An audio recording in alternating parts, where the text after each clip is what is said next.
Hegel's Philosophy of Right. A Reader's Guide. David Rose. Abbreviations to the works of Hegel. Citations will either be by page number or paragraph, R refers to a remark and to an addition. Unless followed by an abbreviation, they refer to elements of the philosophy of right, trans. Nisbet, H. ed. Wood, A. Cambridge, Cambridge University Press, 1991. Other citations from the works of Hegel will be indicated by the following abbreviations.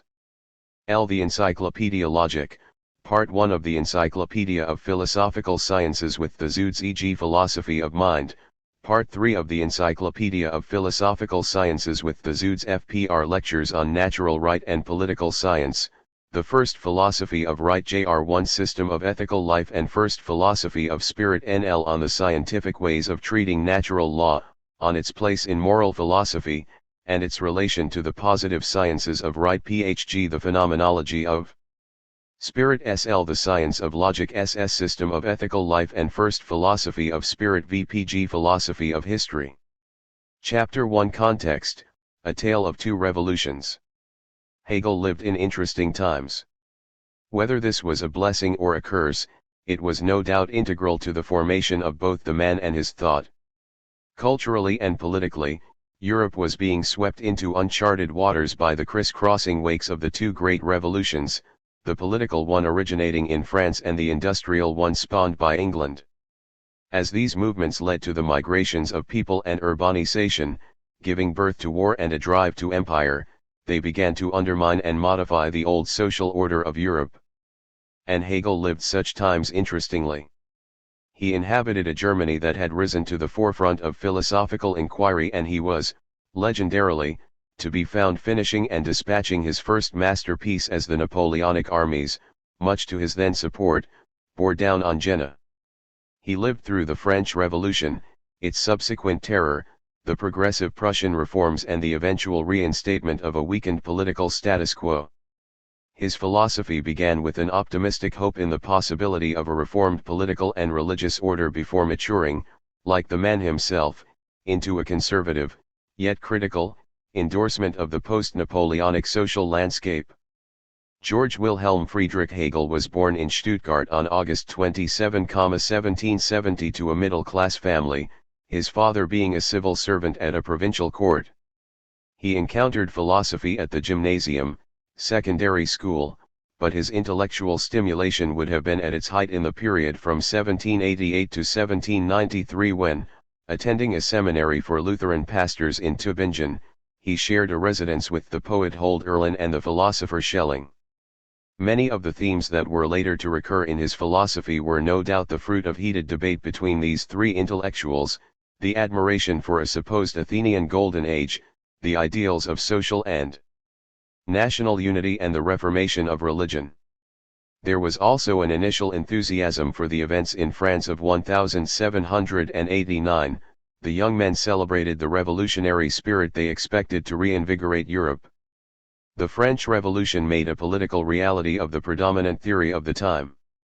Of the many differences between social contract thinkers, they were united by the claim that society was an association of individuals for the benefit of those individuals. Implicit to this movement was the rejection of the claims of the Ancien regime that society was a natural or divine order justified by the qualitative difference between types of men. Instead, the declaration of equality amongst men was, firstly, expressed in the Reformation and its denial of the qualitative duality between the priesthood and the laity, and then politically in the English Civil War and the Glorious Revolution of the 17th century, before culminating in the destructive drive for egalitarianism and individual worth of revolutionary France. The development of this concept, so thoroughly modern, promised, so it seemed to Hegel and his friends at the time, the possibility of a political rationalization of outdated social institutions. Of course, such initial hope turned to dismay when the centrifugal force of the revolution became, in the terror, an arbitrary and senseless assertion of the power of individual wills and abstract ideals. Hegel's conception of modern subjectivity, both its positive and negative aspects, was in so many ways an expression of the mini-historical narrative from the Reformation to industrialization, and his ethical and political thought remained directly concerned with the balancing of a subjective need for expression and a social need for unity. The evils of the revolution and, to an equal extent, the industrialization of Europe could be seen in the atomization of modern society and the rise of the legitimacy of individual expression against objective standards of value. The narrative itself was to form the focal point of his first complete monograph, The Phenomenology of Spirit. Hegel's academic career started slowly. He began as a tutor in Switzerland and Frankfurt, before following his younger and more successful friend Schelling to Jena, who had already secured a professorship.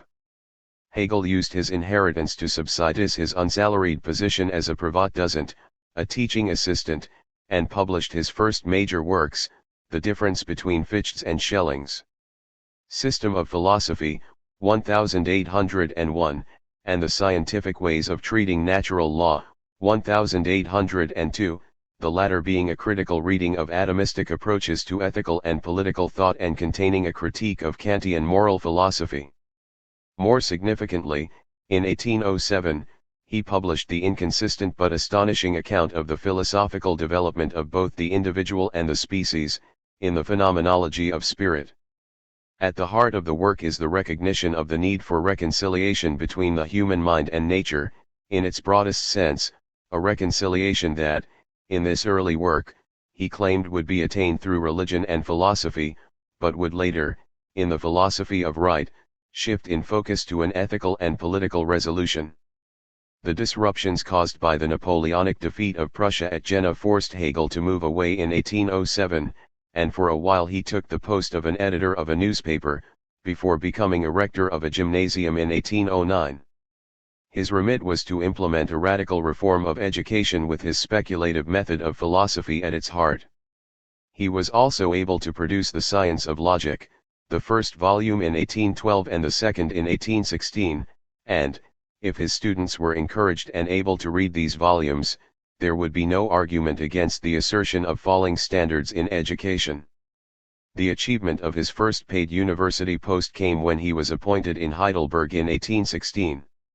It was from this period on that Hegel began to publish his lecture notes, Encyclopedia of the Philosophical Sciences, in order to aid his students through his dense and demanding lectures, which were later to be revised and expanded into 3 volumes, on logic, nature, and spirit.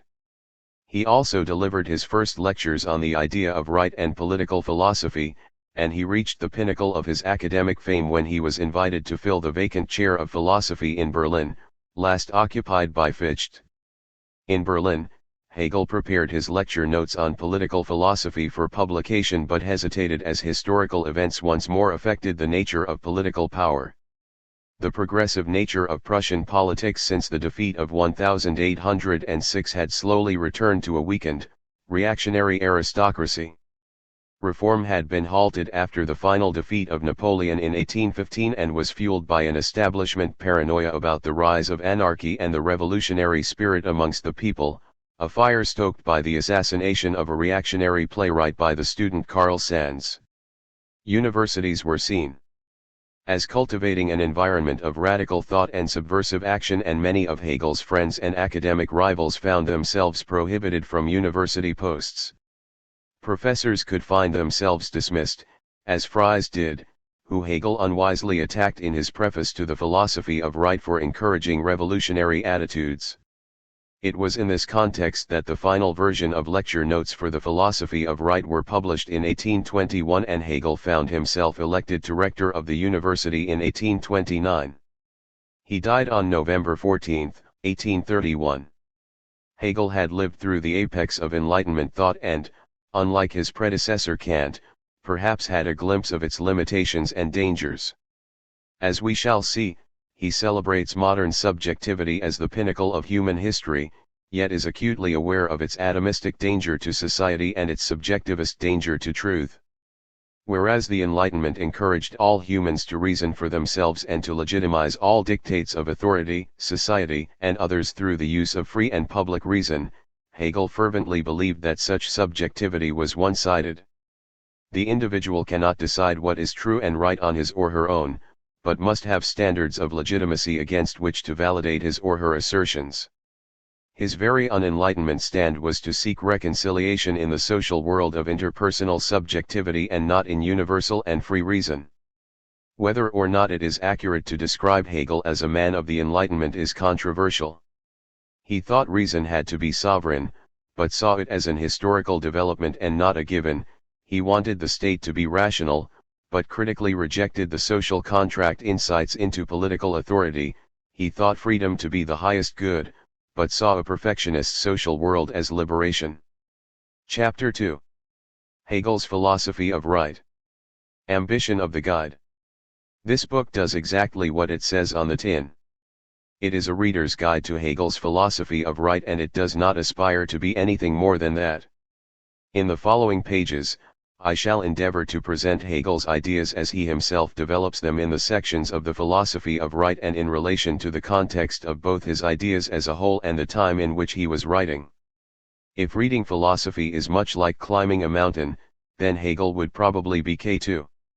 Introductory books ought to work like crampons, as necessary props to ensure that a reader who approaches the primary text for the first time does not fall to the ground or, as is more common, have a poke at the cliff and decide to scale it another week. But, one also needs a base camp, and this is the best role I can envisage for the current work. There are more comprehensive interpretations, but they are almost as daunting to approach as Hegel's own work. My aim is to supply confidence for the reader to approach the text him or herself and then go on to these other introductions. Such a confession of humility, though, ought to be tempered with further confessions of more serious academic sins. It is not only the intention of this book that limits its ambition but also its size. To reduce Hegel's own condensed lecture notes into more manageable and accessible prose when the previous 170 years have been spent enlarging them seems counterintuitive at best. Yet, the length of this volume is, paradoxically, both its strength and its weakness. The philosophical thought of Hegel is notoriously obscure and involved, and many would think it impossible to summarize the richness of the philosophy of right into less than 200 pages. Yet the restriction has made me approach writing this introduction more as if I were designing a map with a viable, but not exclusive, route up the mountain, than offering an interpretative and comprehensive reading. And this is a strength because there is already material which requires robust philosophical training that can be used as crampons later on when the confidence of the reader is assured. But, the restriction to less than 200 pages is also a weakness, motivating me to make some controversial editorial decisions. Put simply, certain themes and issues had to be passed over or touched on only briefly. This is most clearly the case in the discussions of the third part of Hegel's work, which concerns the actual structure of the constitution and the social arrangements of the state.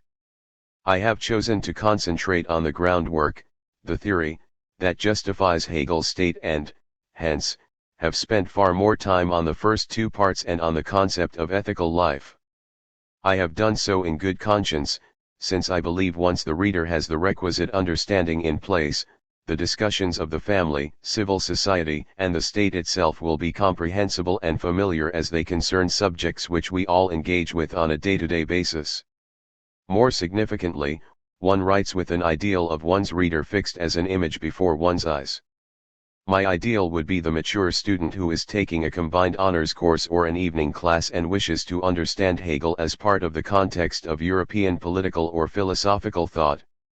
I would be surprised if the philosophy of right was the first work in philosophy or political science that he or she has ever read, and I assume my reader approaches this book with basic knowledge of the ethical thought of modernity, Hobbes, Locke, Rousseau, and Kant, although this is not absolutely necessary.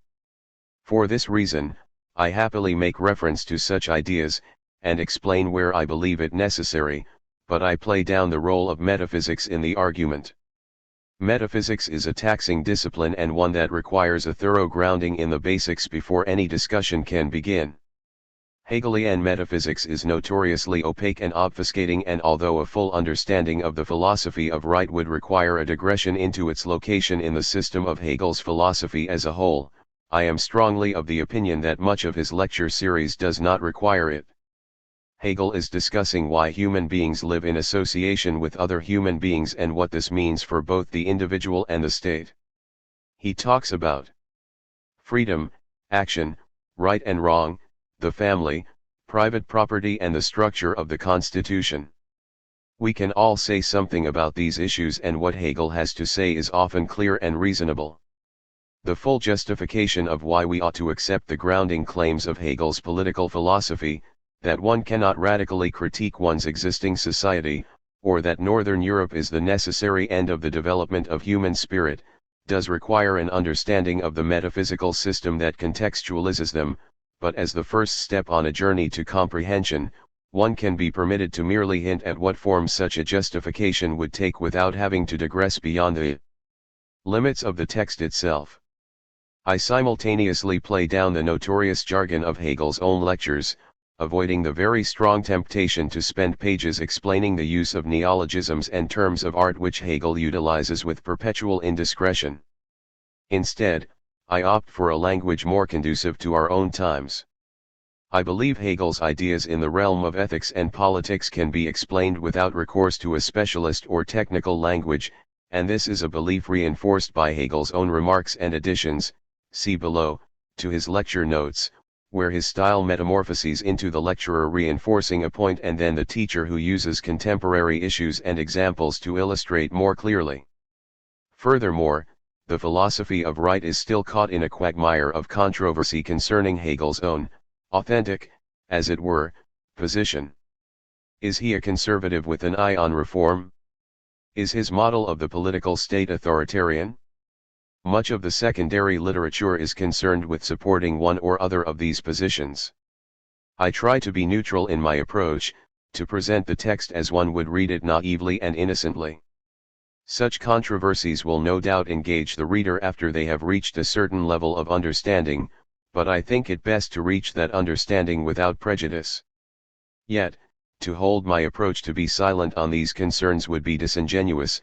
If no scientist is value-free, then it would be foolish in the extreme to assume nothing of my own personal reading of Hegel appears in the following pages.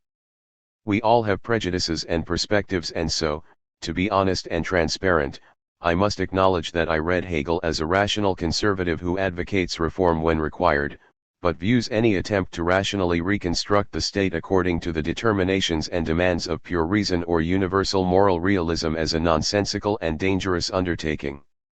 This puts him clearly between two camps, those who view Hegel as a reactionary concerned with ingratiating himself to the powers who be, and those who read in Hegel's obscure metaphysical approach a more radical and far-reaching critique of his contemporary social world. One yet, to add a proviso to all these worries, the reader ought to view this book only as the beginning of an expedition. It is a modern misconception that information and knowledge ought to be immediate.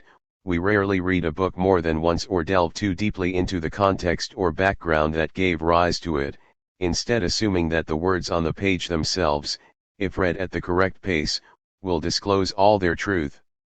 This is sadly not true and, above all, certainly not in philosophy. Understanding becomes fuller and more robust with rereading and reinforcement, and the shortfalls of the approach I have decided to take will be slightly compensated by the indications in the further reading section. The reader, once confident enough, should begin the climb proper. How to read the book. Given what has been said above, and the current climate whereby we find instructions on the side of shampoos on how to use them, perhaps I ought to say a little about how I believe this book ought to be read. First, it is important that a copy of The Philosophy of Right is close at hand. Ideally, I would urge the reader to read the relevant section of Hegel's Philosophy of Right, for example, the preface, then the relevant chapter here, chapter 3, before rereading Hegel himself. In this manner, the reader will bring his own understanding to the text, be introduced to what I believe is significant, and return to the text to see whether he or she agrees with my reading. I should also mention a bit about the style I have used. I am at times irreverent and often not as careful in my expression as is demanded by philosophical inquiry. I also integrate my own examples with those of Hegel's, but attentiveness to the primary text will be enough for the reader to separate mine from his. The reason for these choices is obvious. I want this introduction to be accessible and the equivalent of a lecture series on Hegel's political thought given to students. It would make little sense to have one's readers puzzling over what I say as well as Hegel's own words, and so the informal style is an attempt to allow the main and taxing thought to be concerned with Hegel himself. My aim is to make myself invisible. Overview of themes. Hegel's philosophy of right is the perfect text with which any newcomer to the thought of Hegel ought to engage. Not only is it one of the classics of Western political theory and one of the most accessible of Hegel's works, but it also represents the maturation of his system of philosophy into its most rational and clearly expressed form, whilst still containing many conspicuous elements from the earlier romantic aspect of his thought. The text is first and foremost a work of normative political theory. It attempts to justify how the institutions and laws of the state ought to be structured and arranged in order for the state to be rational. For Hegel, the rational state is one in which the human can enjoy full freedom, and he introduces this central concept of his work and explains how he will extrapolate a theory of a political state from a common understanding of this notion. The content of this book mostly follows Hegel's own structure, and the titles of the chapters are direct references to his own sections, but a brief overview of the whole structure would not be amiss. The preface, for all its inconsistencies and problems, is concerned with how one ought to, or, more accurately, should not, undertake political philosophy. It both introduces, in brief, the aims of Hegel's lecture series and offers a taste of how he will carry his inquiry out. The introduction is where the real work begins, as it presents the main normative elements of Hegel's theory, freedom and rationality, and anticipates how they will be developed in the succeeding pages. The next parts of his work are developments of the basic foundations put into place in his introduction, and the significance of it ought never to be underestimated. The first part on abstract right develops an account of free personality and offers an interesting explanation of the modern preoccupation with individual rights. The second part is concerned with morality and the limitations of the paradigmatic subjective standard of modern ethics, demonstrating why the subject needs an objective framework to make judgments about what is good and right. The third part supplies the understanding of how such an objective framework is appropriated from one's own tradition, ethical life, and from those institutions that determine the hierarchy and the respective force of our goods and rights, the family, civil society, and the political state proper. As I have already intimated, the outline of the institutions of ethical life, as Hegel conceives of them, will be very generally dealt with, since it is my belief that if one grasps the meaning and theory of the first parts of the book, the nitty-gritty of the political science in the third part becomes easy to understand, since it deals with subjects with which we are all familiar. Now, with all these caveats in place, let's begin. But be careful where you walk. The path is narrow and fraught with intellectual dangers. A note on the text. If you open up your copy of the Philosophy of Right, you will see that nearly every section, after the preface, is divided into three parts: the main lecture point, normal text, an indented remark, and a paragraph in a smaller font introduced as an addition. Originally, the text of the Philosophy of Right was sold to Hegel's own students to accompany his own lecture series, and included only the main paragraph and the remarks which Hegel added as elucidation of the main point. The additions were later added by Hegel's pupil Eduard Ganz, who compiled them from the notes of two students, Otto and Griesheim, who attended the lecture series at different times. The compilation of the text raises problems about authority and, as a rule, the main paragraph and remark ought to be trusted more than the addition, since Hegel had no control over the publication of these, but in this book I have made no qualitative difference between Hegel's own text and the additions. I feel vindicated due to the introductory nature of this work, and also due to the long association these additions have had with the main text itself, originally appearing in 1840. 10. Chapter 3. The Task of Philosophy. The place to start. It might be thought a peculiar question to ask where exactly to start our journey through the Philosophy of Right. Peculiar because the expected answer would be at the beginning. This is after all an introduction to the reading of the text. However, I was indecisive about whether to discuss the preface at the beginning or at the end of this book. Such indecision arose from the fact that Hegel's preface is, at times, ironic and disingenuous. Charitably, one could say it is aimed at wrong-footing the censor of the Prussian state; uncharitably one could say it is written to ingratiate Hegel with the powers that be for his own personal advancement. And he cannot resist pointed, personal, swipes at academic rivals.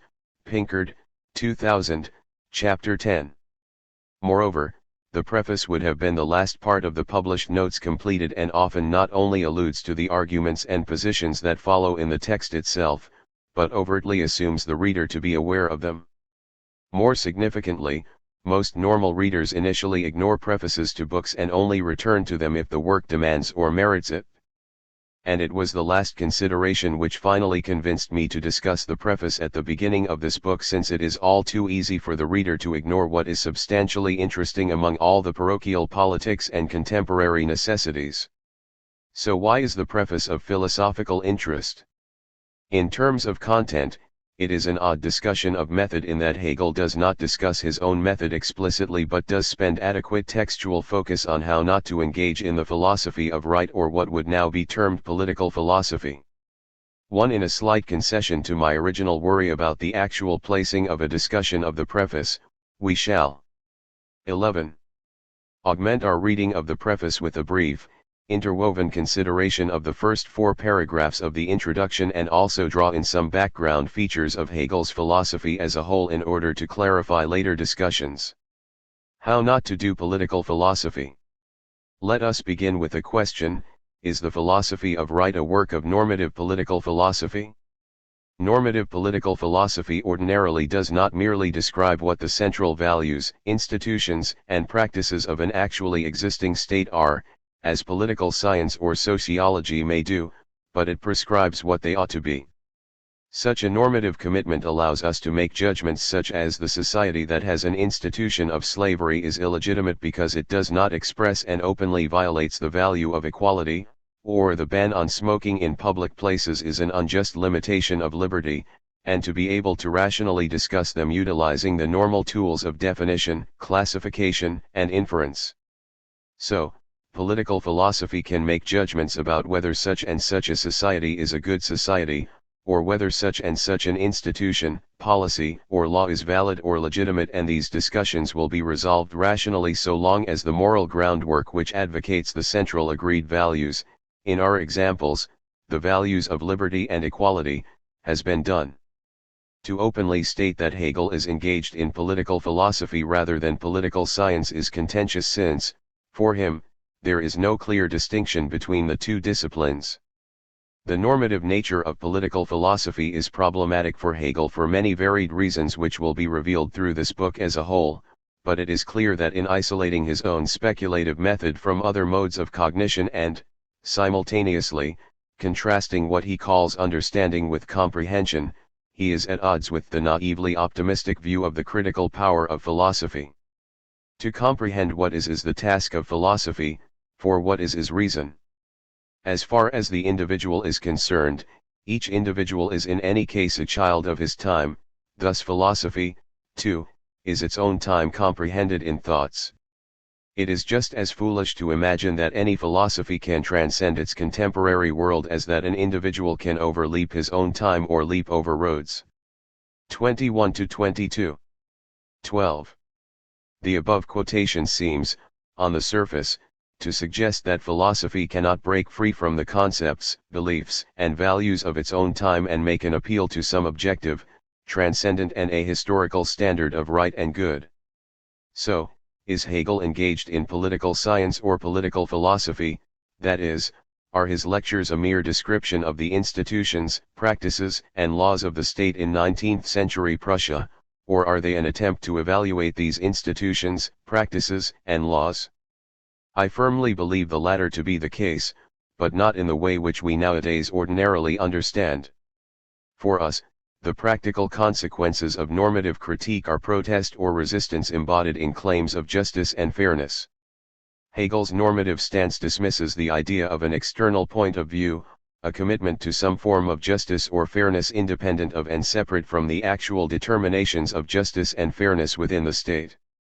The understanding is inadequate because it offers only the what and how of the matter. It can give us a definition of a judicial system within a state and also a description of how such a judicial system functions and executes its judgments, but the understanding as a way of knowing cannot offer us a full explanation of the concept of a judicial system, let alone some external standard, or definition, of justice which can be brought to bear on our actual practices. Philosophy is neither the discovery of truth nor the taxonomy of correct concepts. Such intellectual pursuits are, for Hegel, superficial and merely descriptive. The truth concerning right, ethics, and the state is at any rate as old as its exposition and promulgations in public laws and in public morality and religion. What more does the truth require, inasmuch as the thinking mind is not content to possess it in this proximate manner? What it needs is to be comprehended as well, so that the content which is already rational in itself may also gain a rational form and thereby appear justified to free thinking. For such thinking does not stop at what is given, whether the latter is supported by the external positive authority of the state or of mutual agreement amongst human beings, or by the authority of inner feeling and the heart and by the testimony of the spirit which immediately concurs with this, but starts out from itself and thereby demands to know itself as united in its innermost being with the truth. 11. 13. So, the truth of right is what is, as a matter of fact, given by the dictates of government, religion, and customary morality. One error of the understanding is to conflate what is the case within one state with what is rational in and for itself. Since the understanding's truth is only proximate, we know it intuitively or justify it through an appeal to the code of laws of a particular state or the commands of a particular religion, or through an intuitive grasp or a feeling that it is right. In claiming that the institution of slavery is unjust, we appeal to the value of equality, yet equality is justified to members of a Christian tradition in a way that it may well not be to members of a Hindu tradition which still holds to some form of metaphysical inequality amongst human beings. And it is in virtue of one's membership in a specific tradition, rather than any robust moral realism, that gives the value its immediate appeal. None of these methods of justification can lead to comprehension of a particular law until its true ground can be articulated, that is, and Hegel has Kant and the spirit of the Enlightenment in mind even if he constantly disparages both him and it as a celebration of the understanding, the pursuit of the rationalization of laws and institutions. We need to demonstrate that equality is justified not just because it has arisen from a particular history or tradition, but because it will necessarily arise from all socio-historical processes. Rational legitimation for Kant is the demand that a law can be justified to each and every person it affects, and this justification would normally be a moral one. Why should one be punished for stealing? Because, at base, one recognizes that theft is an action which treats the person from whom you steal as a means to an end and therefore violates his or her autonomy. Autonomy and its test, the categorical imperative, are universal and objective standards which gauge the legitimacy of laws and institutions. However, Hegel, unlike Kant and the majority of the men of the Enlightenment, did not think that rational legitimation could be independent of and separate from the standards and requirements implicit in a given society and its institutions. There is no transcendent, universal right and justice such as the requirements of the categorical imperative. The problem with the understanding is not only that it is appropriate only for description, it is inadequate and dangerous for evaluation, if the subject must legitimate a law according to external standards free from a social context. Where are such conditions to come from? Hegel believes it is the vanity of subjective opinion which becomes 14. The lever of critique in the understanding and, as such, legitimation amounts to nothing more than the expression of mere preferences. The concepts of truth and the laws of ethics are reduced to mere opinions and subjective convictions. 19. I like this law, I don't like that law. But this will lead to conflict. You say X and I say not X. Who is right? We need an objective way to decide, and objectivity in this sense is what Hegel refers to as the gain of a rational form. 2. So, What is the exact difference between understanding and comprehending, and does the latter enable one to make evaluative judgments equivalent to, if different from, the standard objective account of rational legitimation? Let us illustrate this with an example. A scientific explanation of the planets will involve a what, a definition of what constitutes a planet, and a how, the laws which determine their behavior, and this is perfectly adequate if one wishes to describe an object and its behavior. However, when we look at a novel, we can take the same approach. A what, a novel is to be distinguished from works of nonfiction and poetry, and a how, the genre, the laws of that genre and the structural requirements. Yet, for all the protestations of certain critics, the full explanation of a novel will only be articulated when we make reference to the will, the intentions, which brought it about. Why was the novel written? What did the author want to express? How did the background beliefs, values, and concepts of his or her time affect the imaginative production of the work? The novel, one can say, is the objective expression of the author's will. For Hegel, the objectification of the will also happens at the level of society in its laws, institutions, and structures. If a law is the imposition of a will or intention to make one act in a certain way, then we need to ask, why does someone want to make me act thus, whether or not I think it is right, or just for them to make me act thus? The law tells me to wear a seat belt and I will be punished if I do not, but why should I? Laws and institutions for Hegel are externalized and solidified expressions of will. So a full explanation must involve the answer to the questions whose will be, and why this action. In order to offer a full explanation, we need to augment the scientific questions of what and how, the questions of the understanding, with the further questions of who and why, those of comprehension. The difference between understanding the conventions of driving a car and comprehending them are a knowledge of the rules, drive on the left, indicate before turning, etc., as opposed to an endorsement of 15. Those rules. There is a story to be told about how these rules and conventions came about and why they ought to be the way they are. Some of this story will be trivial. In the UK we drive on the left since we were never subject to Napoleonic law, and some significant. It is rational to codify traffic conventions since order benefits individuals. Free thinking is rational legitimation and a rejection of the unreflective, given nature of certain conventions and rules. I do not obey them because they are given, I obey them because I find myself at home in them. I see they are rational and also part of what it is to be rational in the society in which I live. But, and this is how Hegel differs from standard Enlightenment thinking, these laws and norms are given and not theoretically constructed or imposed by the will of individuals. The understanding can offer us metaphysical accounts of the value of liberty and equality, and then it can ask whether or not this society fits the ideal or not. But Hegel believes that something which has come about due to historical progress has come about for a reason, and the imposition of constructed notions of utopias is dangerous and willful. We ought to be careful and not overstate this. The understanding gives us ought since it offers a radical critique. People do behave like this, but they really ought to behave like that, or political society is arranged thus, but it ought to be arranged so, and justifies such judgments through very intricate theoretical systems. Comprehension seems incapable of this since the only standard of right is found in a particular history and culture. The positive normative method, the idea of right, 1-3. In his remark to 2, Hegel outlines two mistaken ways to discuss the philosophy of right. 1. Formally, that is the attempt to deduce right from the meaning of words and the logical connections between definitions, and 2. Through facts of consciousness, or what we might contemporarily call intuitions, in the sense that, I have the strong intuition/feeling that it is wrong to x/both are one-sided.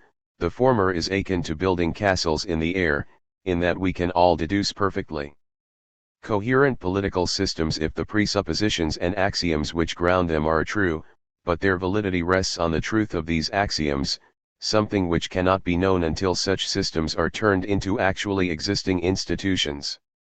The latter relies too much on contingency. Imagine the case of human sacrifice. I assume. 16. Most of my readers are appalled by the very idea, but, as this quotation about the famous conquistador illustrates, if we make an appeal to our sense of right and wrong, we do no more than assert our own preferences or cultural values. According to all reports, it was Cortés himself, perhaps yielding to a subconscious impulse to justify his own deeds, who first attempted to convert Moctezuma. The emperor politely heard out the Spaniards' harangue. When the great conquistador invidiously compared the pure and simple rite of the Catholic Mass with the hideous Aztec practice of human sacrifice, however, Moctezuma put in a word. It was much less revolting to him, he explained, to sacrifice human beings than it was to eat the flesh and blood of God himself. We do not know whether Cortés was quite able to counter this dialectic. Saram, 2001, 337-338. Stated simply, intuitions are not universal, but expressions of our individual, social, and historical characters and are, as such, arbitrary, or true merely by luck. The method that makes our own heart and enthusiasm the criterion for the rationality of political institutions, moral values, and laws is bound to fail. If the preface is focused on showing above all how not to engage in political philosophy, the first 4 paragraphs of the introduction are an extremely succinct exposition of the speculative method. Hegel refers the audience to his system as a whole, but I shall not assume knowledge of it nor digress into it, unless absolutely necessary. We are immediately told on opening the pages of this book that the subject matter of lectures on the philosophy of right is the idea of right. The subject matter of the philosophical system of right is the idea of right, the concept of right and its actualization. 1. Hegel begins his lectures by separating the term Idee from Konzeptbegriff, and in so doing expresses his implicit absolute idealist position. An idea is an actualization or substantiation of a concept. In an earlier version of his lectures, Hegel is somewhat clearer about what he means here. Natural right has as its object the rational determinations of right and the actualization of this its idea, FPR. 1. A concept, for him, is an abstraction from particulars, such as the concept green from a collection of green objects, which is the mind's apprehension of something, but such a thing is an idea when it is expressed and coincides with an existence. The 17. Former is a theoretical exercise of the understanding, but the latter is the union of theoretical considerations with what is actually the case.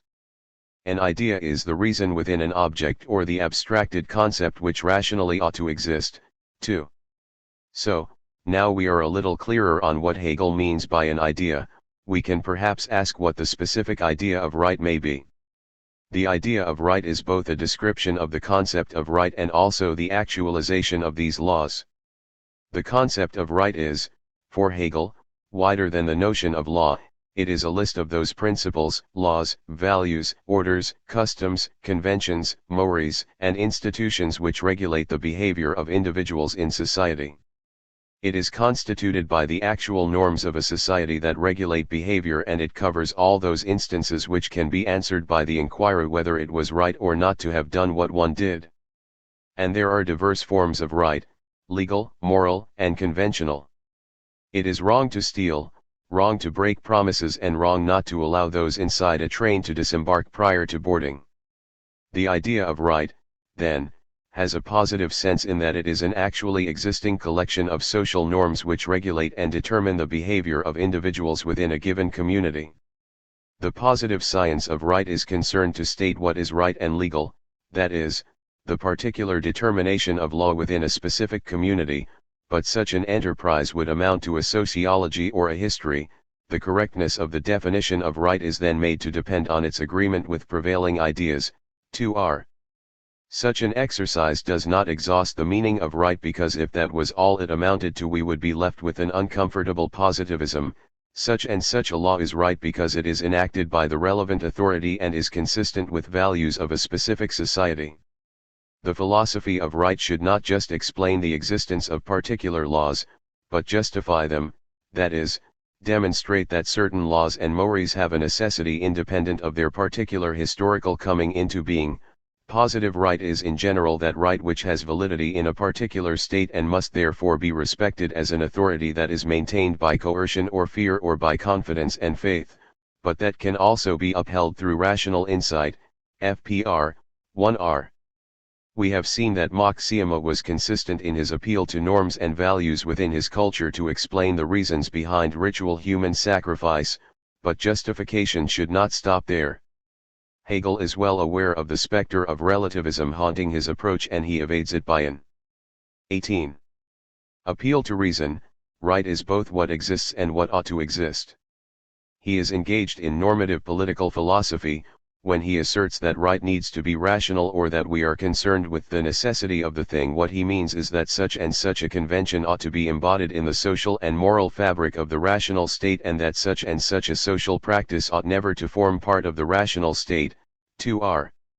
So, the realm of right, that is the laws, institutions, mores, and conventions of a specific culture, is an historical development, but any particular instance of right can be justified only in terms of being either the progress towards or the fulfillment of the rational state. The concept of right cannot exist in abstraction like the concept of an irrational number in mathematics.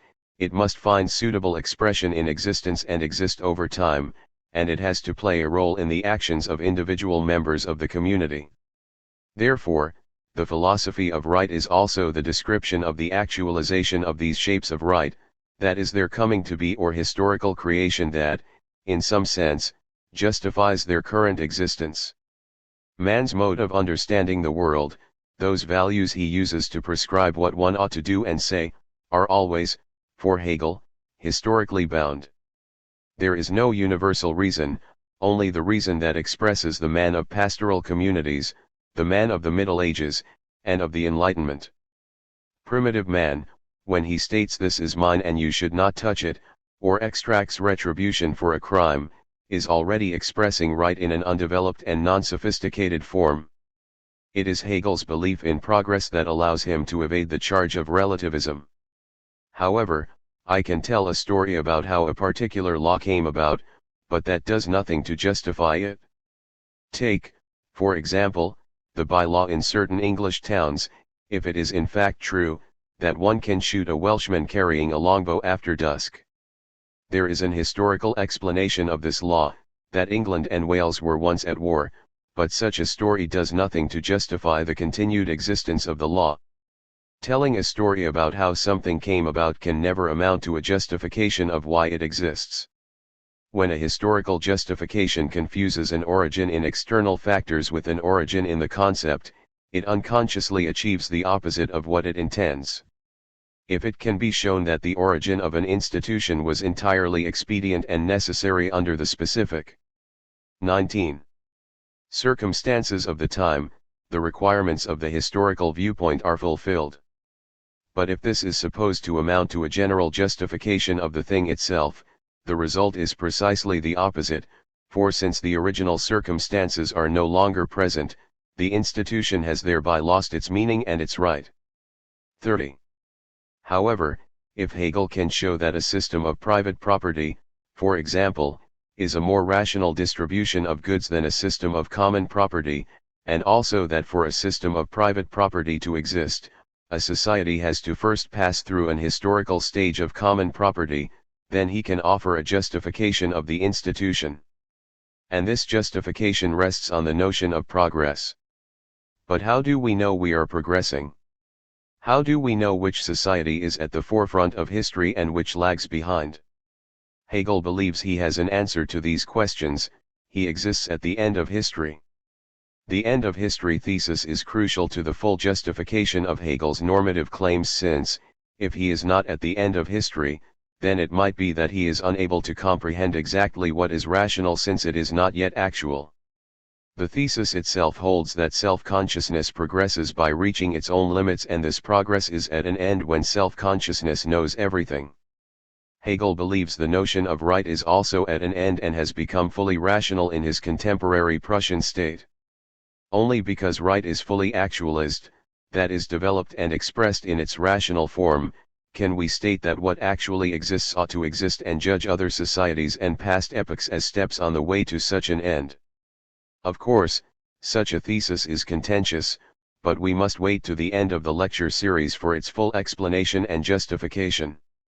Right, to return to easier pastures, is valid both formally and in terms of its content. Formally, a law is valid if it has been enacted by the proper institution and is recognized as such by the people who obey it. So, in a theocratic state, a law is valid if it is the proper expression of God's will, and is enacted by the proper theological authority. In a democracy, it is valid if it is enacted by the legislative branch of government. However, the formal validity of a law or right tells us nothing about its rationality, that is, whether its content is valid, and gives us a mere positivist account of law as detailed above. Hegel first tells us that the content of positive right is constrained by three conditions. 3. 1. It is part of an intelligible historical development, that is, it does not appear untested, and 20. Undeveloped, imposed on the world by the power of the will of men. Laws need to take account of human needs, geographical factors, and historical influences and the nature of a particular people. They cannot be a priori constructions of pure reason. 2. And following on from 1, a law is valid if it can be applied to particular cases in a specific culture without giving rise to a dysfunctional social system. The notion of responsibility, for example, that was inherent in the Greek world that determined Oedipus to be responsible for the actions of his father, may have made theoretical sense, but it could not be fully rational. Such a notion of responsibility could not be embodied into a substantial account of obligations and punishment. Children would have to serve prison sentences for their parents. It just wouldn't work. So, as Hegel observes, such notions of responsibility are modified by the emergence of personal responsibility under Roman law and then develop into our modern-day account of the individual person responsible for his or her own actions. Third, a law is valid if it is determinate in the decision-making process of individual members of the state. Any law that prohibited smoking, but which was ignored or not enforced and did not feature in the consciousness of individuals, is just not a law. These three features confer on the content of right a justification that upholds it through rational insight. The social world is actualist freedom. The institutions which express most appropriately rational behavior are actualizations of the will of a rational man. The impossibility of radical critique. However, the problem of legitimation remains. A law is rational if I. It is meaningful within and part of an historically continuous tradition. 2. It is socially efficacious, and 3. It plays a role in the practical reason of citizens of the state. There is nothing, seemingly, in these conditions that rules out relativity. Kant's account of legitimation is attractive because there exists an external, objective standard of rationality which does not depend on historically contingent or culturally contextual factors, that is, the categorical imperative. Liberalism has always seen the individual's reason or desires as the measure of the legitimacy of law, from Hobbes's rational naturalism and the idea of the strongest desire, through Kant's categorical imperative and the requirements of publicity, reciprocity, and universality, to the Rawlsian device of the original position. An ideal. 21. Position of rationality accessible to the individual was seen as the locus of legitimacy. Hobbes, 1982, Kant, 1997, Rawls, 1972. Hegel, in these terms, belongs to a very different tradition, one that holds that the standards of rationality are internal and not external to a society. 3. Hegel is adamant that, and this becomes clearer and clearer throughout his lecture series, as do the reasons why, individual practical reason cannot be the arbiter of legitimacy. Hegel, however, wants to integrate reason into the heart of his conservatism, the description of the actual political state of affairs and the assumption that there are good reasons that it has developed into its current structure, with the demand that the actual state of affairs must meet the requirements of reason, and it is clear that understanding cannot do this. The task of the philosopher is not to tell us how to behave, oddly we already know that, but he should show how the ways in which we behave, those institutions, rules, and practices which determine our behavior, are rational. The assumption, the conservative one, is that these practices are, in fact, rational, but, if they weren't, could we know? Does this mean that Hegel denies any capacity on the part of the individual to make evaluative judgments concerning the dictates of his state? Am I not able to protest and resist when the state does something that I find immoral? Rational interrogation is an attempt to appeal to external standards of rationality which Hegel seems to think do not exist. And he has a point. The attempt to appeal to universal desires, everyone wants happiness, is futile because it is empty. I want happiness and you want happiness, but for me it is rearing guinea pigs, for you it is torturing them. Is Hegel, then, guilty of conservatism or relativism? What exactly would the problem be? Well, imagine a society that practices ritual child sacrifice. Wouldn't we want to say that it is a bad society? However, if rational values are grounded in the fabric of the society, how can one criticize a society which is not one's own? One possible defense is that Hegel is being disingenuous. He wants the censor to think his comments apply to the glory of the Prussian state. This is too easy and too sycophantic an answer. Much of the text and the ground of his position commit Hegel to a form of conservatism. We need to ask how Hegel's approach differs from the descriptive social sciences in order to demonstrate that it can be normative. First, though, we shall have to digress into a brief discussion of Hegel's position in the philosophical tradition. 22. Hegel's social idealism and progress. There are three characteristics of Hegel's philosophy in general of which the reader of the philosophy of right ought to be aware. 1. His philosophical idealism. 2. The assumption of progress implicit in his philosophy of history, and 3. The difference between Hegel's absolute idealism and Kant's transcendental idealism. Kant's transcendental idealism arose in response to the problematic assumptions of both empiricism and rationalism.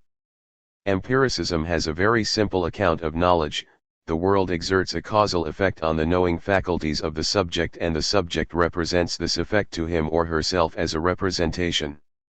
The certainty of knowledge, then, relies on the assumption that the perceptual faculties adequately and appropriately represent the world, but there are reasons to doubt this claim. The dog sees in black and white and the human sees in color. Is reality in itself color or monochrome?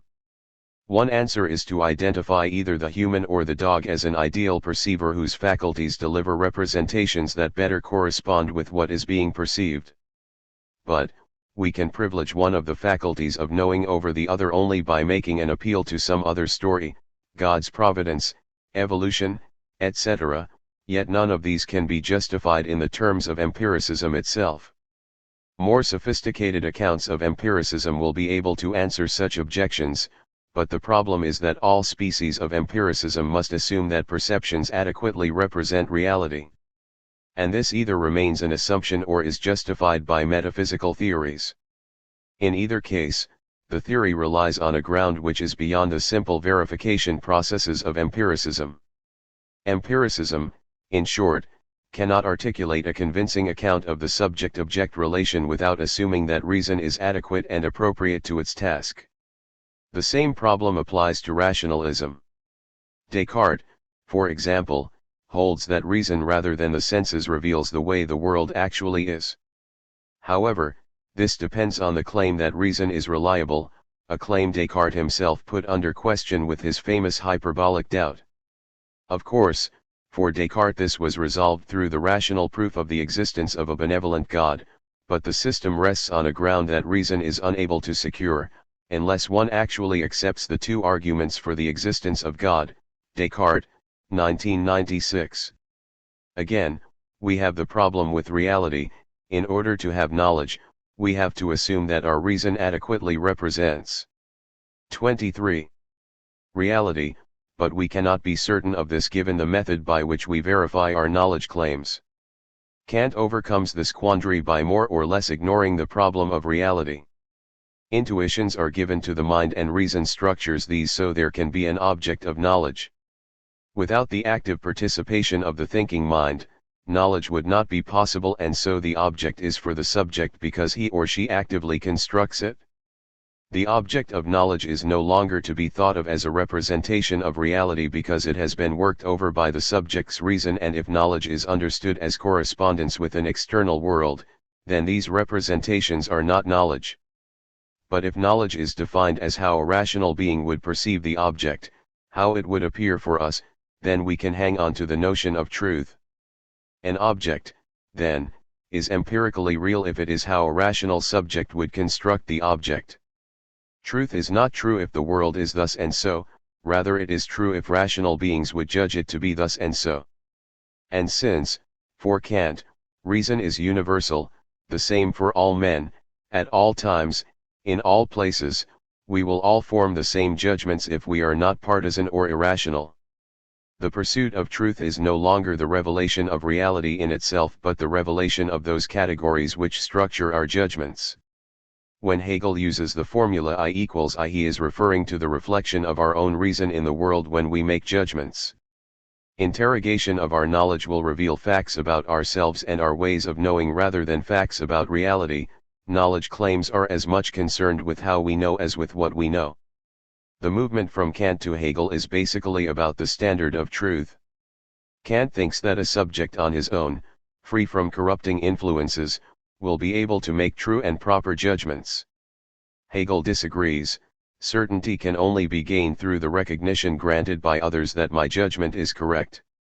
Truth, for Hegel, is properly interpersonal, so we replace the formula 1 equals 1 with absolute substance, which is the unity of the different independent self-consciousnesses which, in their opposition, enjoy perfect freedom and independence, I that is we and we that is I, phg, FL 77.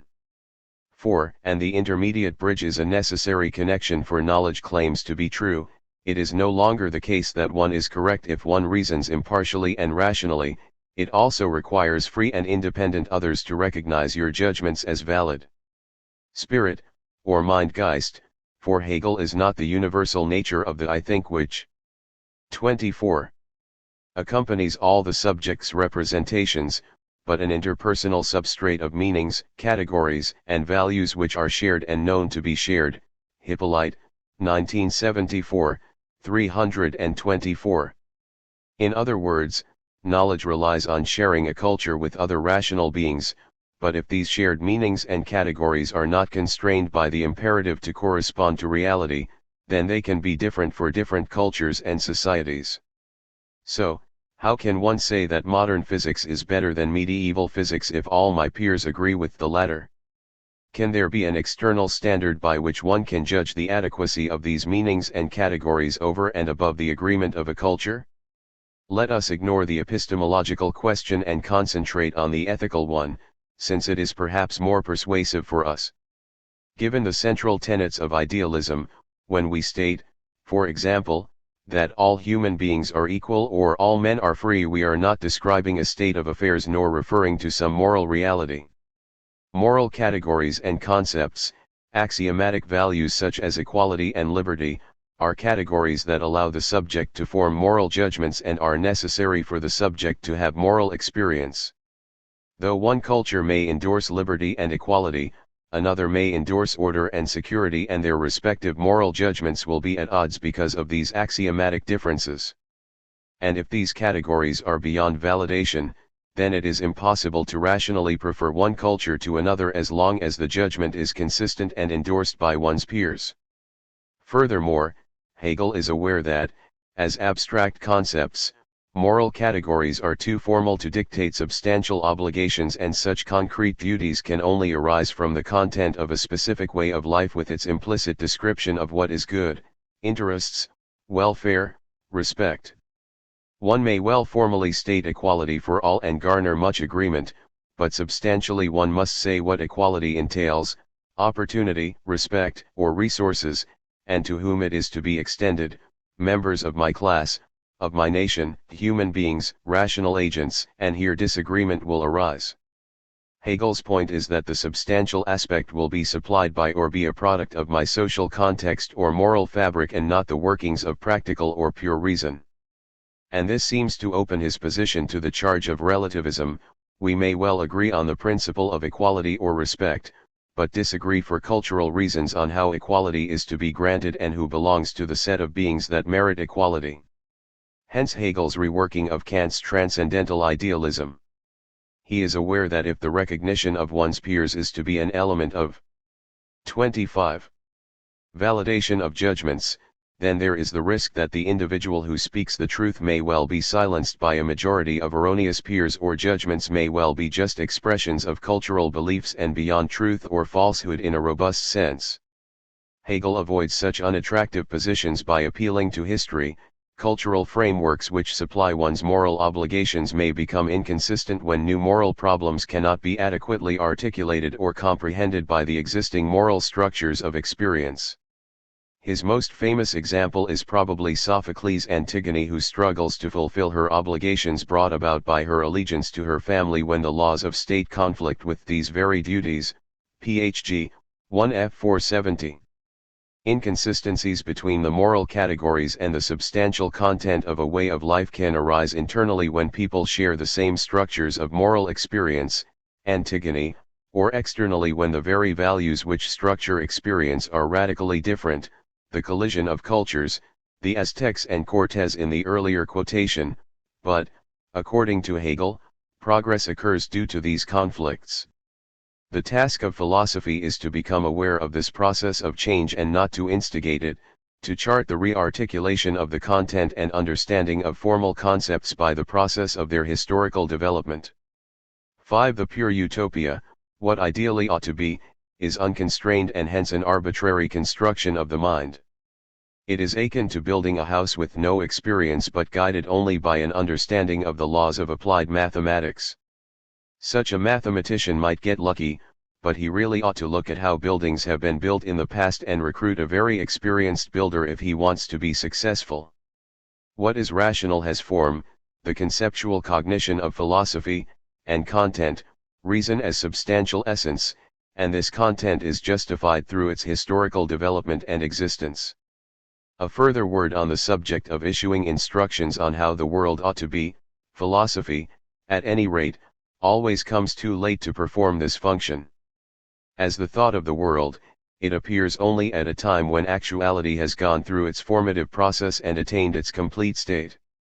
When philosophy paints its gray in gray, a shape of life has grown old, and it cannot be rejuvenated, but only recognized.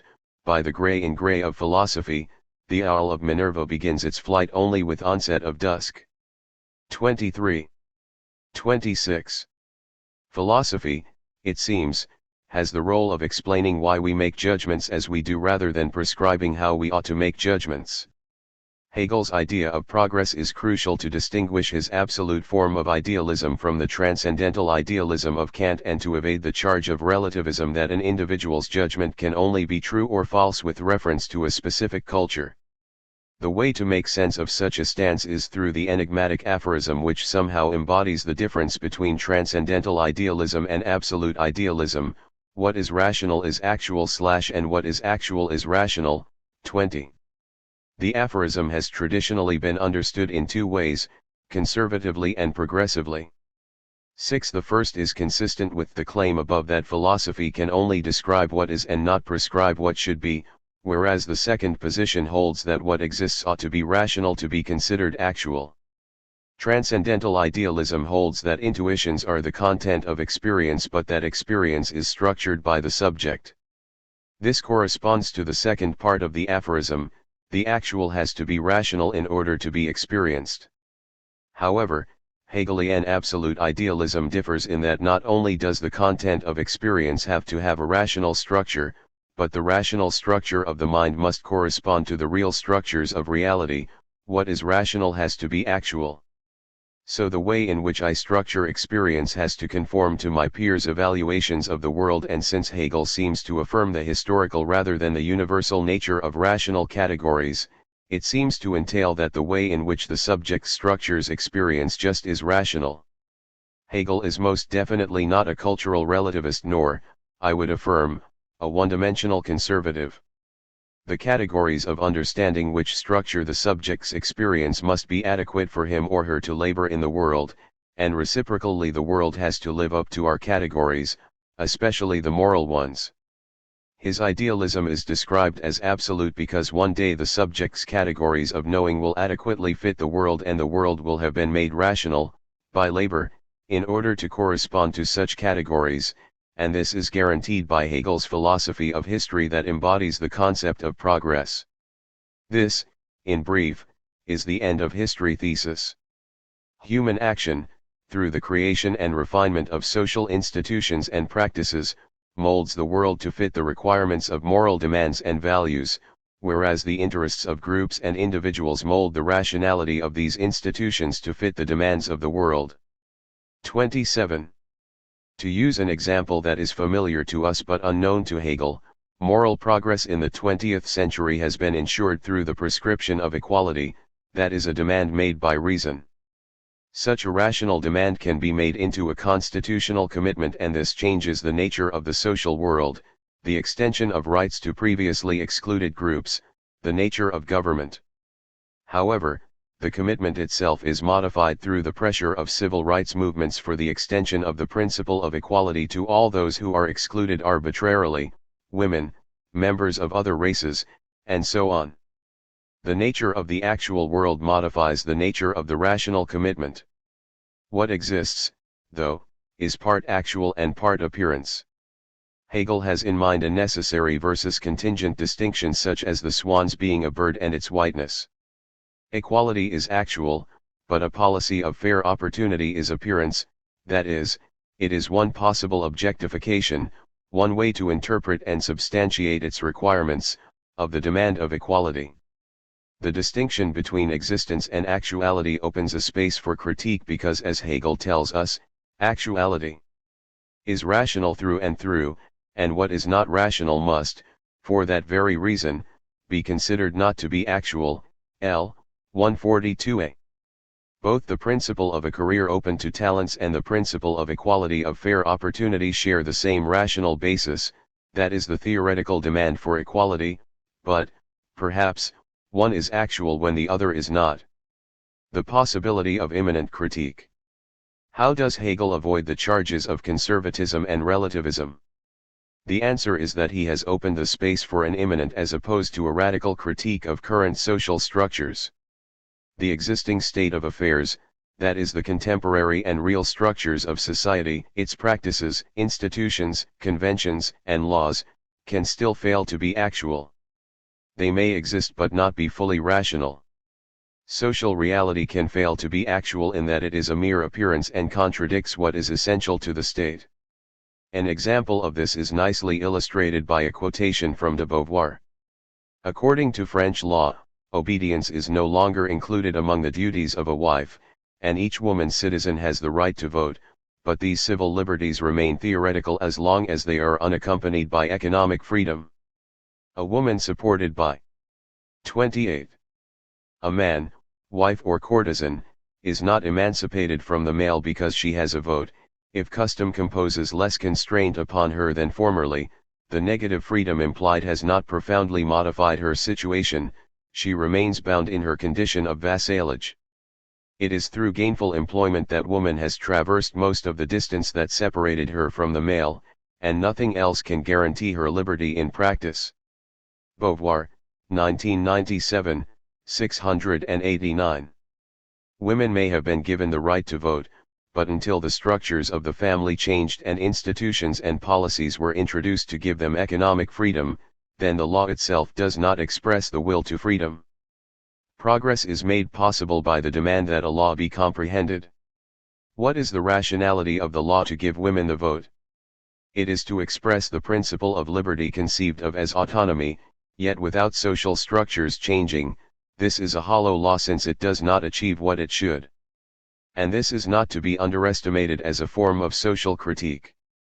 Hegel, as we shall see, does indicate where his own state has a need to make actual what is rational, a requirement of justice for trial by jury and also a need for the representation of all citizens in the political constitution.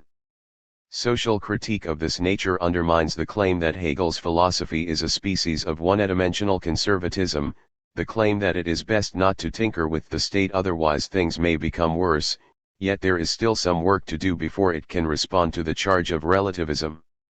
The next step, 4. What, then, have we learned from the preface and the 4 opening paragraphs? The philosophy of right must begin from what is given, that is those institutions, moral codes, customs, and mores which constitute the realm of right, and try to sift the necessary from the contingent, that is, those conventions which are mere historical productions from those which are rational. The latter are those, one could say, that would continue to exist independent of the particular processes which brought them into being. Is the philosophy of right a piece of descriptive political science or normative political philosophy? The answer is the latter, but I hope I have shown it is so in a far more subtle way than most, more intuitive liberal accounts of critique.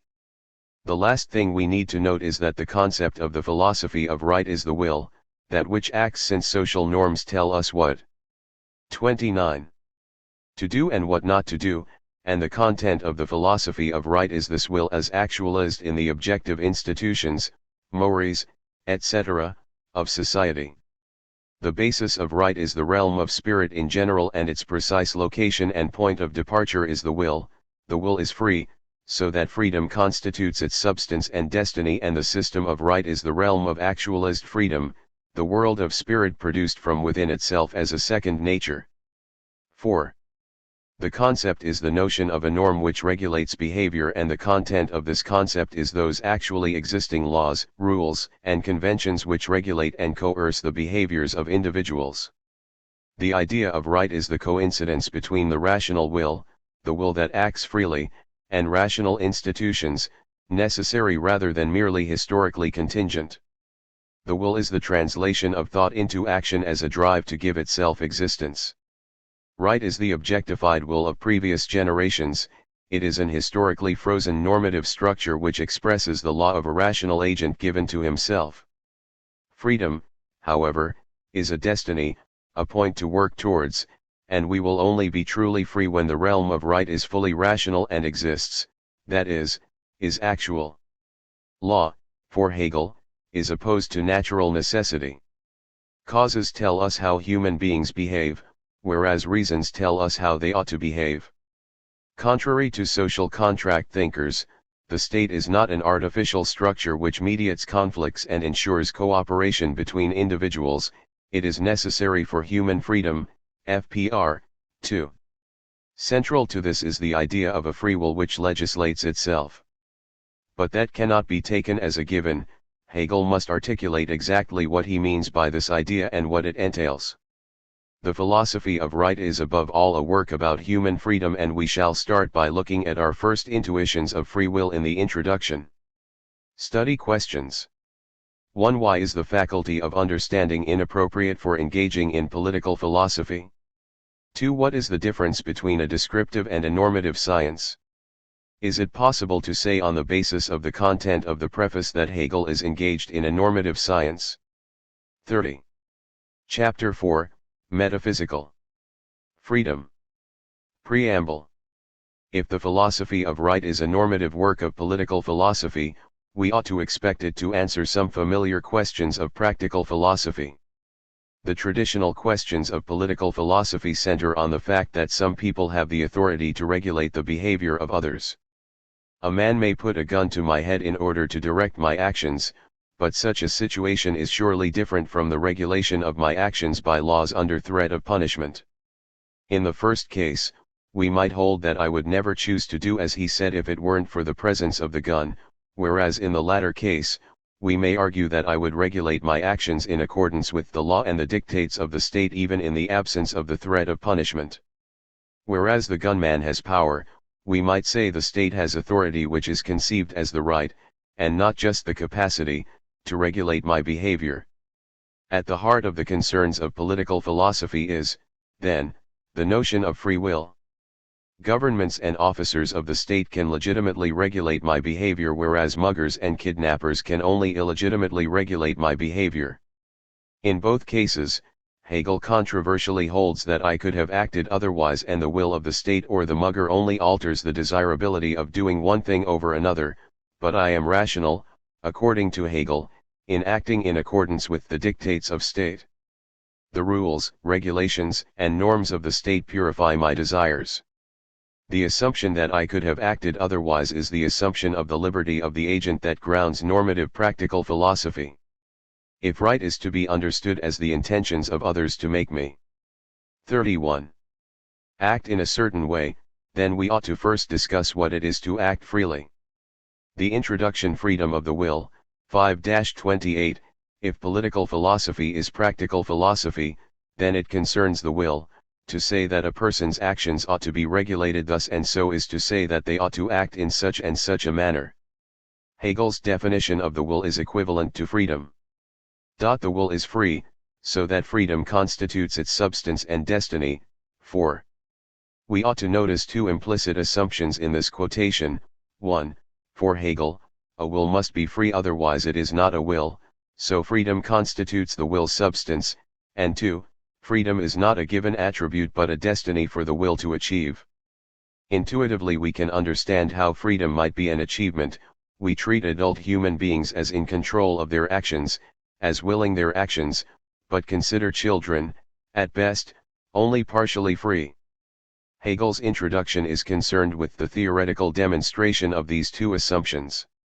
Hegel identifies two accounts of freedom, both present in the philosophical tradition, which are inadequate or not properly developed. I. The will is free in that it is able to choose its content. Free, here, means uncaused. To be caused by a preceding event is not freedom, so whereas a man hits another person, a rock collides with a person. 5. 2. The will is free in that it is able to satisfy its given content. Free, here, means not obstructed. A prisoner is freed when his jail is opened. 6. Let us discuss these in turn. Hegel's initial aim in the philosophy of right is to expose two contradictory notions of the will, both of which he finds insufficient, and present the true form on the basis of that which is partially true in each case. It belongs to freedom, but does not constitute the whole of freedom. 6a. In other words, he intends to surpass each of them through a dismissal of what is false and through revealing what is true in each description. It is only this truer definition of freedom which can serve as the metaphysical basis of the description of action, ethics, and politics which is to follow in his book. The reader initially finds himself faced, therefore, with two connected questions: in what way is each conception, firstly, partially true and, secondly, insufficient? 32. The capacity to relinquish the content of the will. We ordinarily divide the world into those things that are free and those that are not. Persons are free, most other things are not. Whereas when a rock falls on someone's head we do not, if we are not blinded by the rage of the moment, blame the object. Yet, when a man slaps my face, I do blame him because I assume that he could have done otherwise. This idea of doing otherwise is embodied in the claim that he willed to do what he did and was not caused to do as he did. What is the will? And, more significantly, when can one say a will is free as opposed to not being free? Intuitive answers include, when the will is not caused, coerced, bribed, etc. All of these are species of causes and constitute, to differing degrees, excuses for behavior, and so a will is free when it is uncaused. Hegel thinks that such a characterization of the will is partially correct but ultimately inadequate. What does Hegel mean by inadequacy? Well, he means that the characterization of the will offered is correct in some sense, but is only one aspect of the will. 5r, and any thinker who identifies the will wholly with it is in error since it does not exhaust the nature of the will. The first characterization of the will emphasizes this notion of a free will as an uncaused will and the capacity of the will to transcend any content. This will contains, a. the element of pure indeterminacy or of the t's pure reflection into itself, in which every limitation, every content, whether present immediately through nature, through needs, desires, and drives, or given and determined in some other way, is dissolved.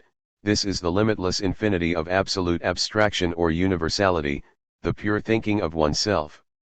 5. The will has content in its desires or drives, but these constitute a limitation and a restriction because they are given and not chosen. And one should not assume that the content of the will is only desire since, as Hegel says, the will can negate every limitation, every content, whether present immediately through nature, through needs, desires, and drives, or given and determined in some other way. The will can be limited in ways other than desires, its content can be given or determined by social or external conceptions. The child of a miner's family in 18th century Britain. 33. Would have no other choice but to become a miner. This is the truth of his predicament. The content of his will is generated by the concept of spirit. 6. However, the possibility of negating this truth, this limitation, is as real as negating one's desires. If the subject is free, he cannot be absolutely bound by his situation and the contingency of his birth. To hold a person responsible is to believe that he could have done otherwise, and this is the reason we can distinguish between the husband who runs his wife down deliberately and the husband who accidentally runs down his wife because his brakes failed. The first resolves to kill his wife, wills to do it, whereas the second did not will to do so but was caused by circumstances of the situation. To be free, then, is to choose the content of one's own will, and, in this way, the content of the will takes upon itself an element of self-consciousness. The subject simultaneously negates and abstracts from the desire, falling into the indeterminacy of the self-consciousness prior to choice that Hegel characterizes as follows: whatever the will has decided to choose, it can likewise relinquish. 16. Freedom of the will is, then, the disengagement of the self, the moment when the content of the will is posited as not me. Only by engaging with it and appropriating it can I make it mine again. Hegel's claim is that the capacity to relinquish content is a necessary element in an account of human freedom, since we do describe coerced and hypnotized agents as not free. And the reason is that they are unable to relinquish the content of their will which has been imposed on them from the outside. Yet, Hegel's hesitation over the first conception of the will is that if one identifies it as the complete characterization of human freedom, the error leads to danger. The disengagement of the self from all content, a self which is reflected into itself and dissolves into empty universality, the pure thinking of oneself becomes the paradigm of human freedom, and the will is conceived as that which thinks, that which exists prior to and independent from its thoughts. One is free when one's thoughts are produced uncaused, and not free when thoughts are determined by preceding events.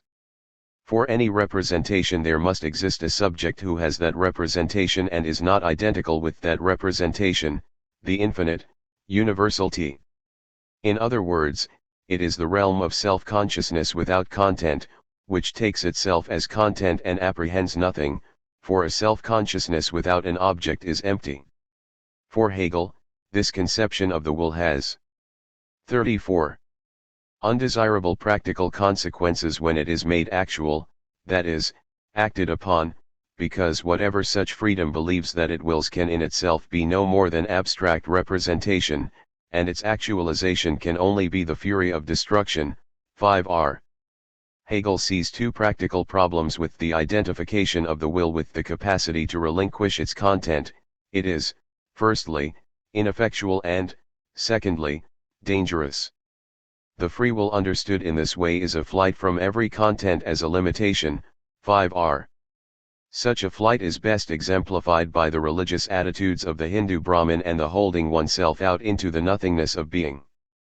It is also a theoretical position which, due to its ascetic repulsion of all practical contents of the will, offers little chance of constructing an ethics with which to live one's life. Hegel sees these as symptomatic of the realm of the understanding which abstracts and reasons but is unable to act. However, the purely formal will is contradictory, because even thinking is activity for Hegel, and activity produces objects. The T translates its subjectivity into objectivity through will, and a will that does not act is no will at all. Actions, even thinking, are the expression of the will in the world, and to seek to annihilate oneself, as the Brahmin does, is to be involved in a contradictory enterprise that is impossible. 8-9. More worryingly, such an attitude is dangerous. Such negative universality, if it does seek to act upon the world, to assert its own existence, is necessarily destructive because it has to reject what is given for the sake of rejecting it. For Hegel, this negative universality expressed itself historically in the terror following the French Revolution. If it remains theoretical, it becomes in the religious realm the Hindu fanaticism of pure contemplation, but if it turns to actuality, it becomes in the realm of both politics and religion the fanaticism of destruction, demolishing the whole existing social order, eliminating all individuals regarded as suspect by a given order, and annihilating any organization which attempts to rise up anew. Only in destroying something does this negative will have a feeling of its own existence. 5r. If I am free when I am not caused, then to be free I have to refuse and reject every possible cause, and that means, from moment to moment, destroying what is before me. The heroes of existentialist. 35. And nihilist literature are characterized by the will to refuse the norms and conventions of the social world because they feel unfree before them. Every motivation which arises for a reason is an instance of inauthenticity, yet Hegel would stress that this retreat into the T can offer no authentic attitudes at all. The reason to resist determining structures is simply because they are determining, not because of anything about their content. The attitude relies on the concepts and demands of abstract understanding, and it is expressed in the desire to make the world meet the requirements of formal reason. An example of this was the terror in the French Revolution, during which all differences of talents and authority were supposed to be cancelled out. This was a time of trembling and quaking and of intolerance towards everything particular. For fanaticism wills only what is abstract, not what is articulated, so that whenever differences emerge, it finds them incompatible with its own indeterminacy and cancels them. This is why the people, during the French Revolution, destroyed once more the institutions they had themselves created, because all institutions are incompatible with the abstract self-consciousness of equality. 5a. The demand for equality, made by reason on a world not ready for it, motivated the refusal of leaders after leaders, since equality demanded pure equality. It is the centrifugal force of the no, the way it is easy to refuse, to negate, to show one's power over the world by negating and destroying it. Hegel predicts that the actualization of negativity is necessarily destructive. One destroys the good with the bad. Even if I knew it were right to X, this knowledge itself becomes the reason not to X. When applied to the practical project of right, the realm of impersonal universality is a foundation built in sand. Absolute negativity, the freedom to negate every content of the will, is a logical possibility, but for Hegel, the terror and Hinduism are pathological or symptomatic of the will's logical freedom. After such damning comments, it would be worthwhile to remind ourselves of the partial truth of this form of the will: it can relinquish content, that is, the will is the possibility to do otherwise than one did. Politically, this ability to relinquish content and, therefore, be responsible for what one does plays a pivotal role in moral. 36. Freedom, and also in the demand that the content of the will be subjectively endorsed, which, for Hegel, is the basis of the subjective will of the Enlightenment and its refusal of blind obedience to authority. Empirical freedom. The second characterization of the will concerns the particularity and finitude of the will. P. In the same way, T is the transition from undifferentiated indeterminacy to differentiation, determination, and the positing of a determinacy as a content and object. This content may further be given by nature, or generated by the concept of spirit. Through this positing of itself as something determinate, T steps into existence in general, the absolute moment of the finitude or particularization of the T. 6. The will can be equated with the conscious act of pursuing a desire. When I desire an object, the will is that which desires. It is free if it can satisfy this desire, and not free if it is obstructed from satisfaction. In the simplest case, if you tie me to the chair, you obstruct me from satisfying my desire to go to the cinema. If you put me in jail, you constrain and limit my possible satisfaction of a whole range of objects. Hegel holds that the particularization of the will, its limitation through its content, is an instance of freedom, or rather freedom in itself. The will is simply the process of willing an object of desire, and an agent is merely the representation of this act of willing. Freedom of the will is, on this account, an external matter. It is freedom from constraint, the capacity to satisfy desire without obstruction from external forces. The capacity for satisfaction is, of course, an essential part of Hegel's conception of freedom. It is for this reason that he refers to this as freedom in itself, and spontaneity as freedom for itself, which is to say only that such a description implicitly discloses freedom, albeit in its simplest and most immediate form. Drives and desires immediately encountered in the will constitute its finitude, its limitation. Why is the empirical characterization of freedom in itself and the metaphysical, spontaneous account of free will for itself? Hegel tells us, the will which is free as yet only in itself is the 37. Immediate or natural will. In other words, the will encounters its own freedom in rational desire whose rationality, due to its immediacy, is hidden or does not yet have the form of rationality. The subject apprehends this will as its own, but in this abstraction posits a difference between its content and the subject's form, but this form and that content are still different, so that the will is a finite will within itself. 11. The will is finite because its content is given and its form predetermined, and thus the subject is not aware of it as his own. Desire allows man to act rationally on the world in attaining his ends. An end is given which, through action, man realizes, that is, makes actual, in the world. It reveals the necessity of this aspect of the will for Hegel, that is its limitation as solely freedom in itself, not yet a freedom aware of itself and therefore not full human freedom.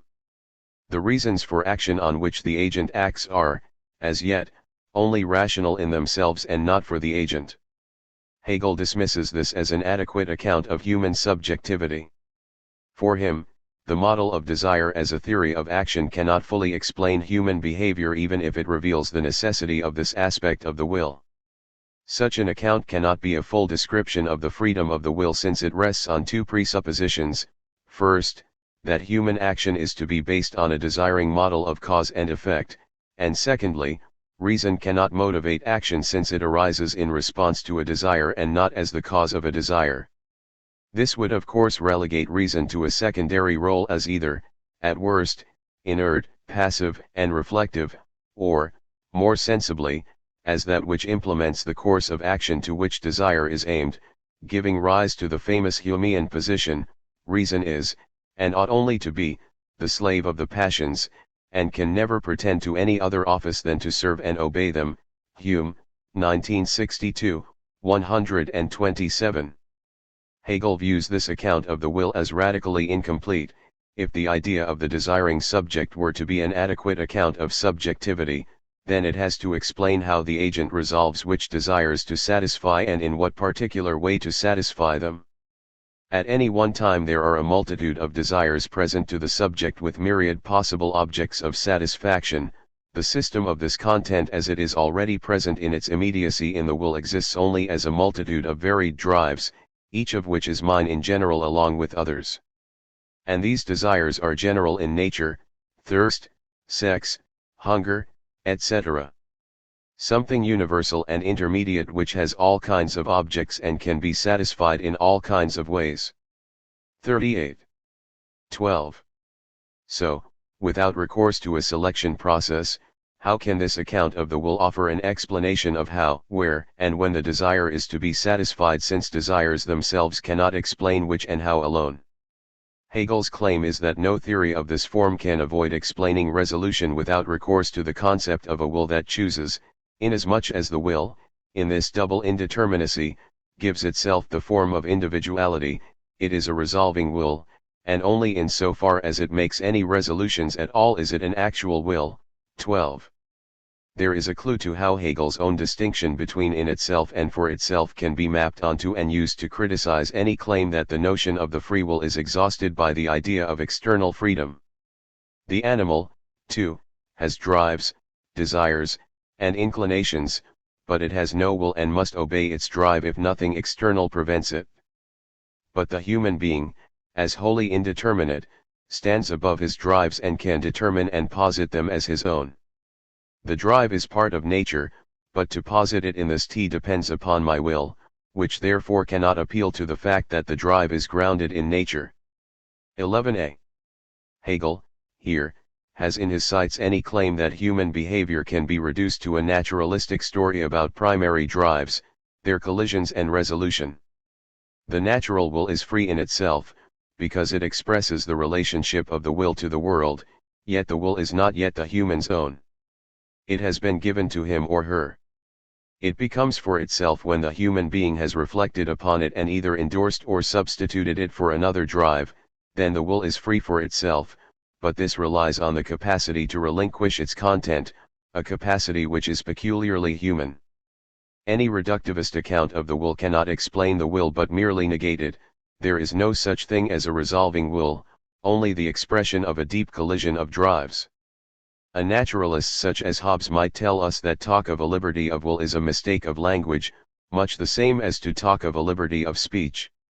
Speech doesn't have liberty, but the agent who wishes to speak has liberty to do so. Similarly, the will doesn't have liberty, a mistake of language, but the agent who wishes to act has liberty to do so, and that is all the will amounts to. Hobbes, 1982, chap 21. The will is nothing but the strongest desire, that is the desire acted upon. Hence, we are in the realm of simple causality. 39. Why is the reductivist's account of freedom inadequate? The T which resolves is the T that identifies a desire as mine and resolves to satisfy it. When a 1-year-old boy chooses a CD from the stack before him, it tells us nothing about him. His action is random and arbitrary, he is acting without a guiding principle. 294r. True human action is different. The objects of our desires are the expressions of a resolution on the part of an T who is then identified by his or her choices. By resolving, the will posits itself as the will of a specific individual and as a will which distinguishes itself from everything else. 13. Imagine that I desire to buy a new car. I go to the forecourt and desire a particular car, but can the salesman swipe that away and substitute it by any other car? No, the object is not substitutable even if the desire is the same, the desire to own a car. I want a particular car and not just a car. The T identifies a moment of resolution, of decision on an agent's part. Any reductivist account of human behavior seeks to reduce the moment of decision to nothing but the expression of desires. The strongest is the one which appears to win out in an illusory deliberation. However, such a theory is unable to explain anything, because if a good becomes that which is desired and it cannot be other than this, otherwise reason would be able to prioritize desires, then desires cannot be good or bad in themselves. There can be, on this account, no way to rank desires, exclude them or to compare them. There exists no yardstick and our action is not free but is merely a given impulse. 17-18. Hegel would claim in response that one cannot negate the will since there is always a resolving will. The T chooses this particular object and the particular way in which to satisfy his or her desire. No general account of drives can adequately explain how the one desire amongst many is selected, nor how that desire takes on its particular expression. To say the strongest desire is the one which is expressed is empty, as it amounts to saying that the one which has been expressed is the one which has been expressed. The will had to be the moment of resolution, and, if the resolution is not an expression of rational choice, it is once more arbitrary and not free. Hegel's criticisms against the naturalist's hope of reducing human behavior to a set of common drives and the relationships between them sometimes sounds as though he begs the question. The reductivist program may just be interested in redefining or excluding the notion of a will from descriptions of human behavior, and since the will is 40. The starting point of Hegel's political philosophy, he is unable to truly embrace such a movement. However, it is when we look at the transition from abstract right to morality due to the requirement of the concept of responsibility in the description of human action, that many of his points become more salient. Abstract right is, after all, the development of a system of right based on the idea of empirical freedom, and it is woefully inadequate. For Hegel, to reduce the human being to an animal undermines notions of responsibility and freedom, and the reductivist is then forced into very unconvincing explanations of certain behavior patterns of human beings. 2. In what way, though, is such an account partially true? The separation of subject, I, from object, need, is an embryonic form of freedom, since satisfaction is gained through unity. It is this truth of the will which forms a basis for ethical and rational action, thus enjoyment in which the object is determined purely ideally, and entirely annihilated, is purely sensuous enjoyment, i.e., the satiation which is the restoration of the indifference and emptiness of the individual, or of his bare possibility of being ethical or rational, ss. 105. It is the possibility because it demonstrates the subject's power over desire and the world through acting on reasons, but it is bare because the content of the will has not been freely, that is rationally, chosen. Self-determination. Having dismissed the two most common accounts of free will, Hegel proceeds to offer an account of freedom as self-determination, embodying the insights of both these conceptions, but resisting the tendency to exhaust the meaning of human freedom by exclusively aligning it with their own descriptions. 7. The will is the unity of both these moments, particularity reflected into itself and thereby restored to universality. It is individuality, the self-determination of the T, in that it posits itself as the negative of itself, that is, as determinate and limited, and at the same time remains with itself, that is, in its identity with itself and universality, and in this determination, it joins together with itself alone.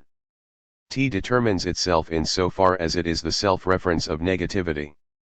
As this reference to itself, it is likewise indifferent to this determinacy, it knows the latter as its own and as ideal, as a mere 41.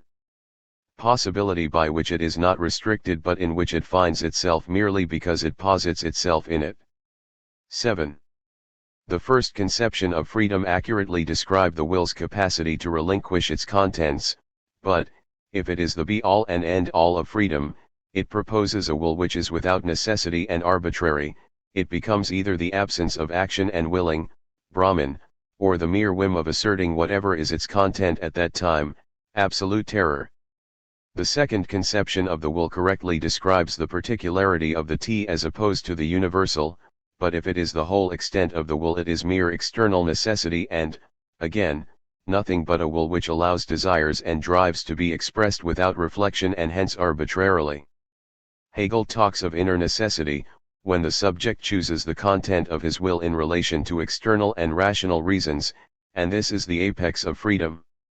A freedom that had no necessity within it, and a mere necessity without freedom, are determinations that are abstract and hence untrue. Freedom is essentially concrete, eternally determinate within itself, and thus necessary at the same time. When people speak of necessity, it is usually initially understood as just determination from without. For instance, in finite mechanics, a body moves only when another body collides with it, and precisely in the direction imparted to it by this collision. This is merely external necessity, however, not a genuinely inner necessity, for that is freedom. L. 35a. Freedom is, then, self-determination which is neither without necessity, spontaneity, or with necessity but without freedom, empirical freedom, and is characterized as independence. Only in this freedom is the will completely with itself, basic, because it has reference to nothing but itself, so every relationship of dependence on something other than itself is thereby eliminated. 23. Threefold human freedom can only be free in itself for itself, only when the will has itself as its object is it for itself what it is in itself. 10. The question, then, must be, what is it for the will to act freely, in itself, and to take acting freely as its object, for itself? The best way to make sense of this new conception of freedom and the implicit Hegelian language is to discuss a rather distasteful example. Imagine walking home one night to hear the rather feeble 42. But anguished cries of a cat. You see before you a cat that has been hit by a car with its belly open and its pitiful eyes turned towards you, imploringly. It is obvious that the cat has no chance, would not be saved by a veterinary surgeon even if you could take it there on time, and, most important of all, the cat is in insufferable agony. It seems there is but one pressing choice facing you: should you kill the cat to ease its suffering, or should you flee from the scene without doing a thing?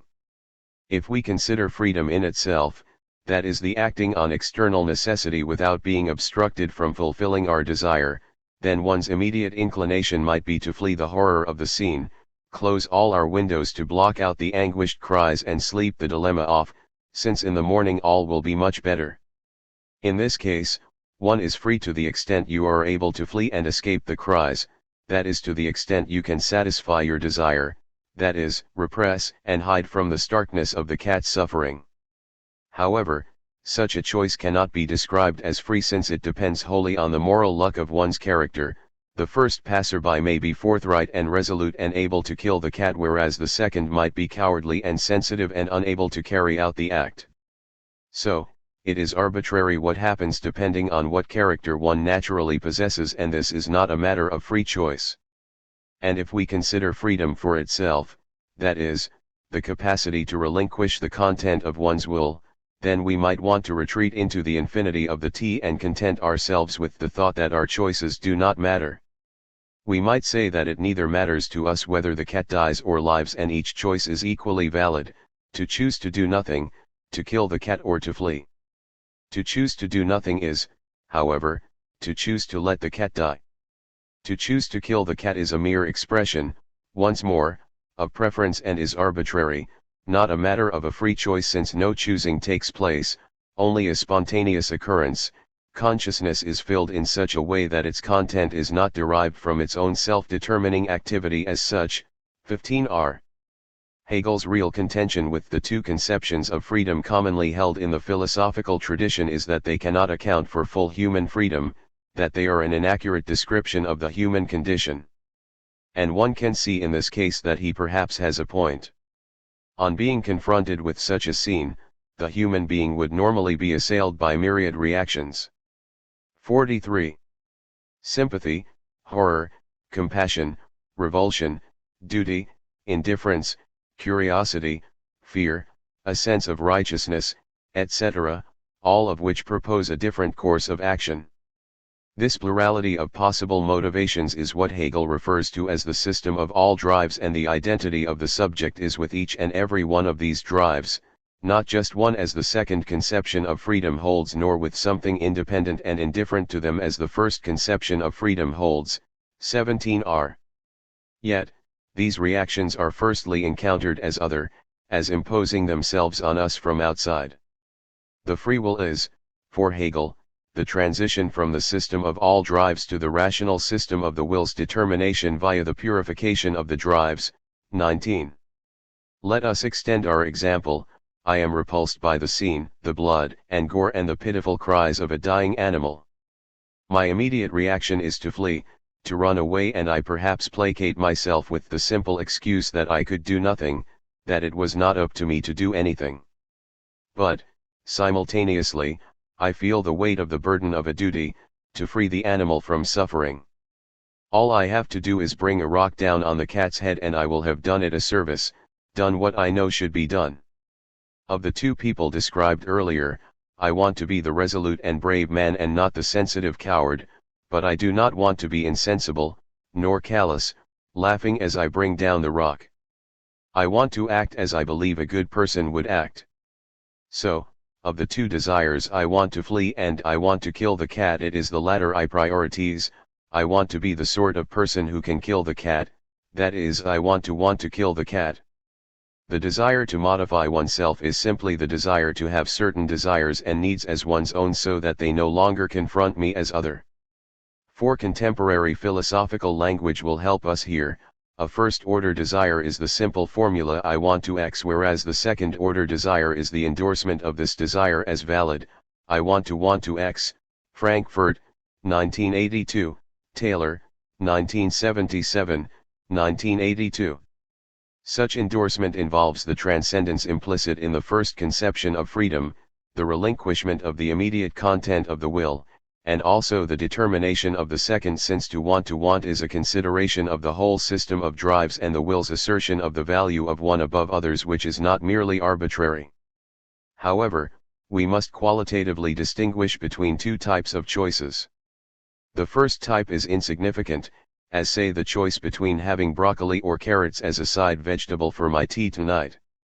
44. Such a choice can only be arbitrary, since there would not normally be any necessary reason for choosing one over the other, and in cases such as these the human being scans and traverses his or her desires without evaluation, as I would the contents of my sock drawer. For Hegel, indifferent choices such as these hardly matter to one's overall way of life, they are not truly second-order desires. Wood, 1990, Part 1, Chapter 3. It is the second type of choice which is perhaps more interesting. The desire is evaluated and articulated in terms of values. Crucial choices matter because they alter the person who we are. As a human, one is capable of evaluating one's desires, choosing between them, but also evaluating one's being, trying to create a certain person with specific desires and without certain others, that is, to determine oneself. I become me by selecting certain desires. These desires fill the will and manifest themselves through action on the world, the effect of which is their embodiment in the world and the projection of myself onto the world. They are constitutive of my identity. The second-order desires involved in deep evaluation are those that determine us as individuals. The second type of evaluation is perhaps best exemplified by returning to the example of the dying cat.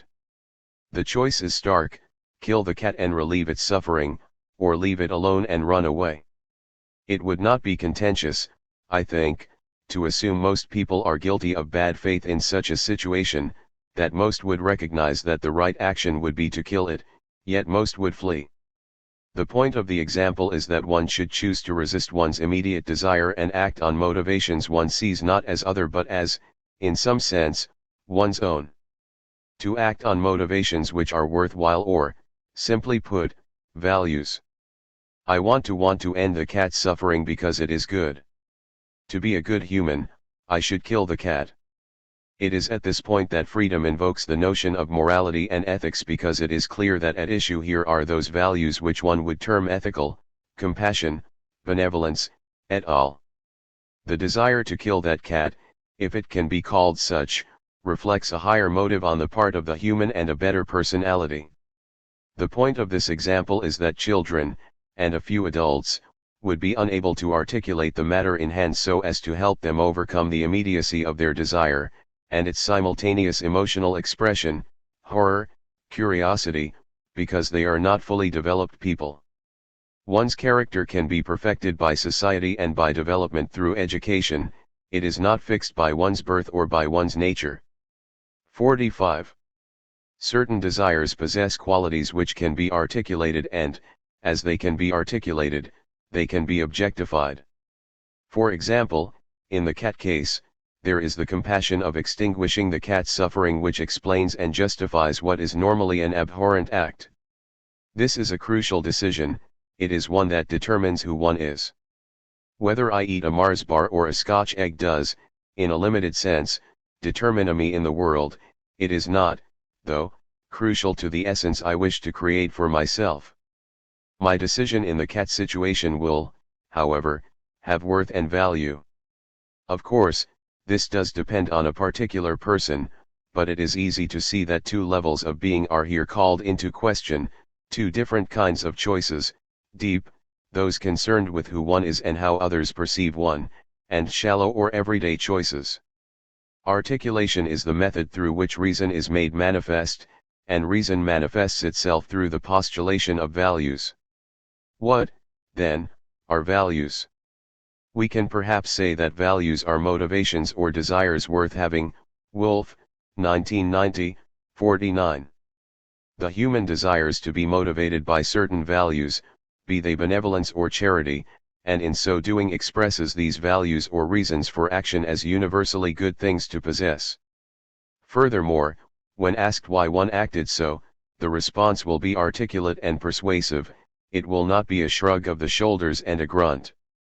As these articulations can be objectified, they become values which are seen as indispensable for the good human to possess. And their justification to a large extent depends on their possible articulation and endorsement by other agents, and, as such, they become objective in the sense of being independent of a particular subject. The will is an expression of reason as instantiated in the qualitative difference between shallow and deep choices. Certain choices are easy because there exists a reason to act one way rather than another.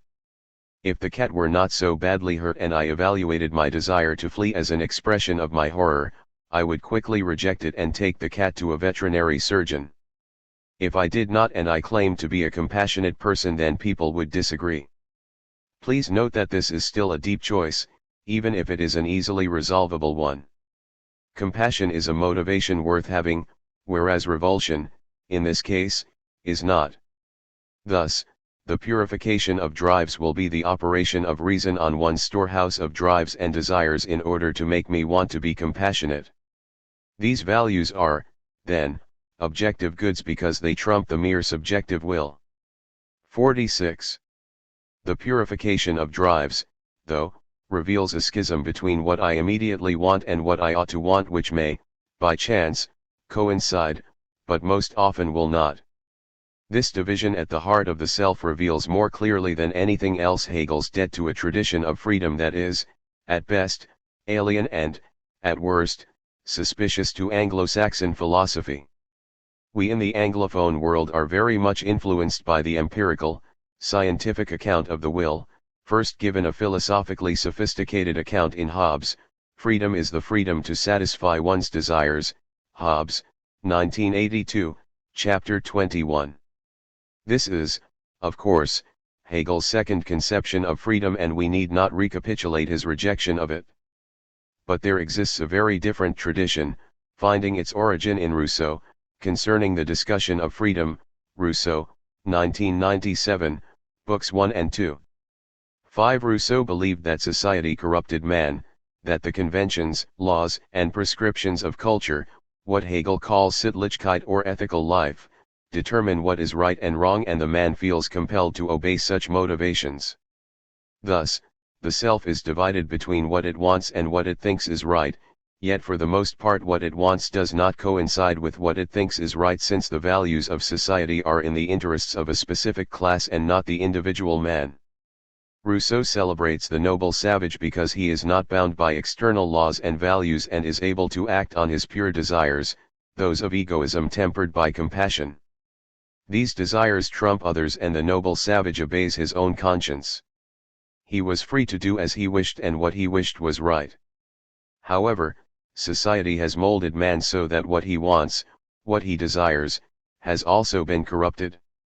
Rousseau believes man cannot return to the purity of the noble savage due to the corruption of society, but can gain an equal if different type of freedom. Man will be free only when what he wants is what is right, so that he willingly acts so as to attain the good. In our example of the dying cat, my desires must be molded so that I am the sort of person who wants what is right, that is, the cat's release from suffering. Of course, in contemporary society, what is right and wrong needs to be rationalized, since the current laws are not the expression of freedom and equality so dear to Rousseau, and also men need to be changed, through the coercion and influence of specific institutions, so that they want the right things.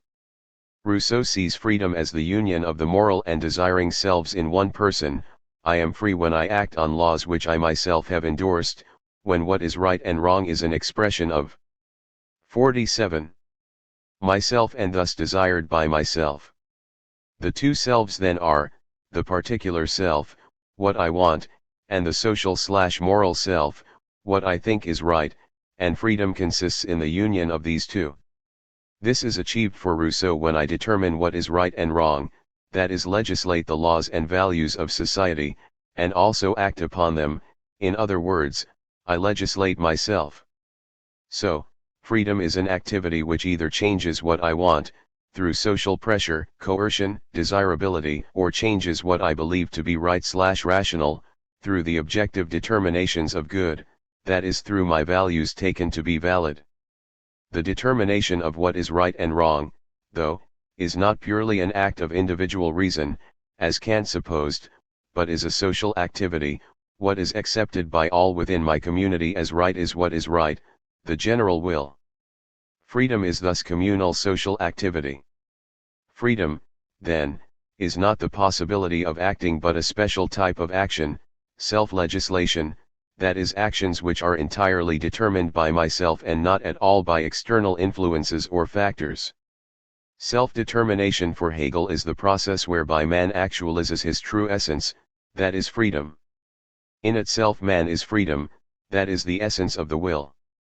Therefore, the will must become for itself freedom, that is it must express its freedom to the world through its acts.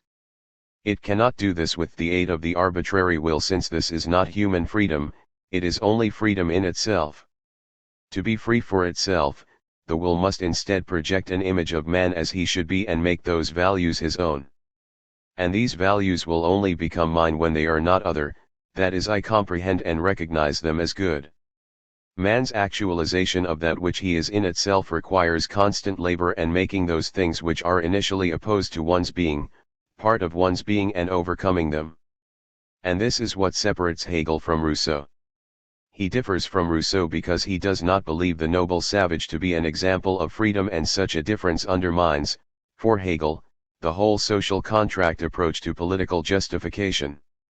Freedom is properly understood as the unity of the particular self and the social, ethical self, but this is only possible when the subject is at home or with himself, or when the will remains with itself or has identity with itself. I is at home in the world when it knows it, and even more so when it has comprehended it.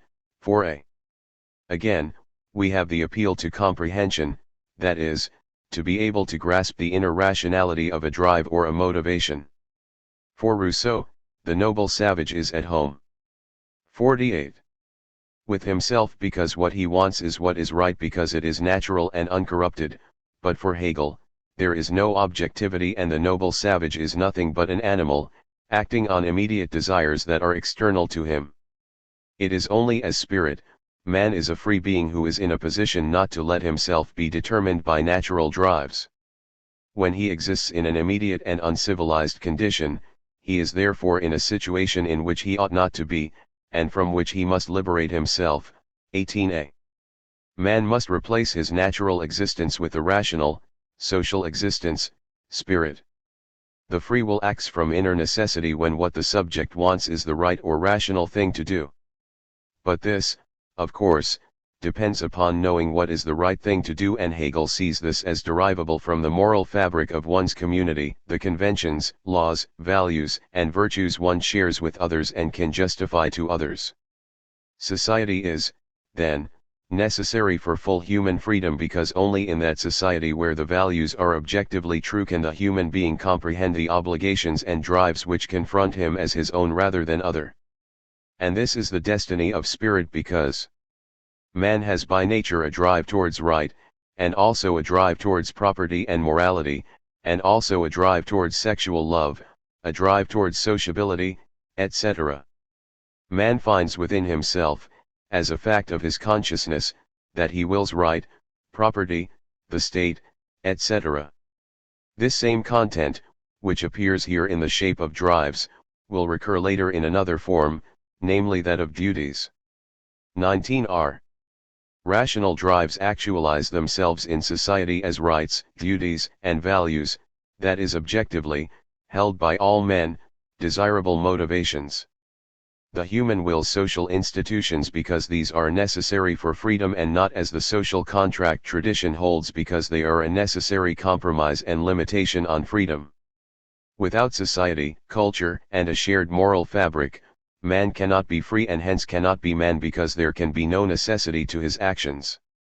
Yet, one's social fabric may just become a second nature and be as determinate as one's natural will.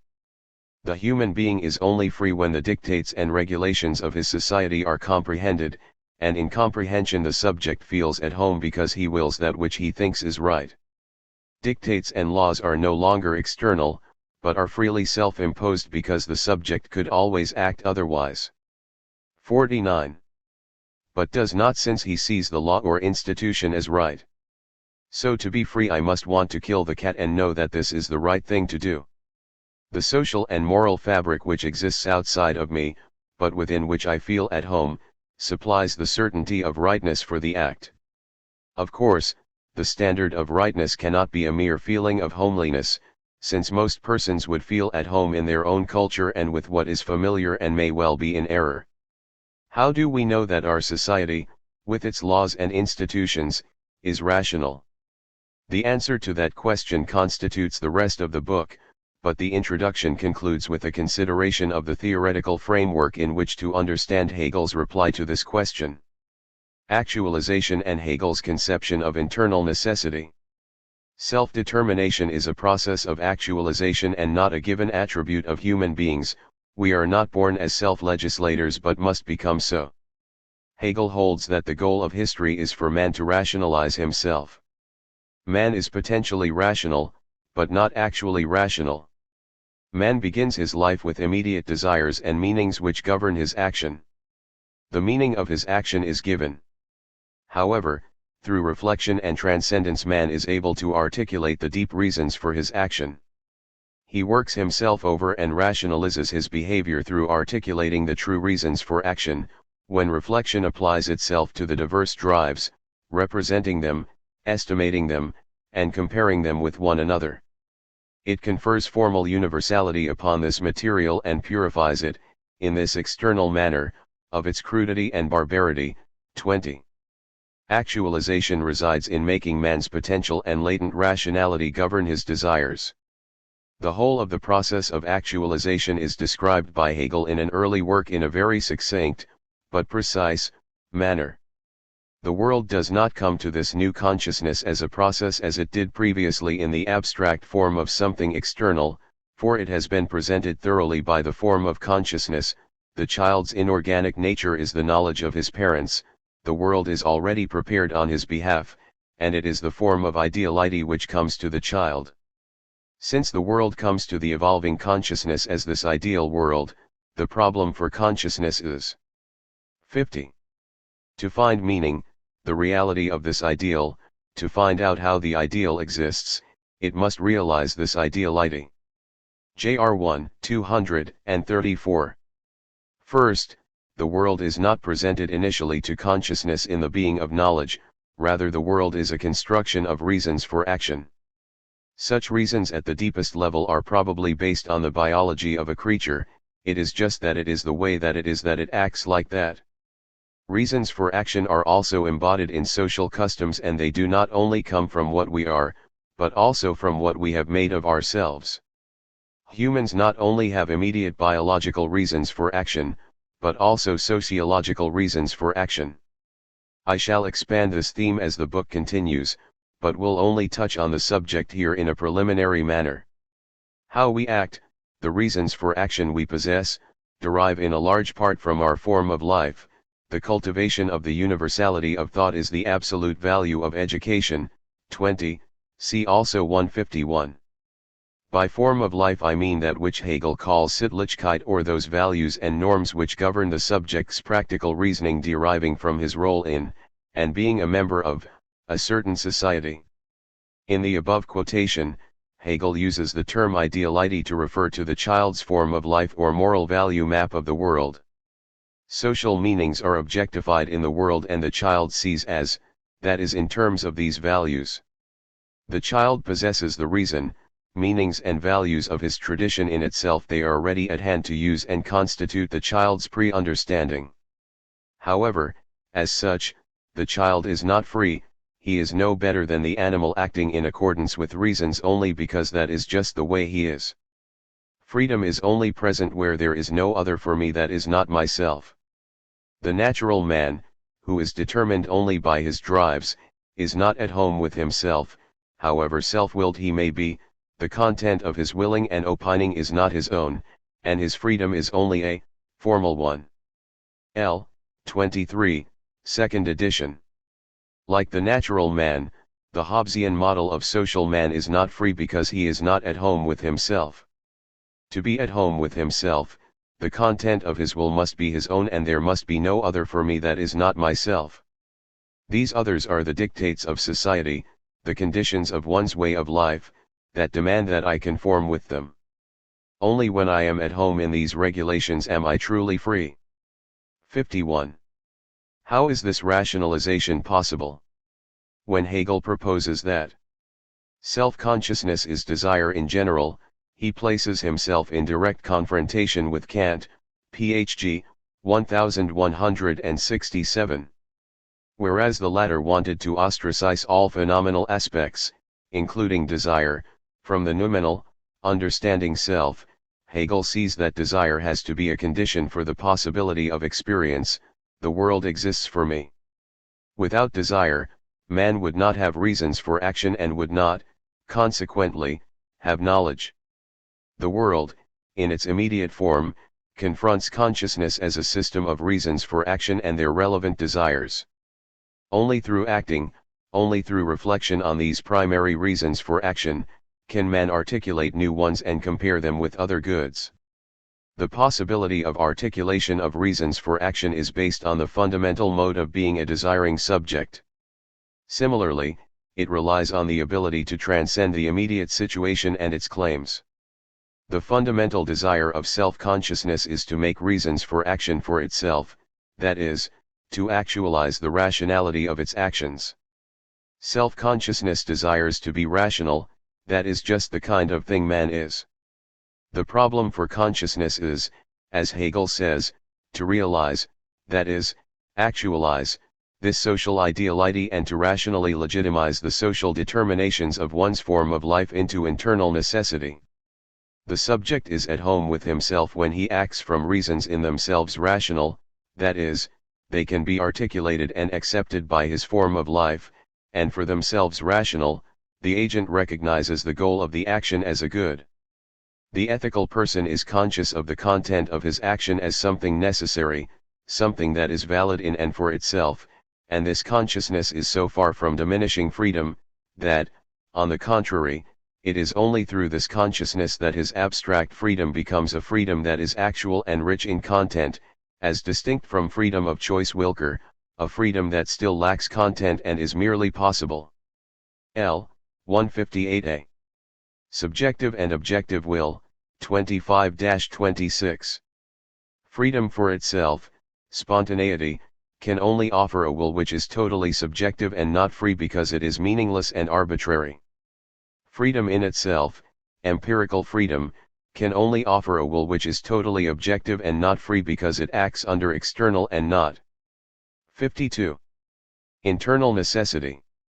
In articulating our desires, in evaluating them and denoting them either right or wrong, freedom is actualized as reason. When one's free choices coincide with rational choice, one has mastered one's nature and is fully free. Hegel holds the Rousseauian aspiration for freedom as unity, when what I subjectively desire is what is objectively right. 6. Hegel warns his audience against the purely subjective will. The subjective, as far as the will in general is concerned, denotes the will's self-conscious aspect, its individuality as distinct from its concept which has being in itself. The subjectivity of the will therefore denotes, a. pure form, the absolute unity of the self-consciousness with itself, in which the self-consciousness, as T equals T, is totally inward and abstractly dependent on itself, i.e. the pure certainty of itself, as distinct from truth, p. the particularity of the will as arbitrariness and as the contingent content of whatever ends the will may pursue. 7. One-sided form in general, in so far as that which is willed, whatever its content, is still only a content belonging to the self-consciousness, an unaccomplished end. 25. A will is subjective in three ways: a. as being that which is chosen by the self and not external causes, b. as being identifiable with an individual who wills, and c. not yet objectified through action. But a subjective will is not free if, to return to our earlier example, I kill the cat because of immediate inclination or do so arbitrarily, without good reason. In both cases I want to kill the cat, but in neither case can the motivation be described as properly my own, according to Hegel. The subjective will is only free if it can externalize its reason for action in terms that are acceptable as right to one's social community. Secondly, Hegel warns us against the totally objective will. A. The will, insofar as it has itself as its determination and is thus in conformity with its concept and truly itself, is the totally objective will, p. But the objective will, inasmuch as it lacks the infinite form of self-consciousness, is the will immersed in its object or condition, whatever the content of the latter may be. It is the will of the child, the ethical will, or the will of the slave, the superstitious will, etc. 7. Finally, objectivity is the one-sided form. 53. Opposed to the subjective determination of the will and is thus the immediacy of existence as external existence, the will does not become objective to itself in this sense until its ends are fulfilled. 26. A will is objective if it, a. acts on a self-imposed law and does what is right, b. acts purely on authority, through a trust of the law, child, or coercion, slave, imposed on it and does not subjectively see the law as a good, only the obedience to the legislator as a good, and, c. a will is objectified in the action on the world. My desire to eat the cake becomes objective in the consumption of the cake. My intention can be adequately reconstructed by an other agent who observes my action. 7. C. can be ignored here, it comes into play later. 8. A totally objective will may do what is right, but does not do so freely. So, if we return once more to the cat example, my will is superstitious if I kill the cat because I am instructed to by the authoritative voice of the priest. I fear going to hell. Or my will is that of the slave if I kill the cat because an animal lover puts a gun to my head. Or my will is ethical, in a pejorative sense that Hegel does not use consistently, or that of a child if I kill the cat because it is the done thing. Hegel wants freedom to be the union of the subjective and the objective wills. The subjective is necessary for the will to be at home in the regulations of society, and the regulations of society are necessary for the will not to be arbitrary. So, for example, the right thing to do is to wear the seat belt because it will save my life, a good. If I wear it because my mother told me to, or because it brings good luck, or because I just fancy doing so, or because it matched my shirt, I do the right thing but for the wrong reasons. If I don't wear it because I believe it will hinder my chances of survival in a car crash, then I do the wrong thing for the right reasons because I am in error. If I wear it because it will save my life, then I have comprehend the law and feel at home in it. At this point, there is no need for the law because the subject would legislate himself. It is what I want and what I want is justifiable as a reason for action that would be adopted, all things being equal, by everyone. Of course, laws are still required since subjects may need reminding of what is right and cannot be expected to continually rationalize what to do at every moment. They may even sometimes find a path of action too taxing to decide on their own. 54. Right and the Shapes of Freedom, 2933. The point of Hegel's introduction is to present his metaphysical description of freedom. An agent is free when he can endorse the end of his action as his own and be certain that it is the right course of action. Endorsement is a subjective attitude, homeliness, and certainty is gained by the attitudes of other agents belonging to our culture. Yet, is it possible to be at home in a culture where the dictates of right are not rational? Hegel would say no, but he has to prove that to us. To put the problem in a slightly different and clearer way, how do we know that the limitations we apply to ourselves to purify our desires, the values of our society, are truly rational? Hegel's appeal to the social nature of reason-giving opens his thesis up to the charge of relativism.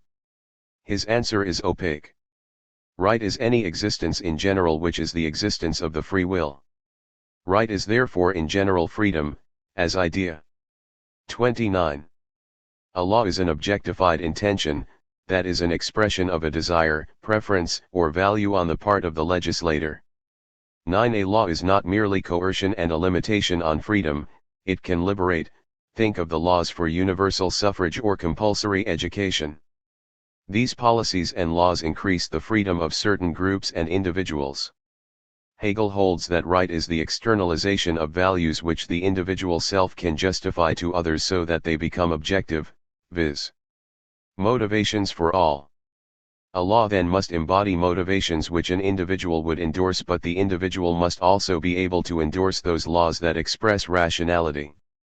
This coming together of the objective and subjective is right, but this right must develop from the abstract theorizations on metaphysical freedom we have begun with through the idea of externalization, expression of desires, property, rights, action, morality, and finally ethical life as a whole. The complex system of relationships is freedom because it frees us from the irrationality of brute drives and orders our desires via a system of immanent values, rights, and duties.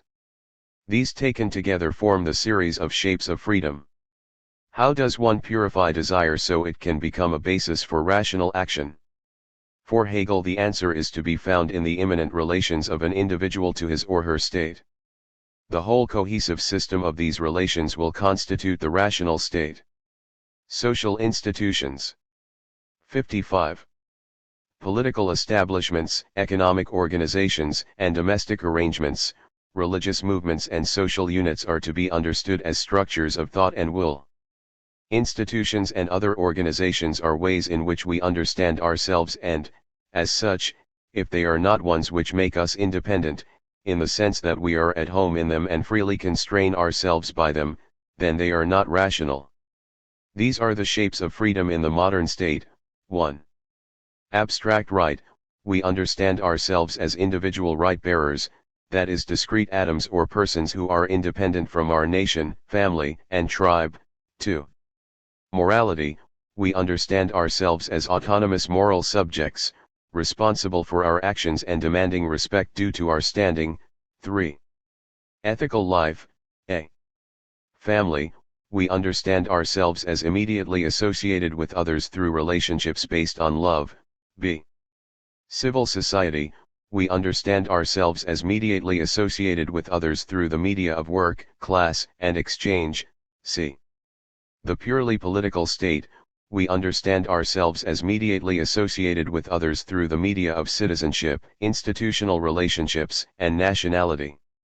Now, all we have to do is change this understanding, definitional work, into comprehension, the recognition of the actual form and requirements of these rational institutions, and also show how these various institutions can cohere harmoniously. That is the aim of Hegel's lecture series. Study questions. 1. How does Hegel's account of free will differ from that of the British empiricist tradition, and what advantages does it have over such an account?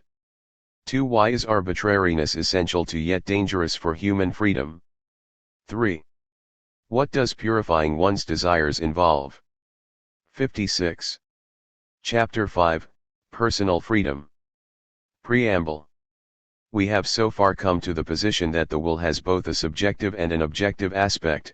Subjectively, I can only act in such a way that I see the aim of my action as mine, as a purpose chosen by me, and, objectively, this purpose chosen by me cannot be arbitrary but must be rational, and the standard of rationality is the expectations, understandings, and wills of others. Formally, we may understand what this means, but we shall not truly comprehend it until Hegel begins to put flesh on the bones. Part 1 of the philosophy of right is the first step of this incarnation. Subjectively, I represent myself as an atomistic self amongst other atomistic selves, all pursuing wants, desires and projects. As selves, we intuitively understand ourselves as having, in some sense, a right to the unfettered and unhindered pursuit of these goals. Objectively, any society that hinders and obstructs unreasonably cannot be considered rational.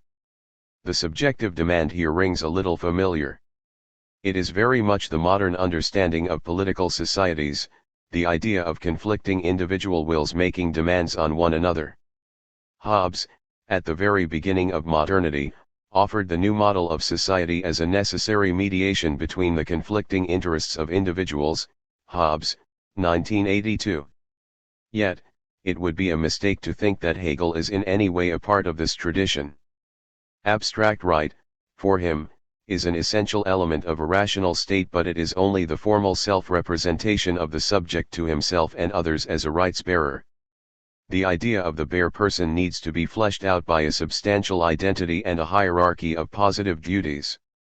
Society is not a necessary evil, as it was for Hobbes, that constricts my freedom for 57. The sake of peace, it is also the very substrate that makes freedom, in the Hegelian sense, possible. So, the subjective demand would seem to require that for a state or community to be rational, and this is now a term of art we shall use, following Hegel, to mean on one level legitimate or valid, it must ensure that the subject can recognize the end of his or her action as springing from internal motivations, as a good for him or her, that is, that my subjective desires, preferences, and projects can be objectified in the world as an expression of who I am. That will be the subject matter of morality, and in ethical life Hegel will show that the state must also determine when said desires, preferences, and projects cannot permissibly be satisfied, and he will do so in terms of the rationality of such desires with reference to the objectified freedom of right in a specific community. However, the simplest way, and the intuitive way, to do so is to think of oneself as an individual with rights, as an individual with intrinsic worth whose desires, preferences, and projects demand to be recognized as those of a person and not as the drives or instincts, or motion, of animals, children, and objects. As such, the value of freedom dictates that we, as persons, be allowed to pursue these desires, preferences, and projects. This is the realm of abstract right. The person, 34-40. The person is Hegel's term of art for this atomistic, formal self in the pursuit of desires, projects, and goals. The first part of the philosophy of right is an exploration of the idea of personal freedom.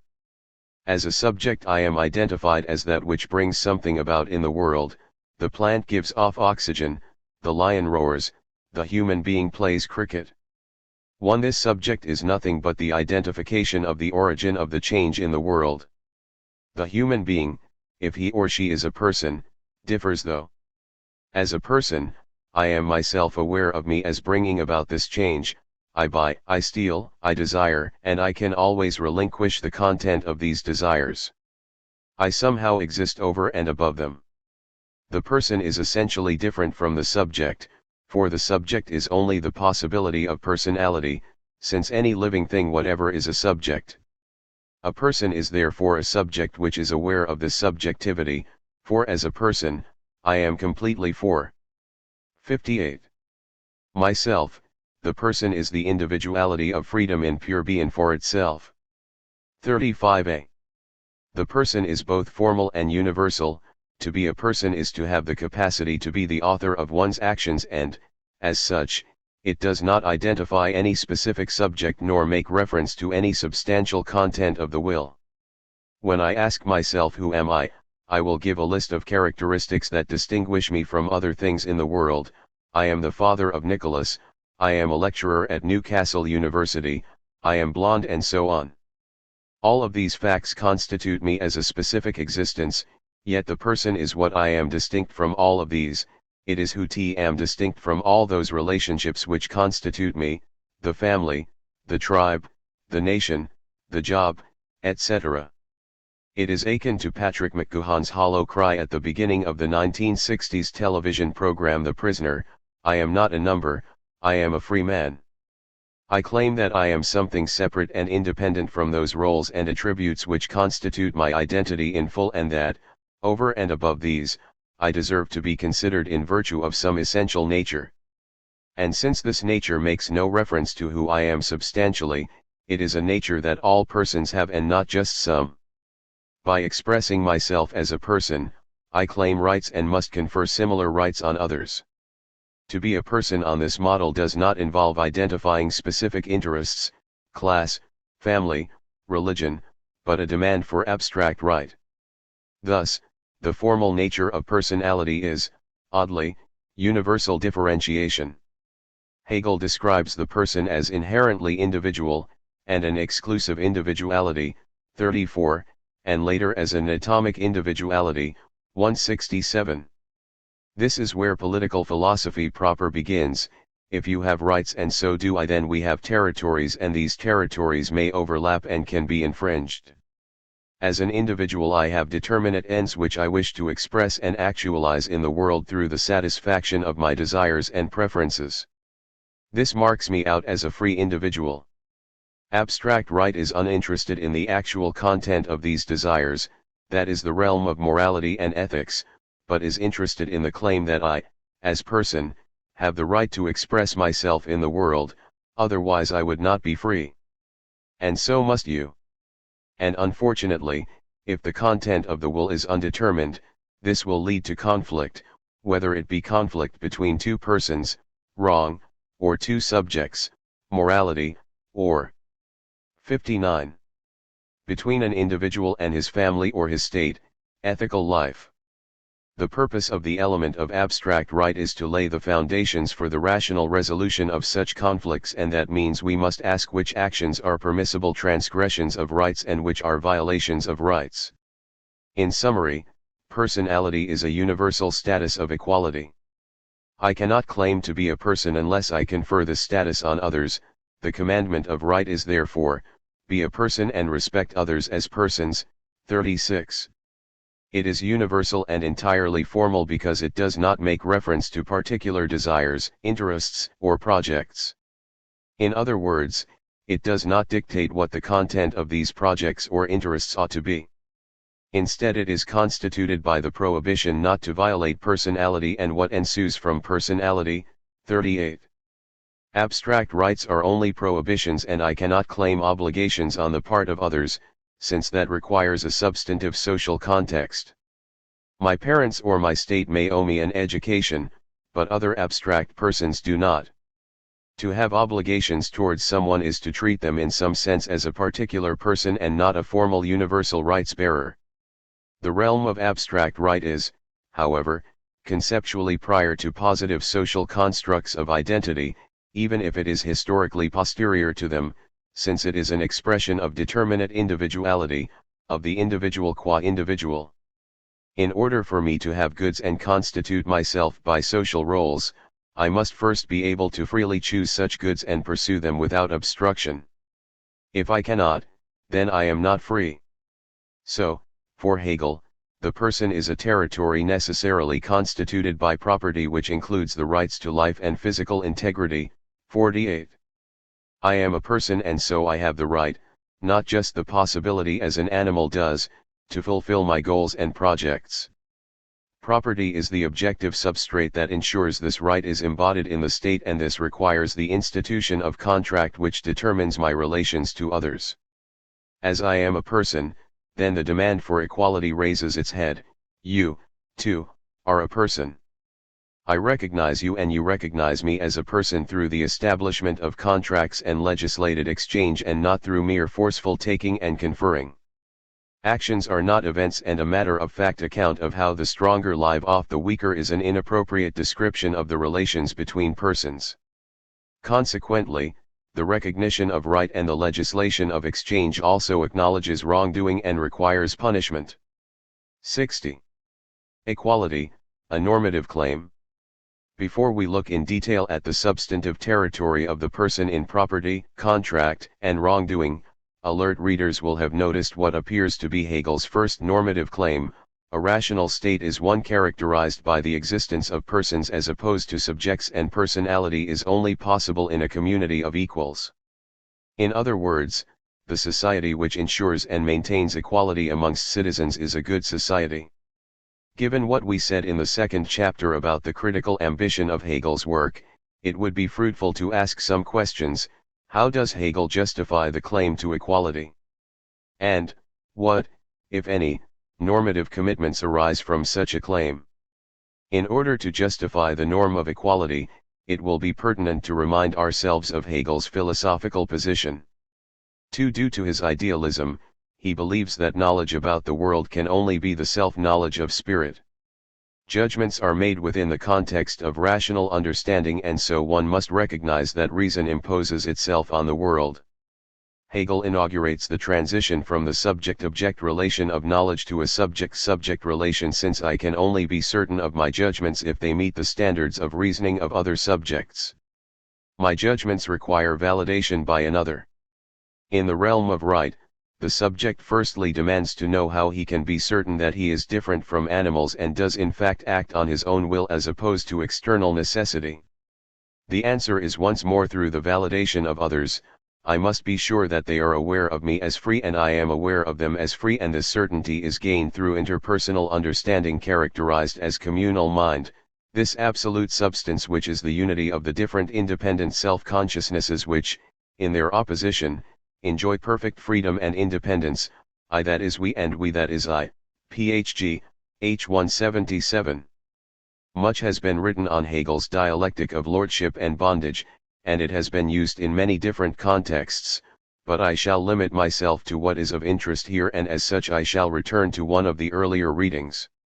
Kojève grounds the need for recognition in the desire for the self to demonstrate his freedom, for man to be truly human, for him to be essentially and really different from an animal, his human desire must actually win out over his animal desire, Kojève, 1969, 6. In the dialectic, Hegel gives us one way to do this, and it is only through staking one's life that freedom is won, phg, 1187.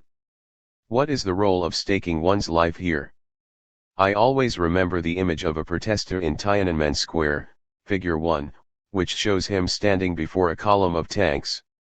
This has always seemed to me to raise the greatest problem posed to a Hobbesian, or any naturalist, account of motivation. The man is prepared to sacrifice his life in the pursuit of an ideal, liberty, equality, that is never going to be enjoyed by himself. The desire for self-preservation, supposedly the strongest in our storehouse of desires, is trumped by an abstract and formal value which, if you ask the man exactly what he wanted, what equality and liberty will actually be if he is successful in attaining them, he would find it nigh on impossible to articulate. But, he is prepared to stake his life for the sake of a principle. We are left in no doubt that this is a human being and not an animal. Of course, the man's actions would not be interpreted as human action, as a demonstration of his freedom, unless there were others around him able to understand his sacrifice. In his case, he appeals to the tank driver, the Chinese government and, perhaps, the global. 62. Abstract right. Mass media's audience. The watching dog would not be able to see this as a relinquishment of desires. Please do not look for the dog in the image. In a mistaken response to a bureaucratic dictate, it was airbrushed out. His actions require other free subjects to acknowledge them as a free act, otherwise they are meaningless. The theory of recognition offers an alternative to Hobbesian social atomism, the idea that society arises due to fear and dependence and from the need to mediate between conflicts of individual wills. Rather, society arises out of the desire for intersubjective recognition, since this makes freedom possible. 3. In Hegel's story, the demonstration of one's freedom is by the same staking of one's life, but in the beginning the meeting between two self-consciousnesses results in a struggle to the death. If one cedes or dies and becomes a slave or corpse, then he is not a person, he is like a dog, and cannot confer personality on the other. The resolution requires mutual recognition. This mutual recognition is a product of a drawn-out historical development that we do not have time to follow, but will say a little about later on in this book. Within rational society, as we shall see, property, marriage and the other elements of ethical life provide an alternative way to demonstrate my humanity and hence are necessary for full human freedom. The moral of the story is that if I claim to be a person with rights, I require other persons with rights, otherwise I am not sure of myself. The concept of the person is the first objective embodiment of this requirement of recognition in a political state. Personality has to be mutual because it is a universal concept. I can only claim to be a person if I also recognize those who do not violate my rights as persons. Equality, the moral ascription of the right to satisfy one's desires, stretches to all persons. Without this recognition there are no persons, and I am not a person. Self-consciousness exists in and for itself when, and by that fact that, it so exists for another, that is, it exists only in being acknowledged. Phg. F 178. The normative commitments of equality. Does this mean Hegel can make the evaluative judgment that a society characterized by the moral norm of equality is better than one which is not, in his words, is more rational? The simple answer is yes. The normative claim amounts to this: any society which has an institution of slavery is not rational, neither is one that does. 63. Not, in whatever way, acknowledge equality between persons. Yet, these norms are hard-won conclusions to a history of struggle. 274a and 331r. The emergence of the person is an historical event and, Hegel holds, a people at an earlier stage of history would not have had personality. The person comes about only through mutual recognition. For and to be free, a people must experience this history for themselves. If we hold firmly to the view that the human being in and for himself is free, we thereby condemn slavery. But if someone is a slave, his own will is responsible, just as the responsibility lies with the will of a people if that people is subjugated. Thus the wrong of slavery is the fault not only of those who enslave or subjugate people, but of the slaves and the subjugated themselves. Slavery occurs in the transitional phase between natural human existence and the truly ethical condition. It occurs in a world where a wrong is still right. Here, the wrong is valid, so that the position it occupies is a necessary one. 57a. How can a slave be responsible for his own serfdom? If we free them, then this is an act of external causality. The slave alone is capable of freeing himself, since to not be a slave is to act on one's own will. It cannot be done from outwith. Slavery is the imposition of external determination on the will. Slaves should be freed like children, through development, and this leaves them at the mercy of history. Slaves are freed when the idea of a person emerges and establishes itself as a political notion. For Hegel, one cannot export the values of liberalism, or even the dictates of the realm of abstract right, to other nations, because to prescribe how others ought to behave may increase their well-being, but it leaves them as enchained as before. They merely swap one authority for another and remain unfree. 65. Now, this might have some horrible consequences. We can't interfere in the development of cultures, they should work their ways through history for themselves. So, we may rightly judge human sacrifice to be wrong, but we cannot impose a law externally on a culture which is out of joint with its time. It is only in mature states that religions which violate personal rights become intolerable. 270r. Again, remember that for Hegel we are all children of our time, and as such we can only work over what is intuitive and immediate to us. 64. History itself is the ultimate arbiter of rationality. It also may promote treating primitives like children, but we shall discuss these consequences when we look at world history at the close of this book. Yet, more pressingly, Hegel has to face a problem. In Rousseau, mutual recognition is guaranteed by equality in a homogeneous state which is classless. In this way, there can be no us against them, and I feel at home with my peers. Hegel, however, celebrates class difference and separate interests. How, then, can equality be ensured, and what exactly does the norm substantively demand? Property is one answer to that. Property, 41-71, and contract, 72-81. The explanation or justification of property can take various forms. Rousseau tells us it is an ideological contric. 2. Locke tells us it is a natural right. 3. He also adds it is deserved. 4. Freud holds it is necessary for the satisfaction of needs in a social group. V. And Kant holds it is what all rational agents would agree to if they reasoned. Hegel differs radically from these traditional and intuitive answers to the justification of property. For him, property is the rational existence of a person and the expression, the objectification, of particular personality and territory. The ground of Hegel's justification of the institution of private property lies, and although it should not surprise us, it should strike us as radical, daring, and odd, in freedom. The subjective will must be recognized as freedom, so it requires the institution of property to differentiate the instinctual taking of the animal from the rational appropriation of the human being, 45-46,51. Without the conventions and expectations of property, none of this would be possible. One way to understand this demand for equality of persons through property is made clear from an earlier version of his lectures. The essential being of ownership is the determinate existence of its right-governed absolute aspect, namely that in ownership persons recognize one another as persons. This means that in the consciousness of their self-identity they know themselves to be identical with others through the mediation of external existence, and they accept one another as mutually free and independent. FPR 31. 65. Property is a medium through which the embodiment of the will is manifest. We fashion a world which expresses our difference and discreteness in an external sphere of freedom. 41. Personality requires property in order to demonstrate its particularity to the world. I assert myself as a free individual through the appropriation of the objects of my desires and wants. The substrate of property is external in that it is separate from my will and must be so in order to maintain and promote the freedom of that will. How does property, and more specifically the institution of private property, maintain and promote personal freedom? The first response is simple.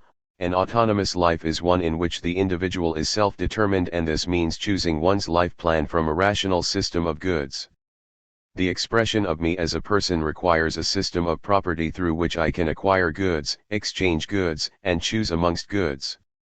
Property, Hegel assumes private, frees me from the dependence of day-to-day living. If I am working simply to feed my family and survive, I will not be capable of making any free choices about the way in which I want to live my life, as I am subject to external necessity.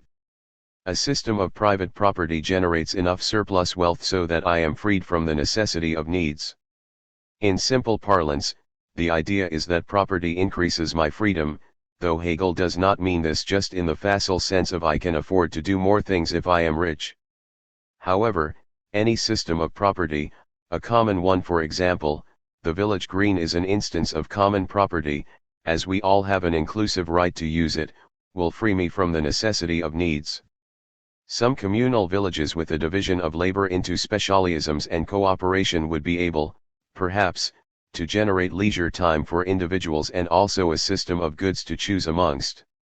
Hegel has argued that property, the production and distribution of goods, is necessary for freedom, but not private property. He, however, openly states that common property does not and cannot express the appropriate relationship between the person and external things. The person requires the social possibility to act on the arbitrary will, to act on whatever the content of one's will happens to be, and common property, including extended family rights, constrain the territory within which one can act arbitrarily and contingently. 46. Hegel would say that any form of common property will make the expression of me as a discrete and independent person impossible. Private property introduces boundaries and territories that support. 66. The realm of personal freedom, the realm of abstract right, in a way a system of common property could not.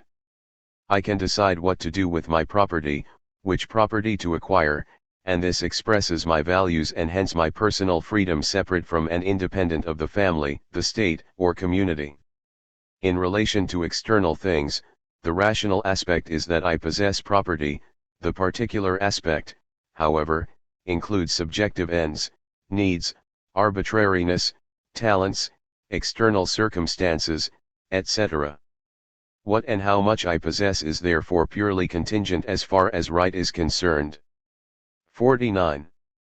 And this is important because the relation between the person and the world is expressed through what he needs, uses, and alienates.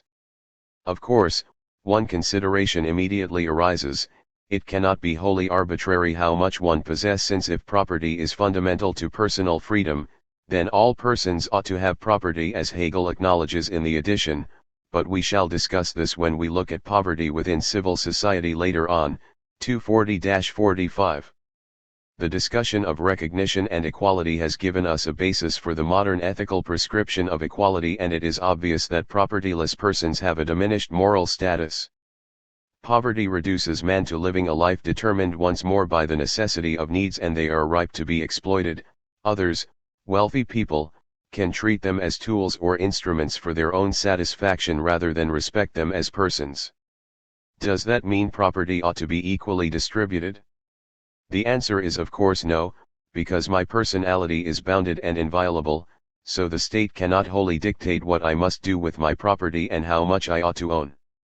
For Hegel, private property follows on from the formal demand for equality, respect persons as equal, but it does not necessarily entail substantial, distributive equality. Such patterned distribution of goods would contradict the personal freedom, the choice to buy what I want, to spend my money how I wish, that private property seeks to facilitate. So, private property, not common property, will mark my distinctiveness as a person and facilitate self-understanding. 49. Hegel believes different social ways of life allow greater freedom, and that progress has been made from the idea of man as a member of a tribe whose goods were identical with and determined by the collective good to the atomistic person, who possesses individual goods. 67. Expressing his own particularity. And here we see why property is an abstract right. It sets up the territory around the person that cannot be violated by others or by state decisions. Rights, after all, are normally justified by the private versus public decision. What part of my life do I have control over, and what part does the state decide? The state, on this model, cannot violate the rights of life, liberty, and property, or, put more simply, it cannot decide whether I live or die, what I do with my life and how I express myself. 49. 5. All of these must be personal decisions if I am to be free. And this is the ultimate justification of abstract right, freedom. Without the realm of abstract right, human beings cannot become fully free. The rights are objectified through property, recognized through contract, and affirmed through the reaction to wrongdoing. The boundary of abstract right is set by prohibition, and, on the level of abstract right, no positive rights, to education, for example, can be claimed, since these belong to the determinations of the ethical state and not abstract right. These are goods which have been decided to be rational and worth promoting. Abstract right remains on the level of contingency. These are my goods and I affirm them as a particular ego. The actualizing of the inner will through property takes three forms: appropriation, seizure, artifice/creation, marking with a sign, using, consumption, alienation, the idea that if something is mine, as opposed to being a mere means to the satisfaction of a desire or a need, I have the capacity to relinquish my ownership of it. I need not consume it, I can exchange it, bequeath it, or sell it. This truly distinguishes an institution of property from mere consumption, and this requires contract. 6. Exchange concerns the volition of two wills. It is a response to how and when someone or something can impinge my territory, and it is based once more on the relationship of mutual recognition. Consent can be given to adults, one either punishes or tolerates children. For Hegel, one cannot sell something to an animal or a child, but only to those things in the world recognized as persons. Only persons are able to exchange, bequeath, and buy. 74. Such a claim may sound absurd, but when the child offers me money for an object, there is no true sense of the value of what he wants or what he is exchanging for it, and such a relationship is one of playful condescension on the part of the adult and not equality. Property is, then, one of those rights that give me the moral status. 68. Of a person, making people identify me as an individual and respect my liberty as an individual rather than just a member of the tribe. Agents are free to become what they choose, and they can only understand that when they have achieved certain goals. Property is a sign of what I have made of myself, and also a communication of myself, what I am, to others. The clothes make the man, so to speak. What I choose to buy, Elizabeth Duke jewelry, wear, a hooded shell suit, and drive a souped-up Fiesta, tell a story about who I am and how I see myself. Similarly, I can learn about myself from the expression of my tastes through the system of private property. Yes, I am a father, but I am also the father who wears this and drives that. Private property allows me to see who I am and I suppose change it, just as I am the one who wants to flee the scene of the cat's dying, see chapter 4, but also wants to put it out of its misery, so I might be the one who wants to buy a novel by Jeffrey Archer, but wants to buy one by Gabriel Garcia Marquez. The objective freedom of private property allows the subjective freedom of rational determination and the purification of one's drives in a way that common property would not. It is not the mere satisfaction of needs but a system of communication that allows free beings to mark out their distinctiveness and to bring them to an understanding of themselves. Hegel's justification of the system of property rights then has very little to do with external necessity or needs. In relation to needs, if these are taken as primary, the possession of property appears as a means, but the true position is that, from the point of view of freedom, property, as the first existence of freedom, is an essential end for itself. 45r, see also 41a. It allows persons to purify their desires and to properly be a person. There are, of course, other ways to communicate who I am to others, or to understand what I have achieved, than private property, but private property, Hegel argues, is a necessary element of this communication. Wrong, 82-99. Necessarily, when there are rights, there will be illegitimate violations of these rights and that is wrong. It is no longer the description that it happened but the evaluation that it should not have happened which begins to characterize human beings' appraisal of one another. Wrong, for Hegel, is a semblance of right, by which he means, an opposition between right in itself and the particular will as that in which right becomes a particular rife. 82. By becoming a particular right, the formal universal nature of abstract right is lost and so is the substrate which guarantees personal freedom. In other words, without the notion of wrong and punishment, my personal freedom cannot be assured. Hegel begins by listing the different types of wrong. First, there is wrongdoing which is unintentional or non-malicious. Two persons may, for example, claim the same object and so they are in agreement about rights and the rules of property distribution, but one or both of them are mistaken about some fact of the matter. Such a situation is a mere collision of individual wills and, although there is agreement on right, the conflict generally concerns whether a violation has occurred or not. Second, if I sell you a pair of shoes from the market, but you get home to find a brick in the shoe box, then this is a case of deception. I simply do not recognize the universality of the contract, believing myself to be exempt from it yet willing, at the same time, that it applies to everyone else. Although the criminal recognizes the rules governing property transactions, the wrongdoing consists in the need for the victim to abide by the rules and to earnestly believe that I, the criminal, do so too. Third, coercion and crime consists in denying the victim's rights as a person and negating their deserved status. Coercion, like slavery, involves equal parts of responsibility and bad faith for Hegel. Only he who wills to be coerced can be coerced into anything. 91. If I put a gun to your head and demand your wallet, your strongest desire is to preserve your life, but you should still acknowledge the pull of your conscience not to give me the money, and this for Hegel means that there still exists a choice. The will of the criminal seeks to destroy the personality of the victim and his free choice by trumping his free will with external necessity. Perhaps we need to ask whether there is any substantial difference between the second and third types. If we were a Kantian, we might say both involve using the other as a mere means, and this is basically what is at stake for Hegel. Although, unlike Kant, treating others not as persons cannot be the be-all and end-all of moral or legal action. Abstract right is the first and most simple account of the sphere of freedom of the person in the modern state. In deception, we make ourselves an exception, all should obey the law so that I and 70. My interests can profit.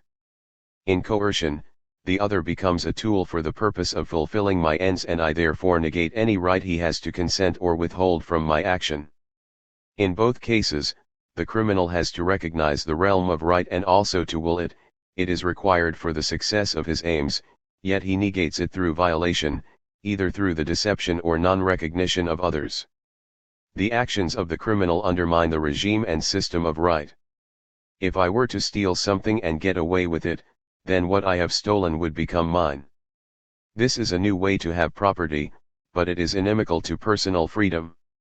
Since the very nature of property is to facilitate the expression of personal freedom, then this kind of property acquisition undermines that end.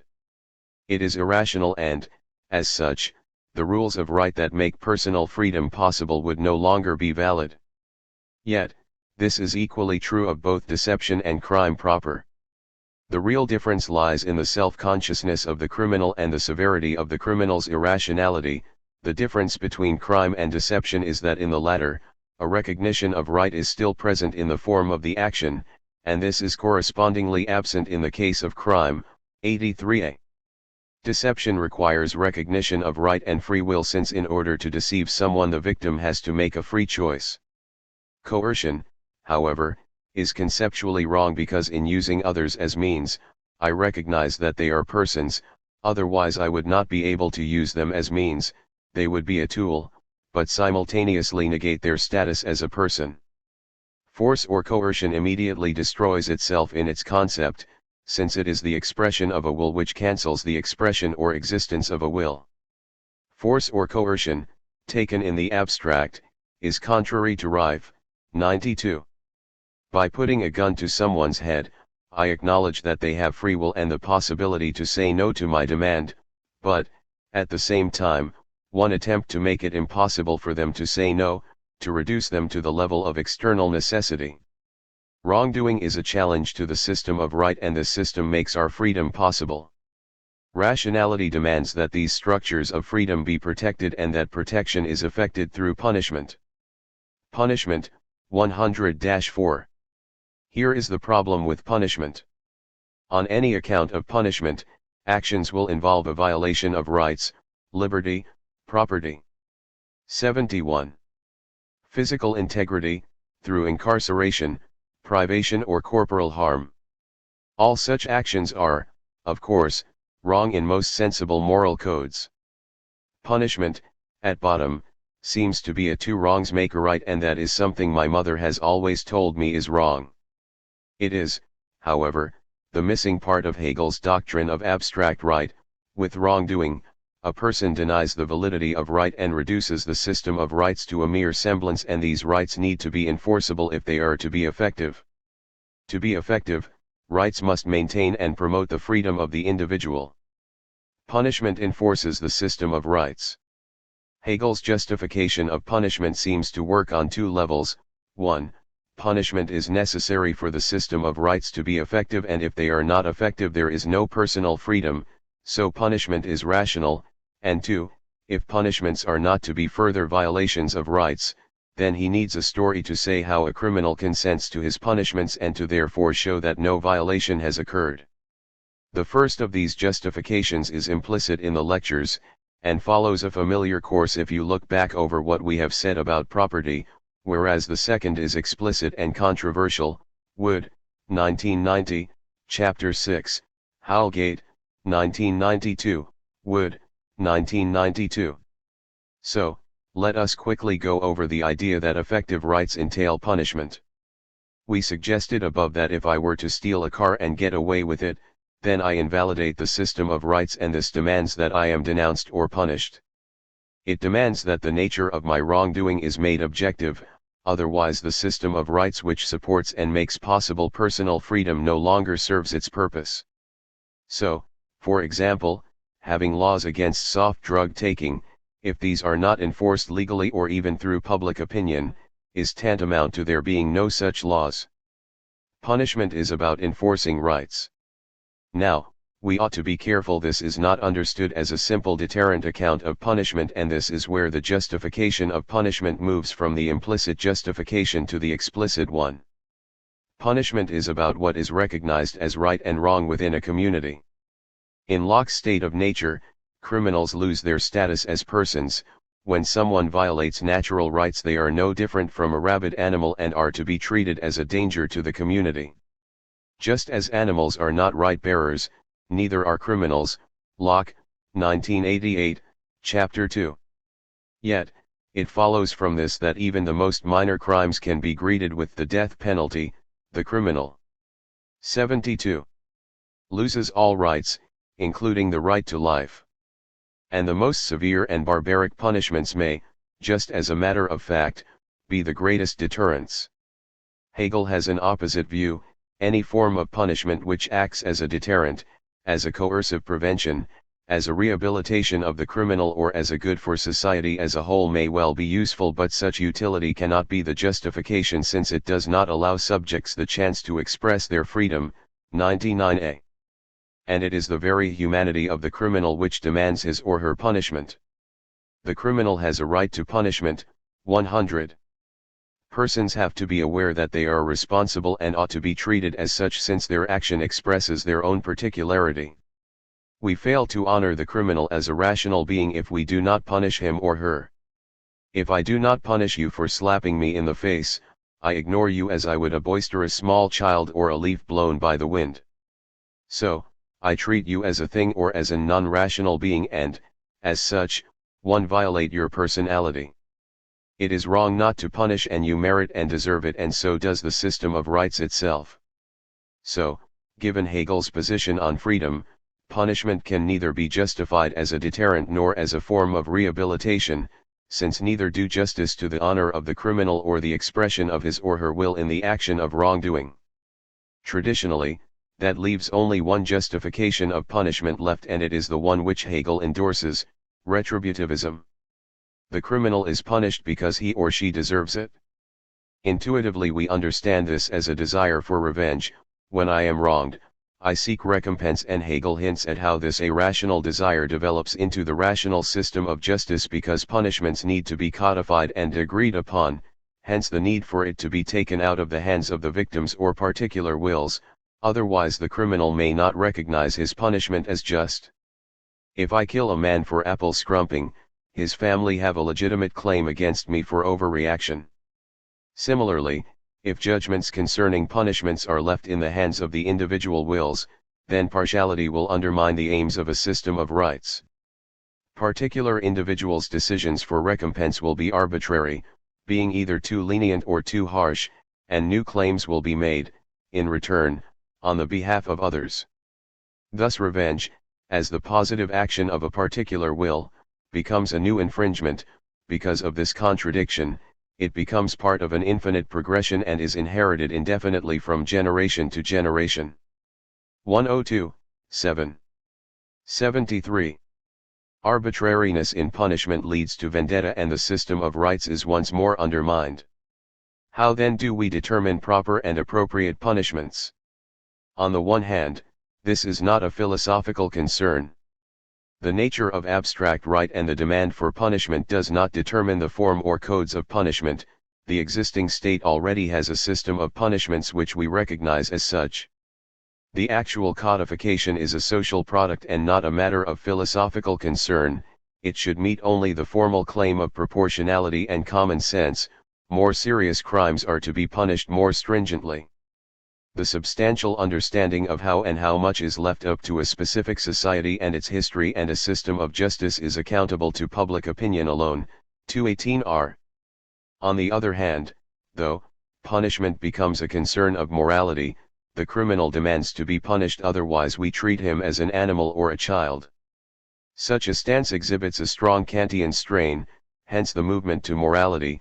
It concerns the subjectivity of the will, but this means the criminal is responsible for his action and recognizes this responsibility.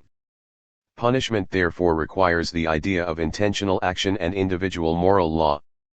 Abstract right is incomplete to deal with the actual codification of crimes and their punishments, and can only be completed by the explanation how, when, and by what degree we are responsible for our actions, a theory of action, and what we ought or ought not to be doing, a doctrine of duties. The discussion requires an exposition of morality. The transition to morality. The bottom line is that punishment is necessary for a system of rights to be effective and, hence, for right-abiding individuals. Yet, it does require that punishments need to be codified by an external authority which individuals recognize as an authority. In abstract right, the content of will is given, I want this, I need that, and the nature of right is to justify these claims and set boundaries amongst individuals. But, if I have not chosen my desires, then it is very hard to say I am fully responsible for them. Only a Humean compatibility picture seems relevant, and that would lead to a completely different discussion of punishment in terms of deterrence and character manipulation. Thus, the theory of punishment Hegel offers is incomplete without a discussion of responsibility, because if your 74 action demands to be treated as a human action, then you must have chosen your purpose and see it as a good. If not, I treat you like a dog. Such a claim requires a discussion of intentions and responsibility. When I make my needs and wants into an object, when I conceive of myself as a person wanting this or that, then I become an object for myself. And to say whether it is good to want this or that, not just right, is to evaluate my wants and needs. And evaluation is the realm of the subjective will and the moral point of view. Study questions. 1. Does it make sense to say that certain individuals and peoples do not yet have personality? 35r. Is such an assertion true, merely distasteful, or politically dangerous? 2. Are the institutions of capitalism and private property inimical to or favorable for human freedom? What is Hegel's position and is it convincing? 3. Is poverty a moral or a pragmatic problem for Hegel? 75. Chapter 6, Moral Freedom. Preamble. Morality, Part 2 of the Philosophy of Right, bridges the sections Abstract Right and Ethical Life. Sittlichkeit / the former section, as we have seen, is concerned with the rights and prohibitions of the discrete self as differentiated from the clan or the tribe, claims which involve recognition by others and identification of others as liberal, atomistic selves with particular desires. Such basic subjective freedom, I want X, would not be able to posit and desire its own particular end without the prohibitions and rights entailed by the emergence of the person as distinct from the tribe. The latter section, Ethical Life, is concerned with the positive duties and obligations of the citizen in the rational state. The good for me and the good for all of the rational social being have to be purified and harmonized by positive obligations entailed by and arising from the subject's various roles in ethical life. Morality concerns the transition from prohibition to obligation, Horn, person to moral subject, in such a way as to guarantee that the limitations imposed on one's will are those in which one can feel at home. 105, see also e.g., 503. With the person, rights enable or obstruct the satisfaction of subjective freedom, and law determines the claims of individuals within a group made effective by punishment. However, the subjective freedom of the person is merely in itself, an external purpose imposed on him, be it by immediate inclination or blind obedience to the dictates of authority. In Part 2 of the Philosophy of Right, we find the Hegel who is most consistent with the Enlightenment, since he sees the Enlightenment as the epoch of reason, and reason which must be demonstrated to the 76. Morality. Individual. Hegel is here expressing certain intimate themes of post-Reformation Europe. Just as the priest no longer mediates my relationship with God, neither do experts, nor teachers, nor men in power mediate my relationship with reasons for action. When a pharaoh wanted a pyramid built, it was enough for all other Egyptians that he had asked, since he was divine. When the Greeks set out for Troy, it was enough for Agamemnon to demand the loyal allegiance of his subjects because he was their king. But, to secure the allegiance of other kings, he had to demonstrate the just nature of his cause and the opportunity for glory, a good for them. The Enlightenment now demands that the rationality of any dictate from authority be demonstrated to each individual, as all are now free. The equality of personhood the East knew and to the present day knows only that one is free, the Greek and Roman world, that some are free, the German world knows that all are free, VPG, 104. The demonstration of the rationality of a dictate from authority can appeal to values or to reasons, but may just be the answer to the simple question, what's in it for me? It is the subject's intention, which reflects an inwardness as opposed to the external nature of the person, that is most readily named freedom. This subjective or moral freedom is what a European especially calls freedom. In virtue of the right thereto, a man must possess a personal knowledge of the distinction between good and evil in general.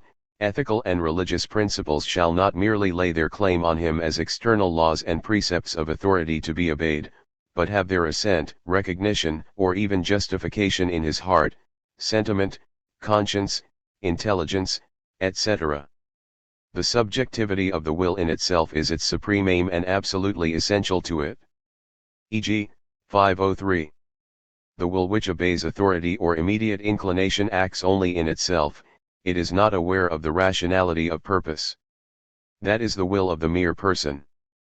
The moral subject instead transcends and interrogates the content of his will, asking if the I want X is a good for him, and, if he perceives it so, he claims responsibility for the purpose as his own. Hegel, in the above quotation, celebrates this modern, moral freedom.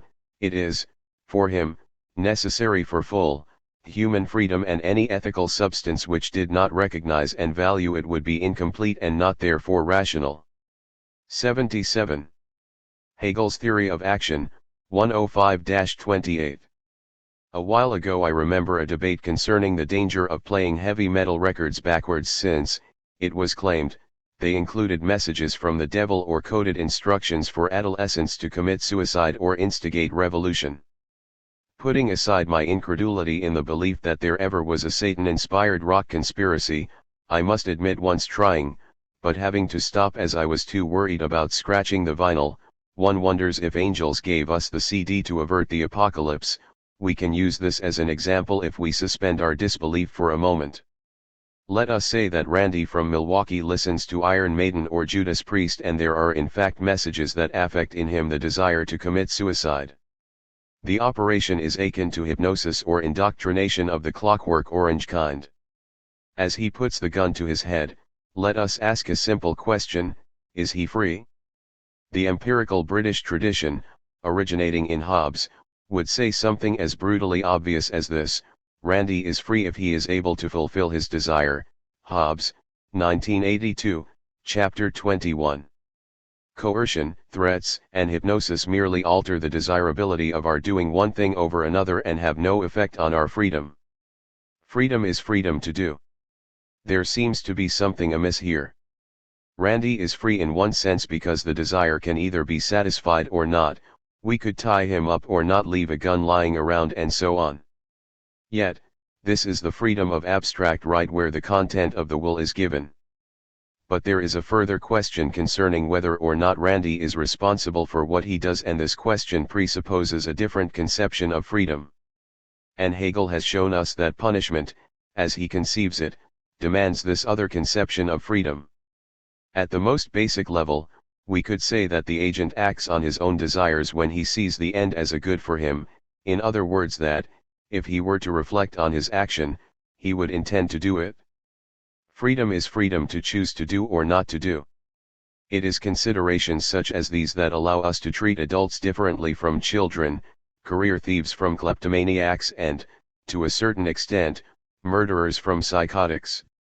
The difference can be understood, according to Hegel, as the intuition that the former of each pair all demand respect for their crime, whereas the latter are probably good objects for deterrent and rehabilitative practices, although we should not call this punishment because one can only punish the rational agent. 78. So, punishment, unsurprisingly, rests upon an understanding of action. After all, we hold people responsible for what they do. This may sound like a truism. If my father were serving 30 years in prison and he died after 10, I would be put out if the court demanded the debt of 20 years from me, since I did nothing. Yet, there are more important considerations in this distinction between an action and a happening or an event. When is it a murderous shooting and when a hunting accident, as often happens to vice presidents?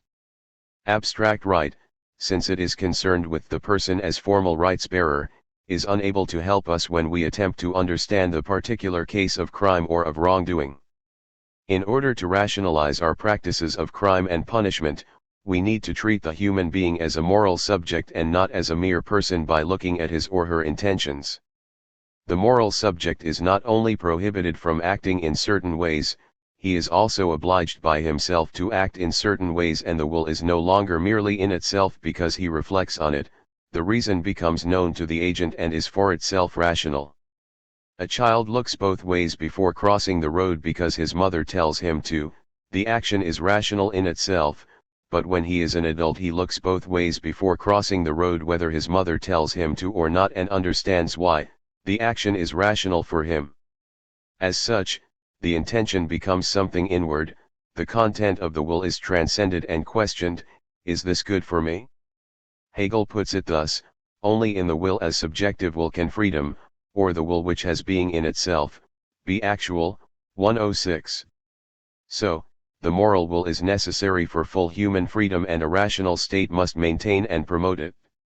The section entitled Morality describes what the moral will is and what it requires, and it shows how it is only possible given an immanent doctrine of duties, or ethical life. The inwardness of the moral will involves the agent in relations with others, for in acting upon a reason for itself, the subject seeks recognition in the externality of his will, which is to say, his action is intended to reflect the positive content of his purpose and be recognized by others as good. Hegel separates the deed from the action. In acting on the world, I bring about a chain of events which originate in my action. Some of these are deliberate and some are not. How do we know what the subject is responsible for? If the deed is the alteration in the external world brought about by the will, the action is that part of the deed for which the subject can claim responsibility. These two are, of 79. Course, not identical. In opening a door in ignorance and accidentally knocking the decorator off his ladder, the subject is only responsible for actually opening the door. His deed may have been to knock over the decorator, but his action was to open the door. A proviso should be added in that the right of the intention has an objectivity which holds that the action must include knowledge which the agent should know. Thus, the arsonist who says he only wanted to light one blade of grass is responsible for the destruction of the field, because he should have known that it was a likely outcome, and if the man opens the door, he ought to do so carefully if he has the decorators in. 119a. And, when the vice president shoots his friend and states, "I didn't mean to, it was just an accident," we need to be able to say that, since it was not a good for the vice president that his friend died, then his description of the event is accurate. For the most part, first-person accounts of actions will be reliable. How does this help us with the problematic cases of brainwashed, hypnotized, and coerced agents? If a purpose is not recognized internally by the agent, then it cannot be the free will of a subject, and this consideration rules out external factors such as deep unconscious motivations, the precepts of authority, or, more strongly, acting to save one's life in face of a threat, or natural causality. These all serve to explain an action, but they do not necessarily make the agent responsible for the act. For Hegel, only when the subject is recognized as responsible for his or her act, as the external expression of intention, is he or she fully free. Obviously, then, he has to characterize the way in which subjects are held responsible for their actions, and this means offering a description of intentional action. Hegel starts with a formal point: the change in the world for which the subject is responsible is that to which the predicate mind can be attached. 115. The coerced or hypnotized agent would probably say, on viewing what they had done at a later date, "That was not me. I did not, would not, want to do that." As such, they cannot recognize the action as their own, and it is easy for us to see that, when the bank robber holds a gun to the teller may want to put the money in the bag, but only in so far as the will of the bank robber is expressed through the teller. Thus, the act can be described in terms of a purpose, the particular will's cognizance of an external principle in terms of an internal motivation such as fear. In this example, the bank teller's purpose is not to be shot, but it is made more 80.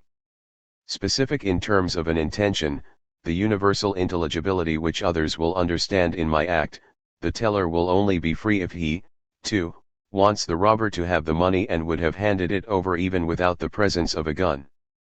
Purpose is proper to the description of persons, of children, and animals, but moral subjects require the more specific language of intentions.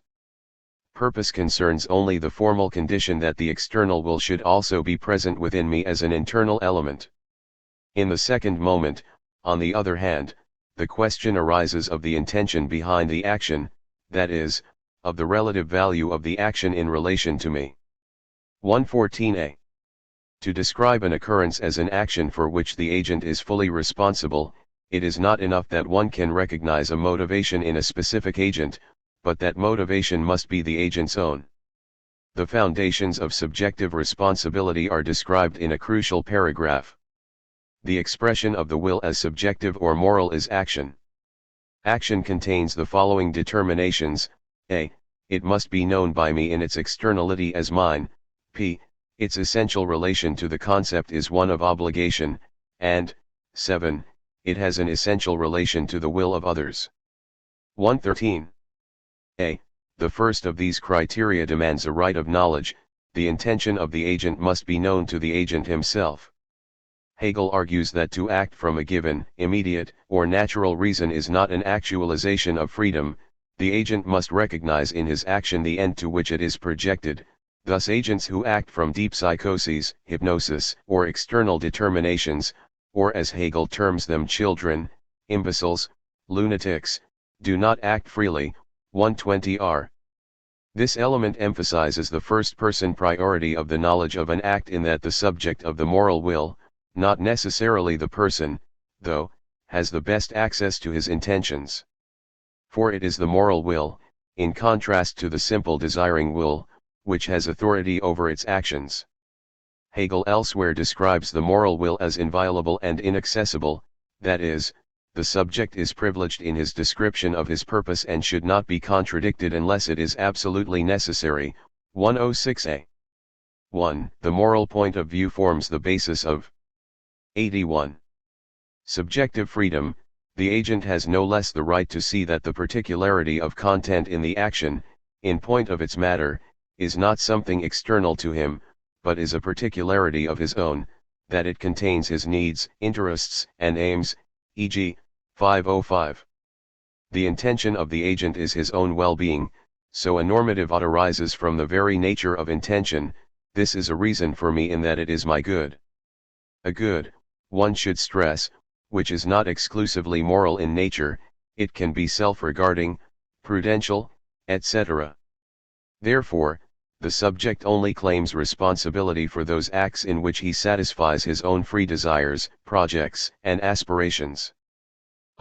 Second, action demonstrates the subject's essential humanity in that, holding the end to be a binding good, he posits an external relationship to it of obligation or duty.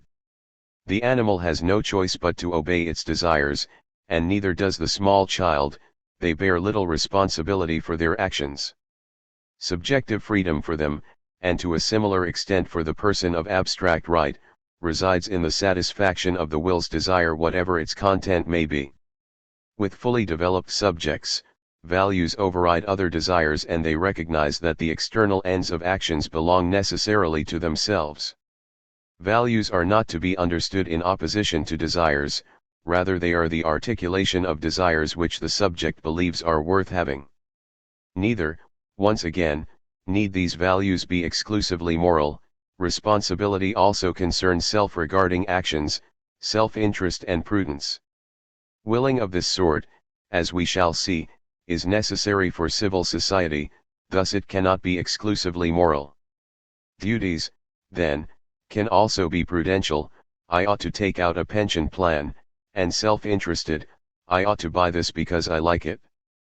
The judgment involved in this second criterion appraises and ranks desires in an order of priority made in relation to a conception of the good.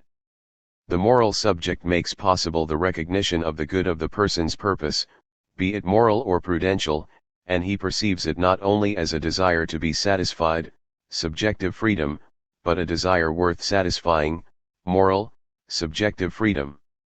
Responsibility requires that the subject self-consciously know and freely choose his purpose for the predicate mind to be attached to the action. 7. Third, it is necessary that others recognize the action as one's own. This criterion holds that the intention must be validated by the other. The action must express the implicit humanity, obligation, rather than appear to be a merely immediate purpose, and this entails that others must concur with me and my description of the good.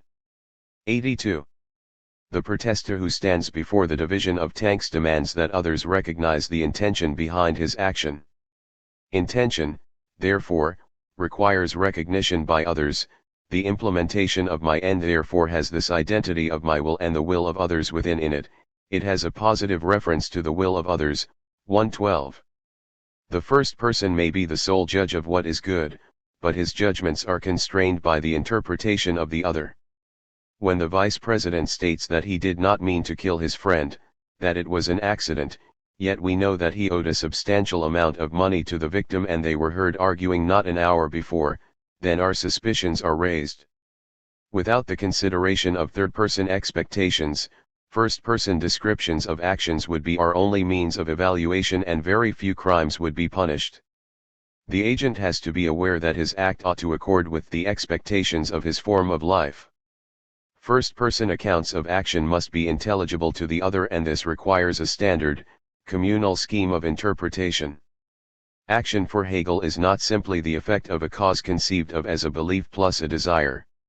It is more akin to communication.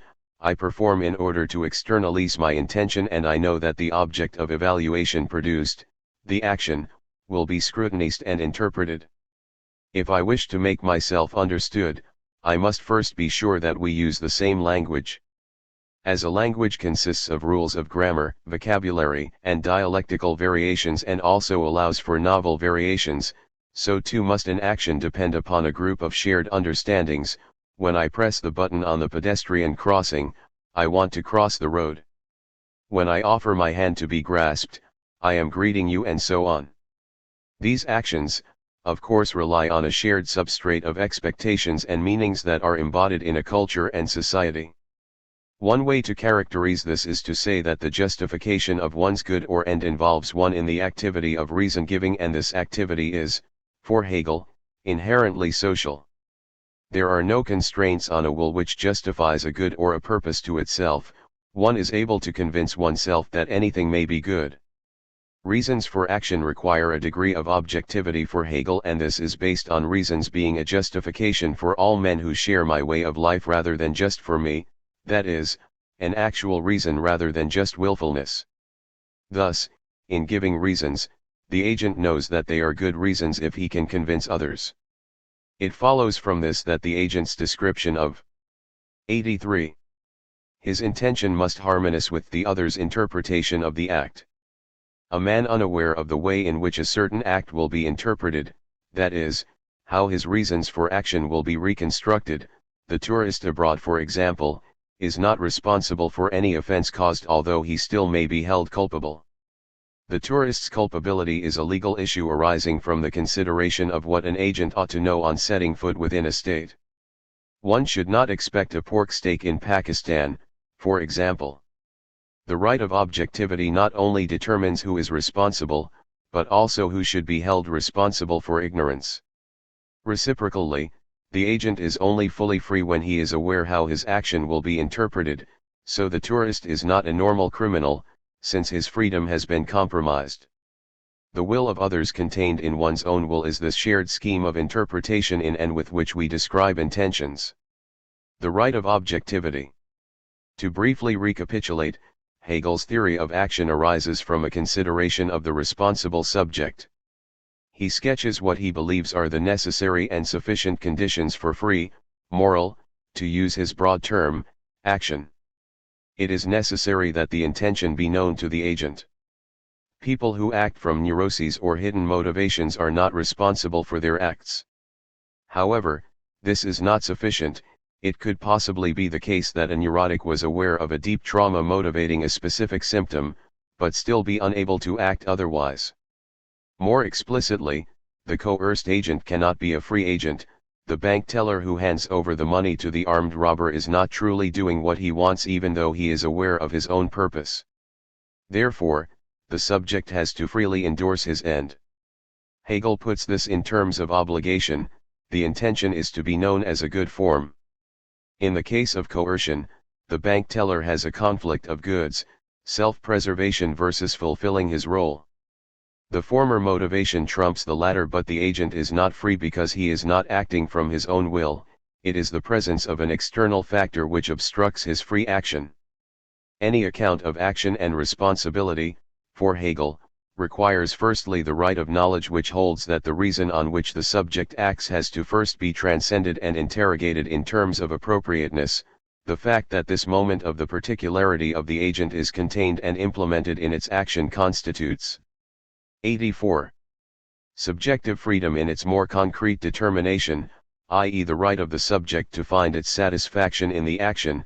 121.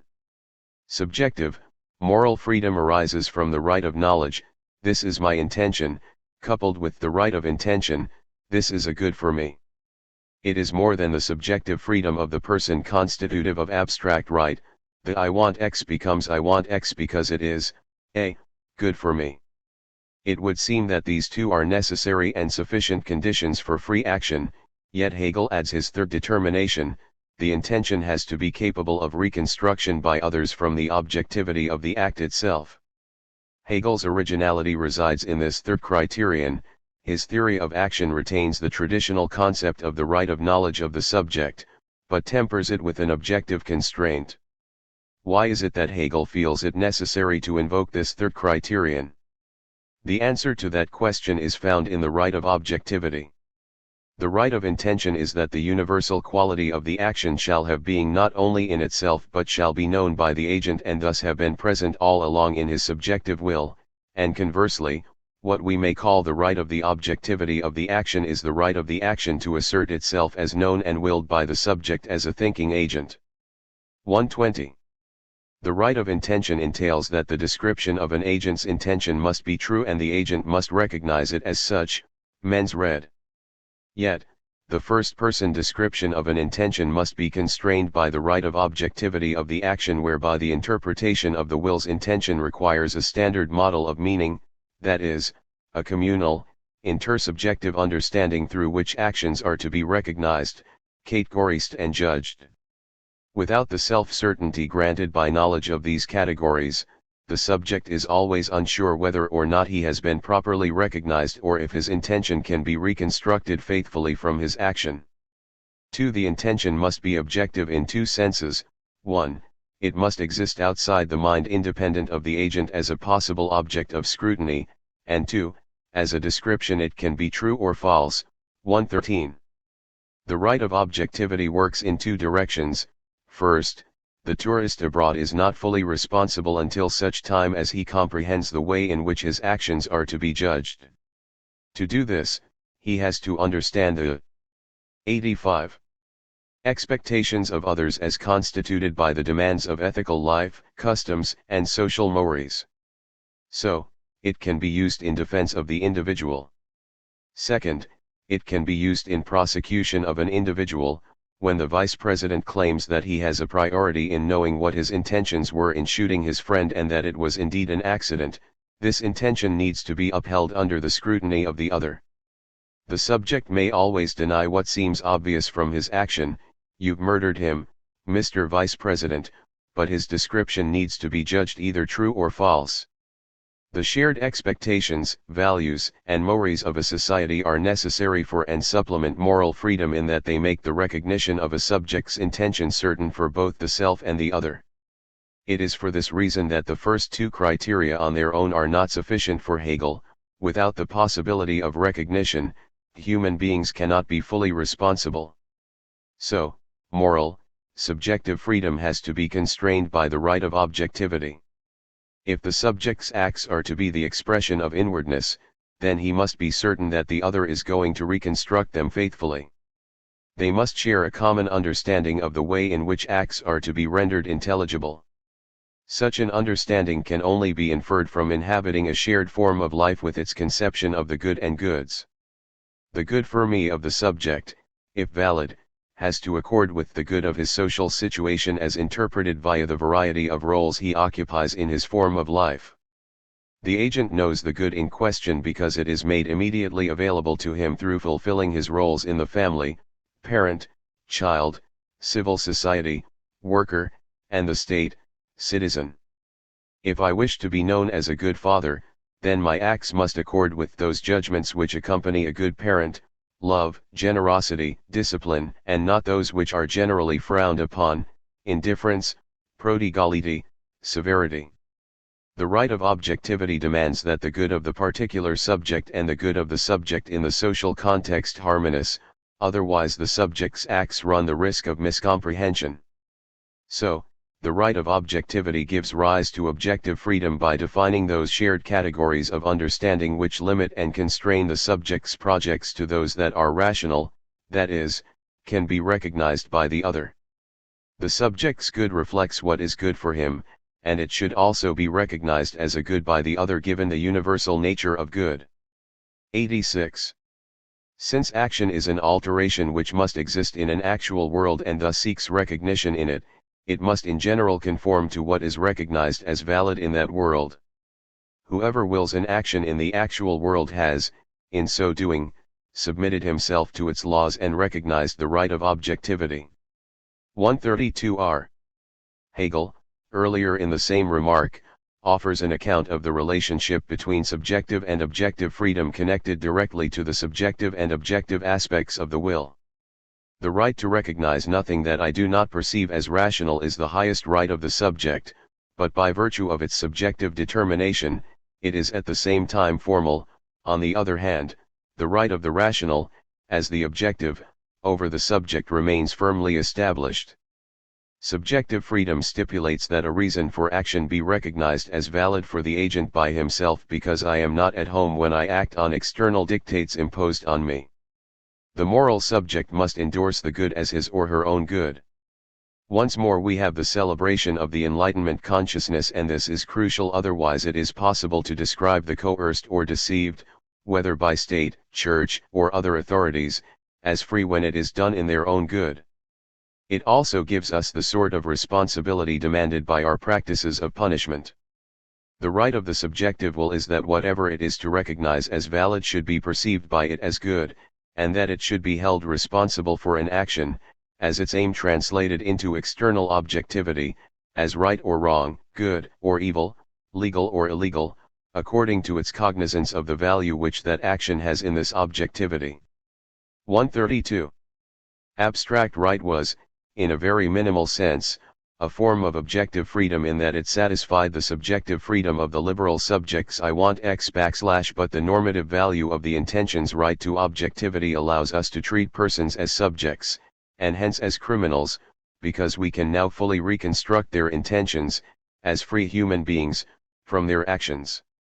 The satisfaction made possible by objective freedom resides in the certainty of recognition. 87. Whether it be the regulations of civil society which govern transactional and property law satisfying the subjective freedom of the person, I want X, to the more robust and complex institutions of the rational state which satisfy the subjective freedom of the moral subject, I want X because it is a good.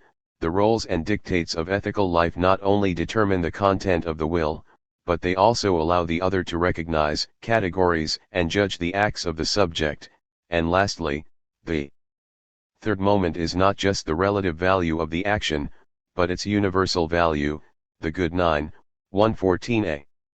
Hegel's novelty resides in the right of the objectivity of the act, which is a necessary condition for free action since it supplies the certainty of recognition required for responsibility. Objective freedom is the institutional and social structure of the world which makes it possible for the person or subject to satisfy his subjective freedom. It stipulates that a reason for action must accord with those categories and values of a rational form of life or ethical life. Otherwise the agent acts arbitrarily on a whim, for how can one know what is right unless one can articulate it and hold it up to the scrutiny of others? There cannot be full freedom without subjective freedom because then subjects would be mere persons, the content of their will is given by the society they happen to inhabit, Think of the reason why one supports a particular football team. It is never chosen, but rather given by locale or fathers or contingent factors. This is not full freedom, and any theory of action which begins from this cannot fully explain responsibility. Yet, why can we not have subjective freedom without objective freedom? The rejection of purely subjective moralities, 129-40. Here is a good question: what is wrong with the idea that the subject can express his intentions without relying on an immanent set of norms and values? Don't, to put it simply, actions speak for themselves? I can, after all, understand human beings from all over the globe at a basic level without the prop and support of a shared system of understandings and meanings. To expand this to the relationship between subjective and objective freedom, so long as the social structures allow me to fill my will with any content I so wish, why do I also have to have further recourse to society and culture in order to know what rational content might be? In other words, why can't we remain on the level of abstract right and propose a liberal account of the state that is concerned with the protection of basic rights and liberties and the punishment of de facto, rather than considering the intentions of the agent, violations? Hegel does, in fact, have several reasons for adopting the more communitarian element of embedded values and norms, the first two being positive reasons and the final one being a negative reason. 1.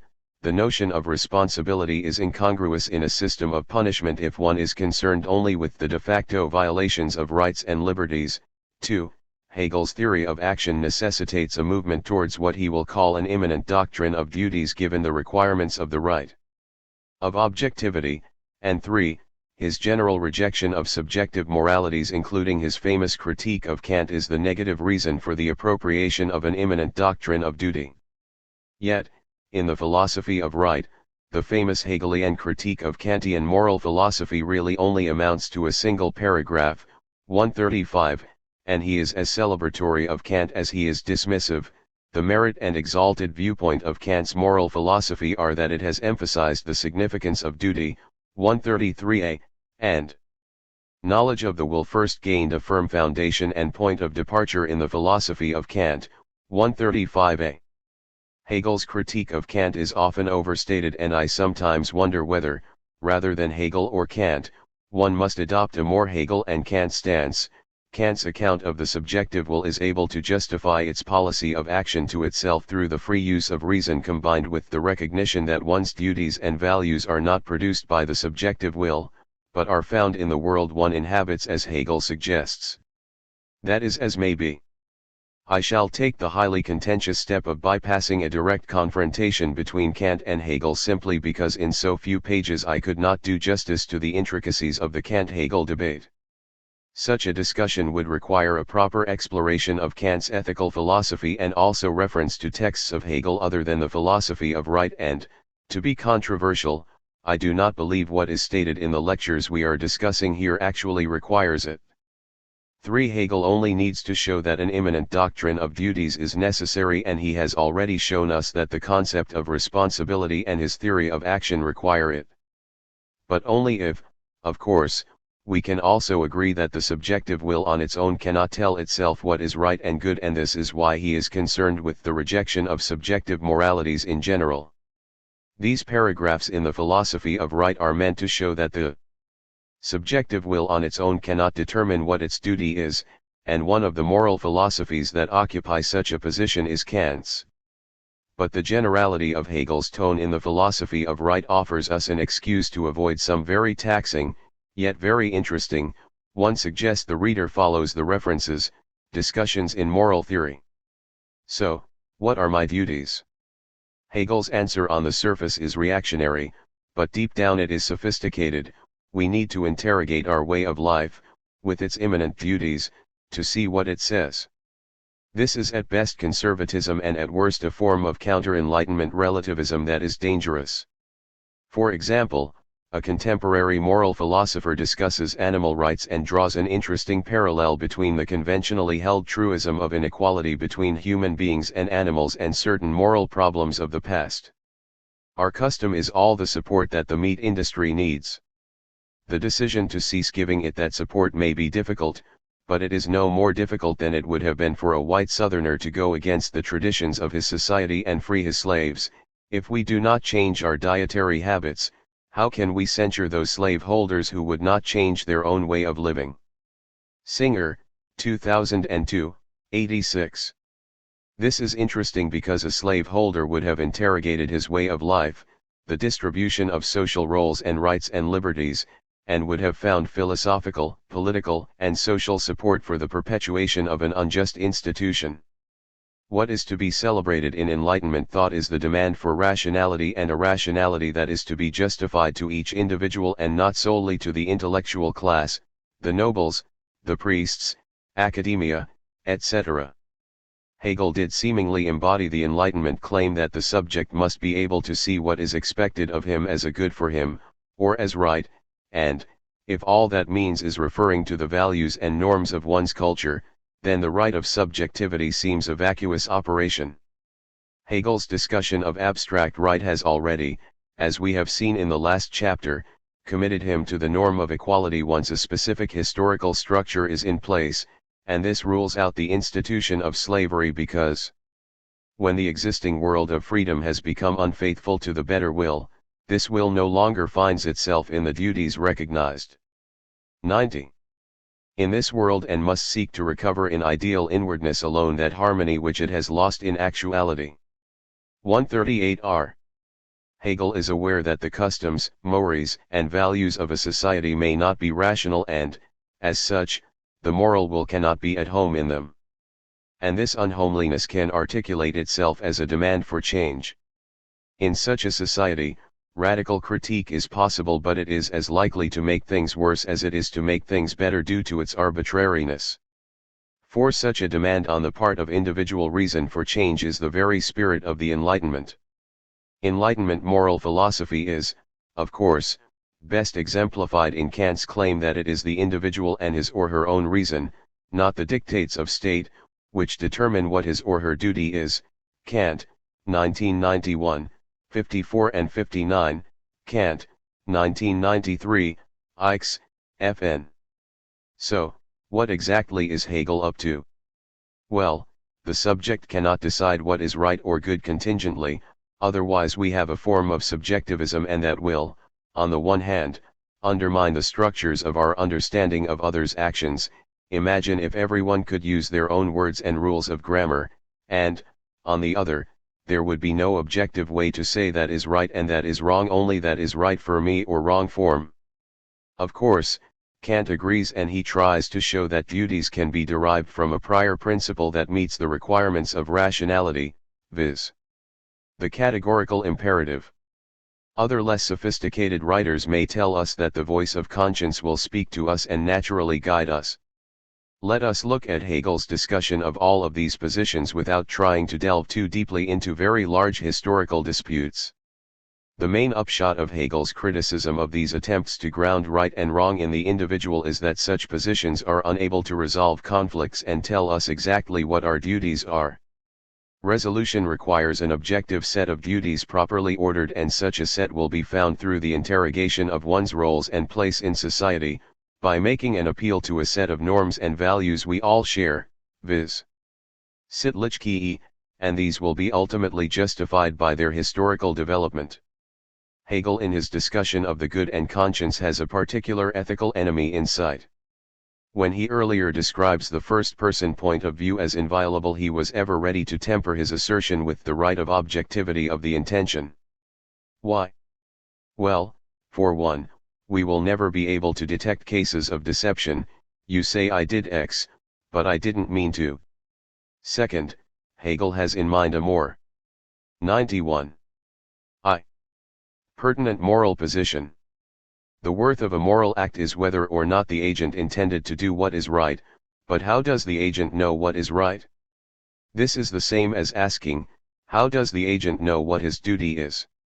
If the subjective will can determine what its duties are, then there is no need for an immanent doctrine of duties, and Hegel's social ethics is undone before it starts. So, how would it be possible for the subjective will to know what is good on its own and without recourse to external considerations? Hegel deals explicitly with three possible answers to this question. I. The will knows immediately what its duty is. 2. Duties can be derived from some prior principle of reason, Kant proper, let us say, and 3. The individual need only listen to the voice of his or her conscience to tell him or her what is good. Immediate knowledge of right and wrong, good and evil. The trouble with the claim that the subjective will knows immediately what is good is that it cannot explain why there are conflicts between the right and welfare. I know what it is right to do and I know what is good for me and others. However, sometimes these will come into conflict and I am unable to decide between them by appealing to what I know to be good. One moral law is do not steal and we know this to be a duty. But surely another duty is to cultivate oneself, to persevere, and these two duties may come into conflict when I find myself destitute and without the possibility to legitimately acquire sustenance, as Raskolnikov does in Crime and Punishment. In this conflict, how do we know which is the duty? Remember that conflicts arise between rights, but they now arise between welfare and rights. It is good for me to preserve my life, but I am poor and can only do so if I steal. The particularity of the interests of the natural will, taken together as a simple totality, is personal existence as life. In extreme danger and in collision with the rightful property of someone else, this life may claim, not in equity, but as a right of necessity, for the alternatives are an infinite injury to existence with total loss of rights, and an injury only to an individual and limited existence of freedom, whereby right as such. 92. And the capacity for rights of the injured party, who has been injured only in this specific property, continue to be recognized. 127. And the addition makes Hegel's exact meaning much clearer. Life, as the totality of ends, has a right in opposition to abstract right. If someone whose life is in danger were not allowed to take measures to save himself, he would be destined to forfeit all his rights, and since he would be deprived of life, his entire freedom would be negated. Hegel is once again playing on common sense concerns. Should I let myself die in order to be dutiful to the law not to steal? Most of us would agree that any morality which advocated this would be too demanding. The collision between the right and the good understood as that which is to be maximized by teleological ethics, welfare, happiness, etc., has in fact become the defining debate of modern ethics. 5. We acknowledge that people's welfare is a good, and we also acknowledge that it is wrong to punish the innocent. But what if our only way to make a terrorist tell us the whereabouts of his bomb that would kill 1,000 people is by torturing his young sister before his eyes? Should we consider the welfare of people more important than the punishing of the innocent? Can any appeal to the subjective will or conscience resolve such conflicts? As persons we claim and recognize rights. As moral subjects, we claim responsibility for our actions and pursue what we consider to be good broadly conceived. What I see as good is not necessarily what is right, and there will be instances of conflict that seem irresolvable.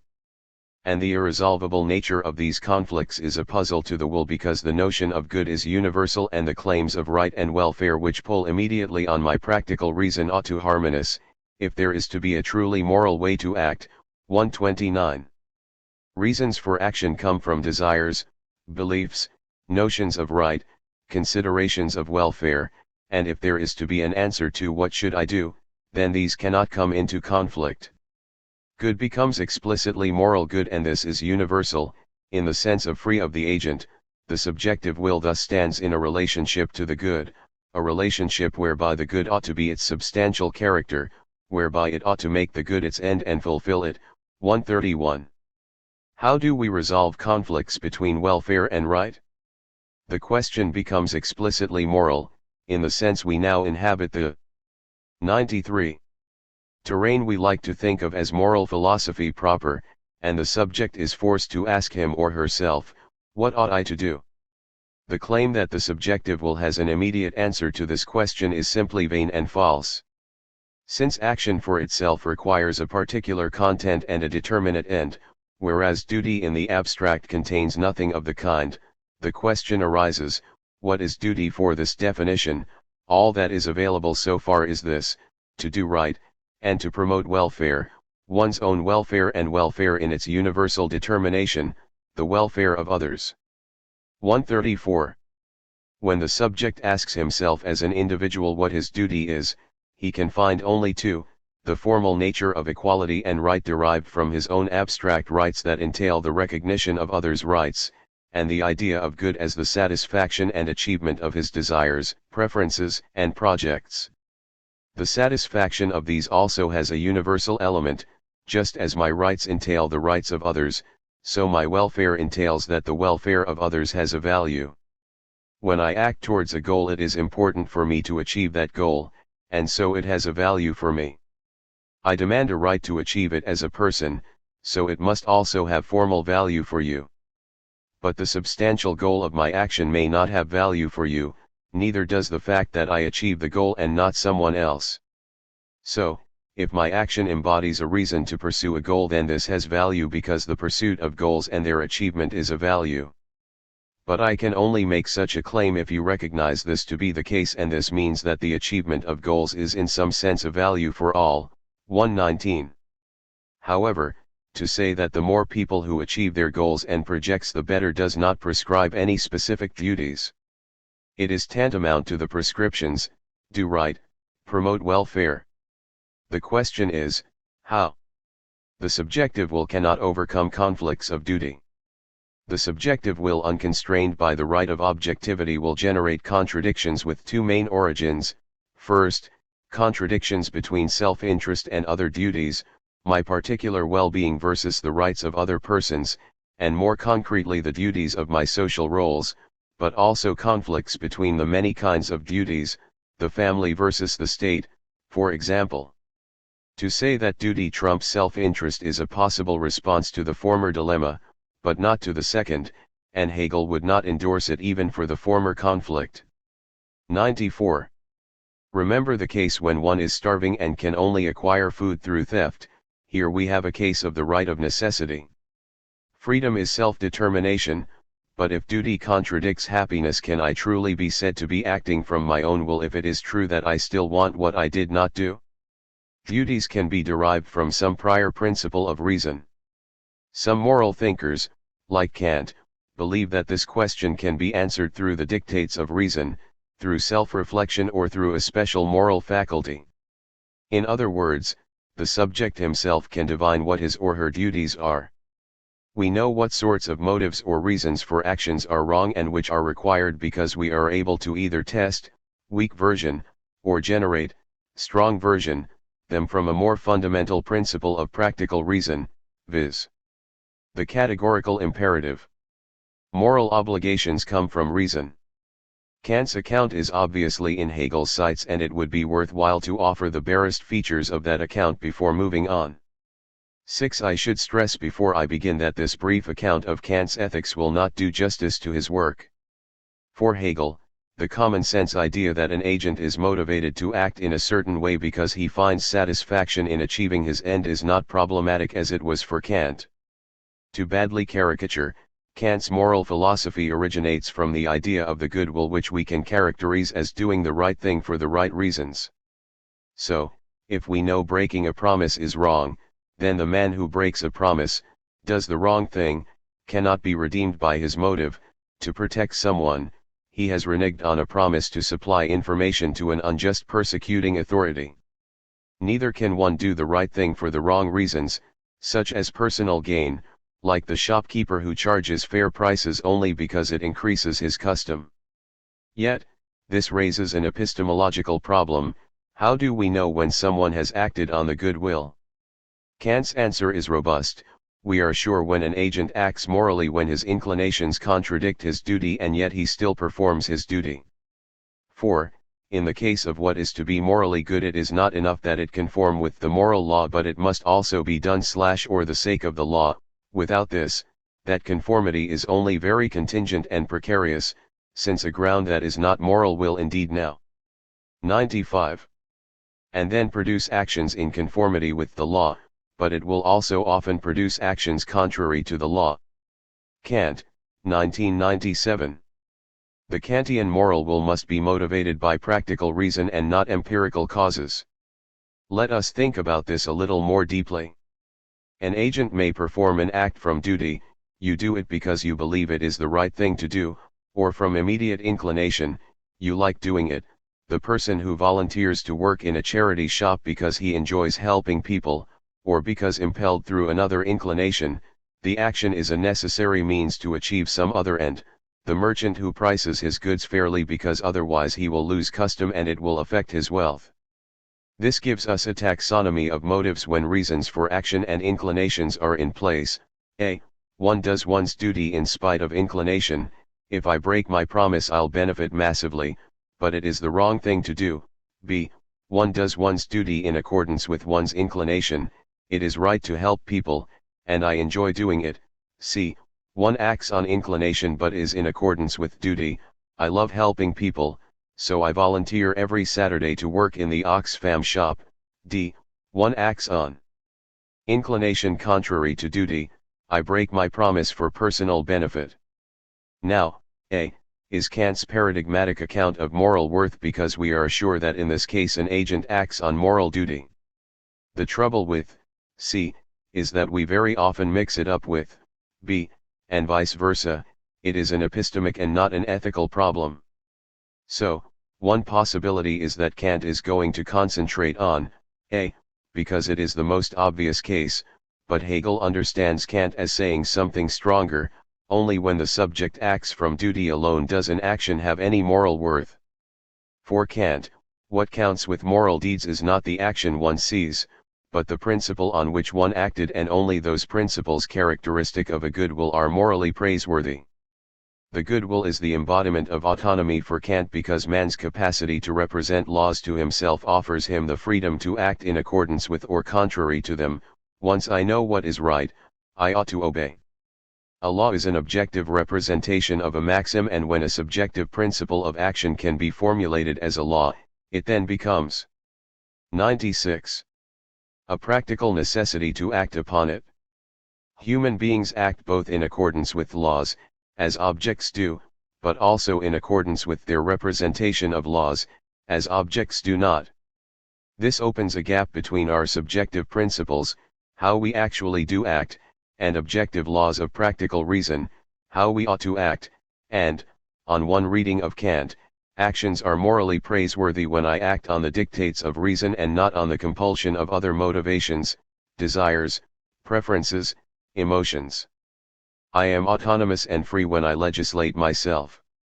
As such, the laws of reason will have practical necessity, and this can be understood via a comparison with logical necessity.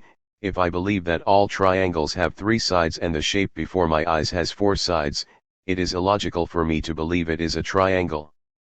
One can be mistaken about one's beliefs, but if one held both of these beliefs, then it would be impossible at the cost of rationality to assert that the shape before me is a triangle.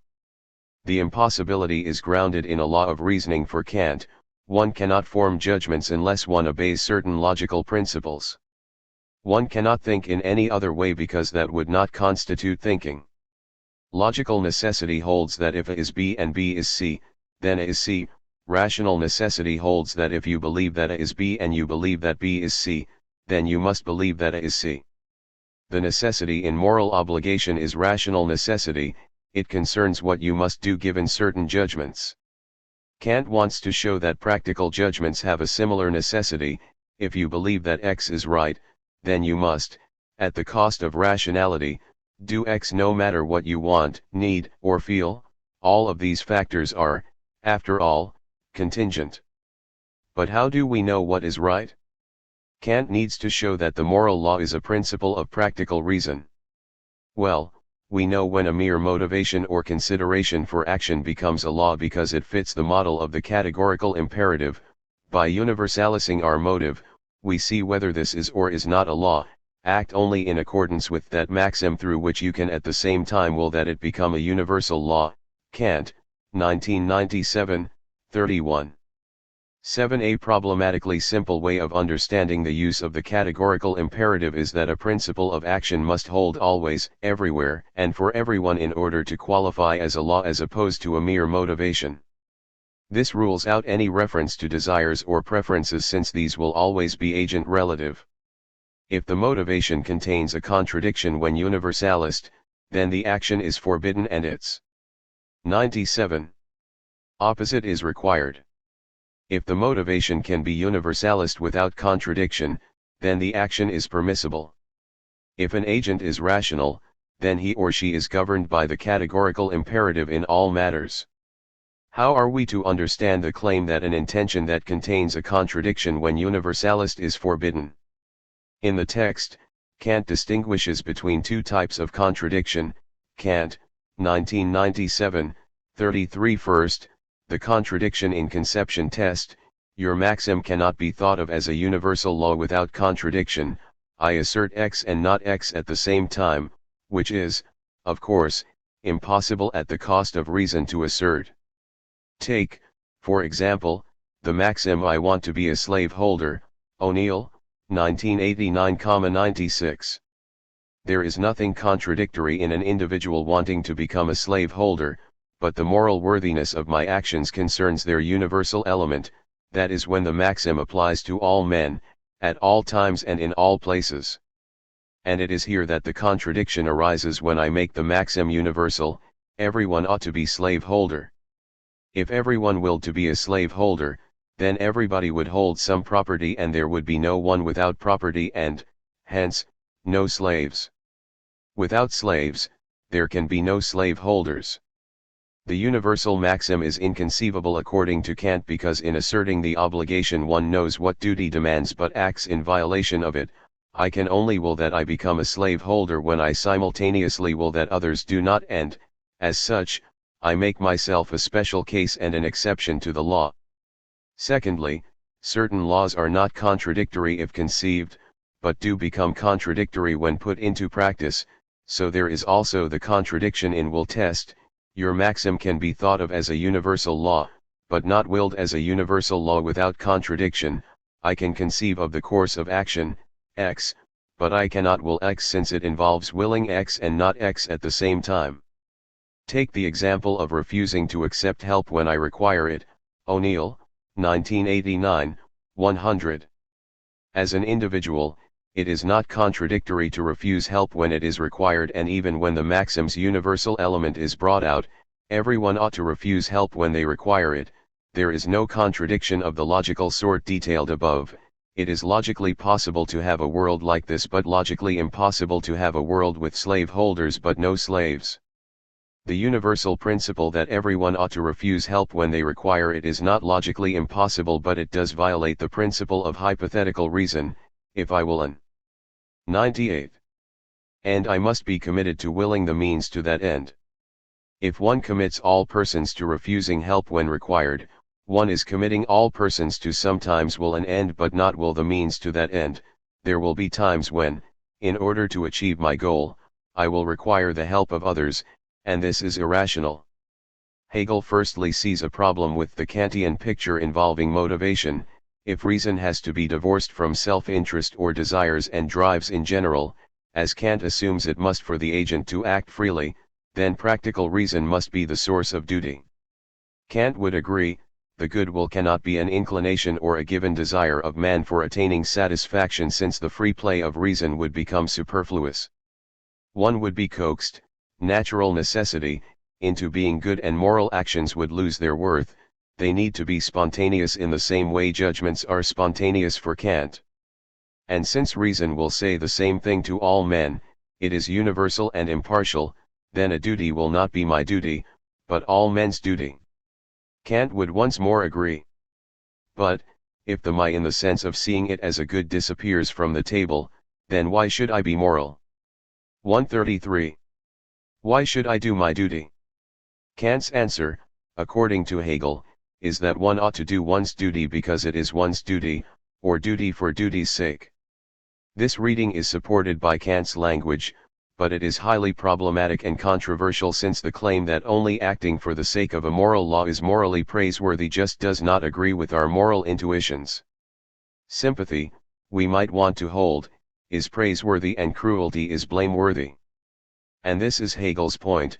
Although I am not motivated by the satisfaction I attain by doing a right act, the fact that I am satisfied by so doing it is just part of human nature.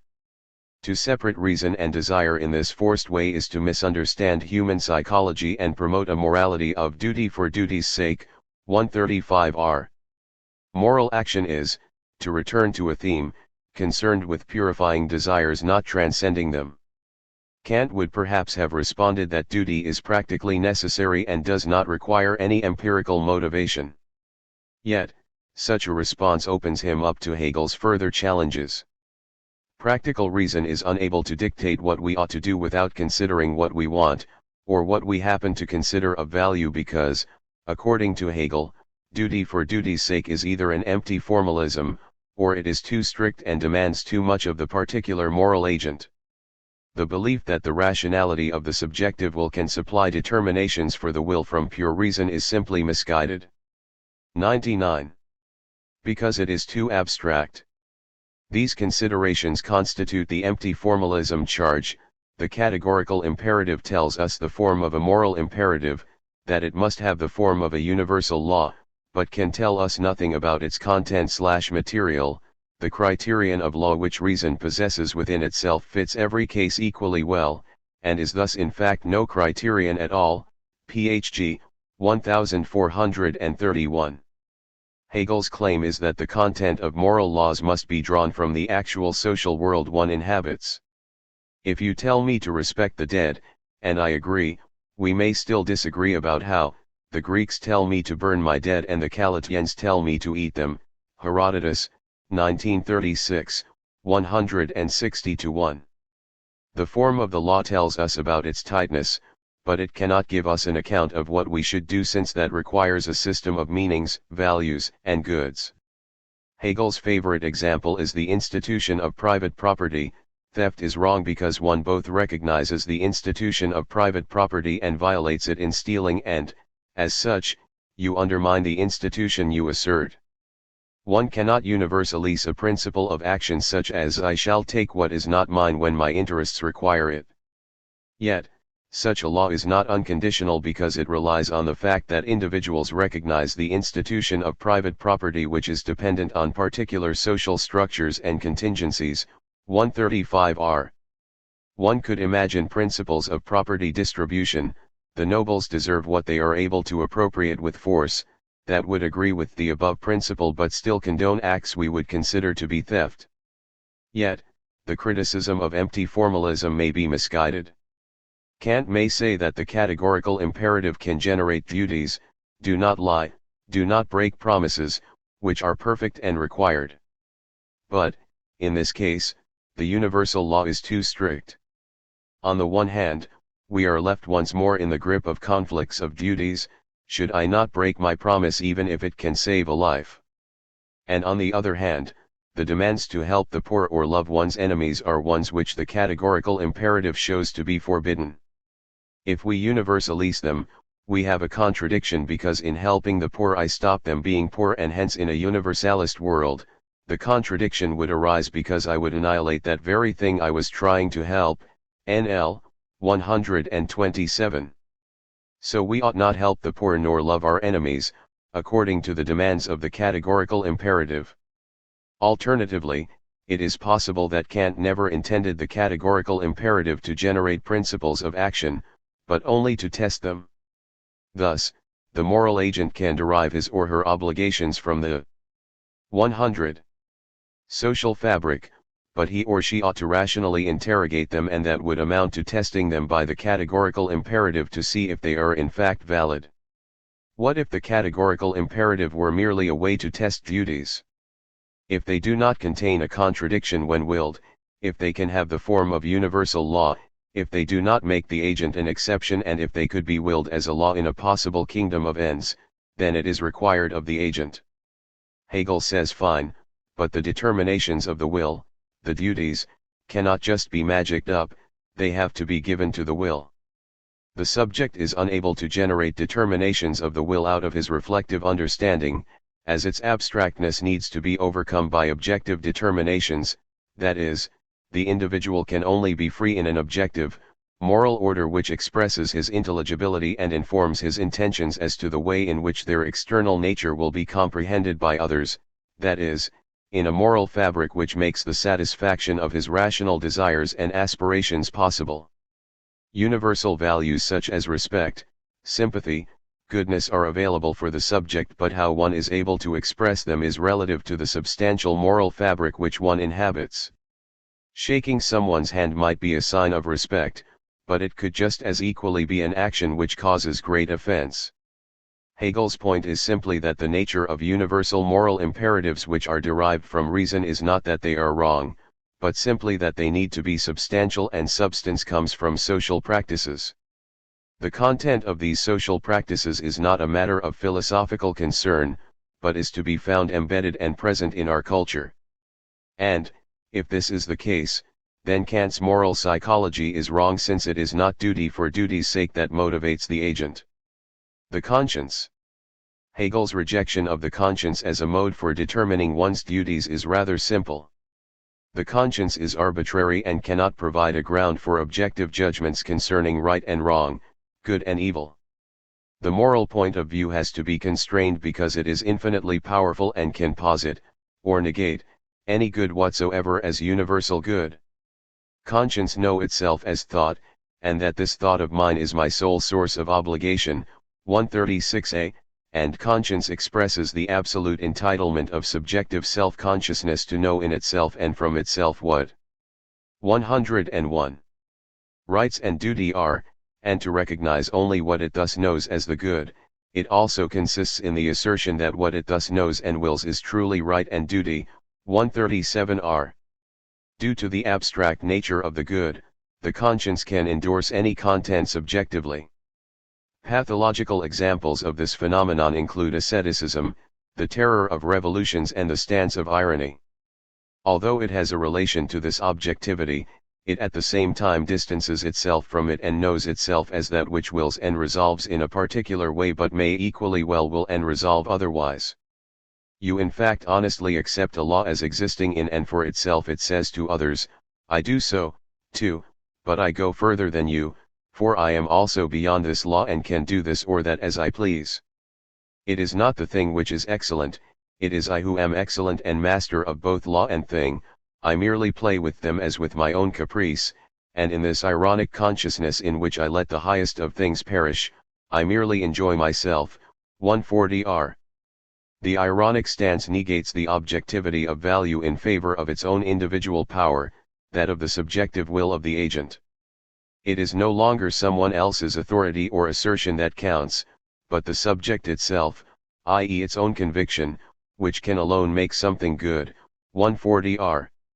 Here it is only necessary to remind the reader that, for Hegel, reason-giving is a social and not a theoretical activity. Certainty can only be granted to the subject from another subject, not from himself. More importantly, Hegel sees the appeal to an individual conscience as contradictory. The conscience is therefore subject to judgment as to its truth or falsity, and its appeal solely to itself is directly opposed to what it seeks to be, that is, the rule for a rational and universal mode of action which is valid in and for itself, 137r. The thinker who appeals to conscience wants to hold that moral statements can be true or false, yet how do we know whether they are true or false? The appeal is made to the individual and his conscience, and there exists no other standard of truth. Transition to ethical life. The significance of the dismissal of the simple approach of modern normative ethics that seeks to prescribe what ought to be is to move 102 away from an approach which either lists moral laws or shows how moral laws can be considered right through consistency with a prior principle. Instead, Hegel wants to show that the normative commitments of one's social and moral fabric can be the only guide to action. The advantage of Hegel's approach is best exemplified through the use of one of the most commonly invoked moral dilemmas, the mother who has to decide whether or not to steal to feed her starving child. It is good to feed the child, but it is wrong to steal. The universality of good means that these two goods should harmonize, yet the moral conscience is quite able to accept one as right at the expense of the other in one moment, then, in the next second, to reverse such a description. For Hegel, the moral conscience itself cannot decide between conflicting determinations of the will, and, if it does so, such a decision is wholly arbitrary. The solution, for Hegel, is firstly to make an appeal to the norms and values of society, but even here the conflict does not dissipate.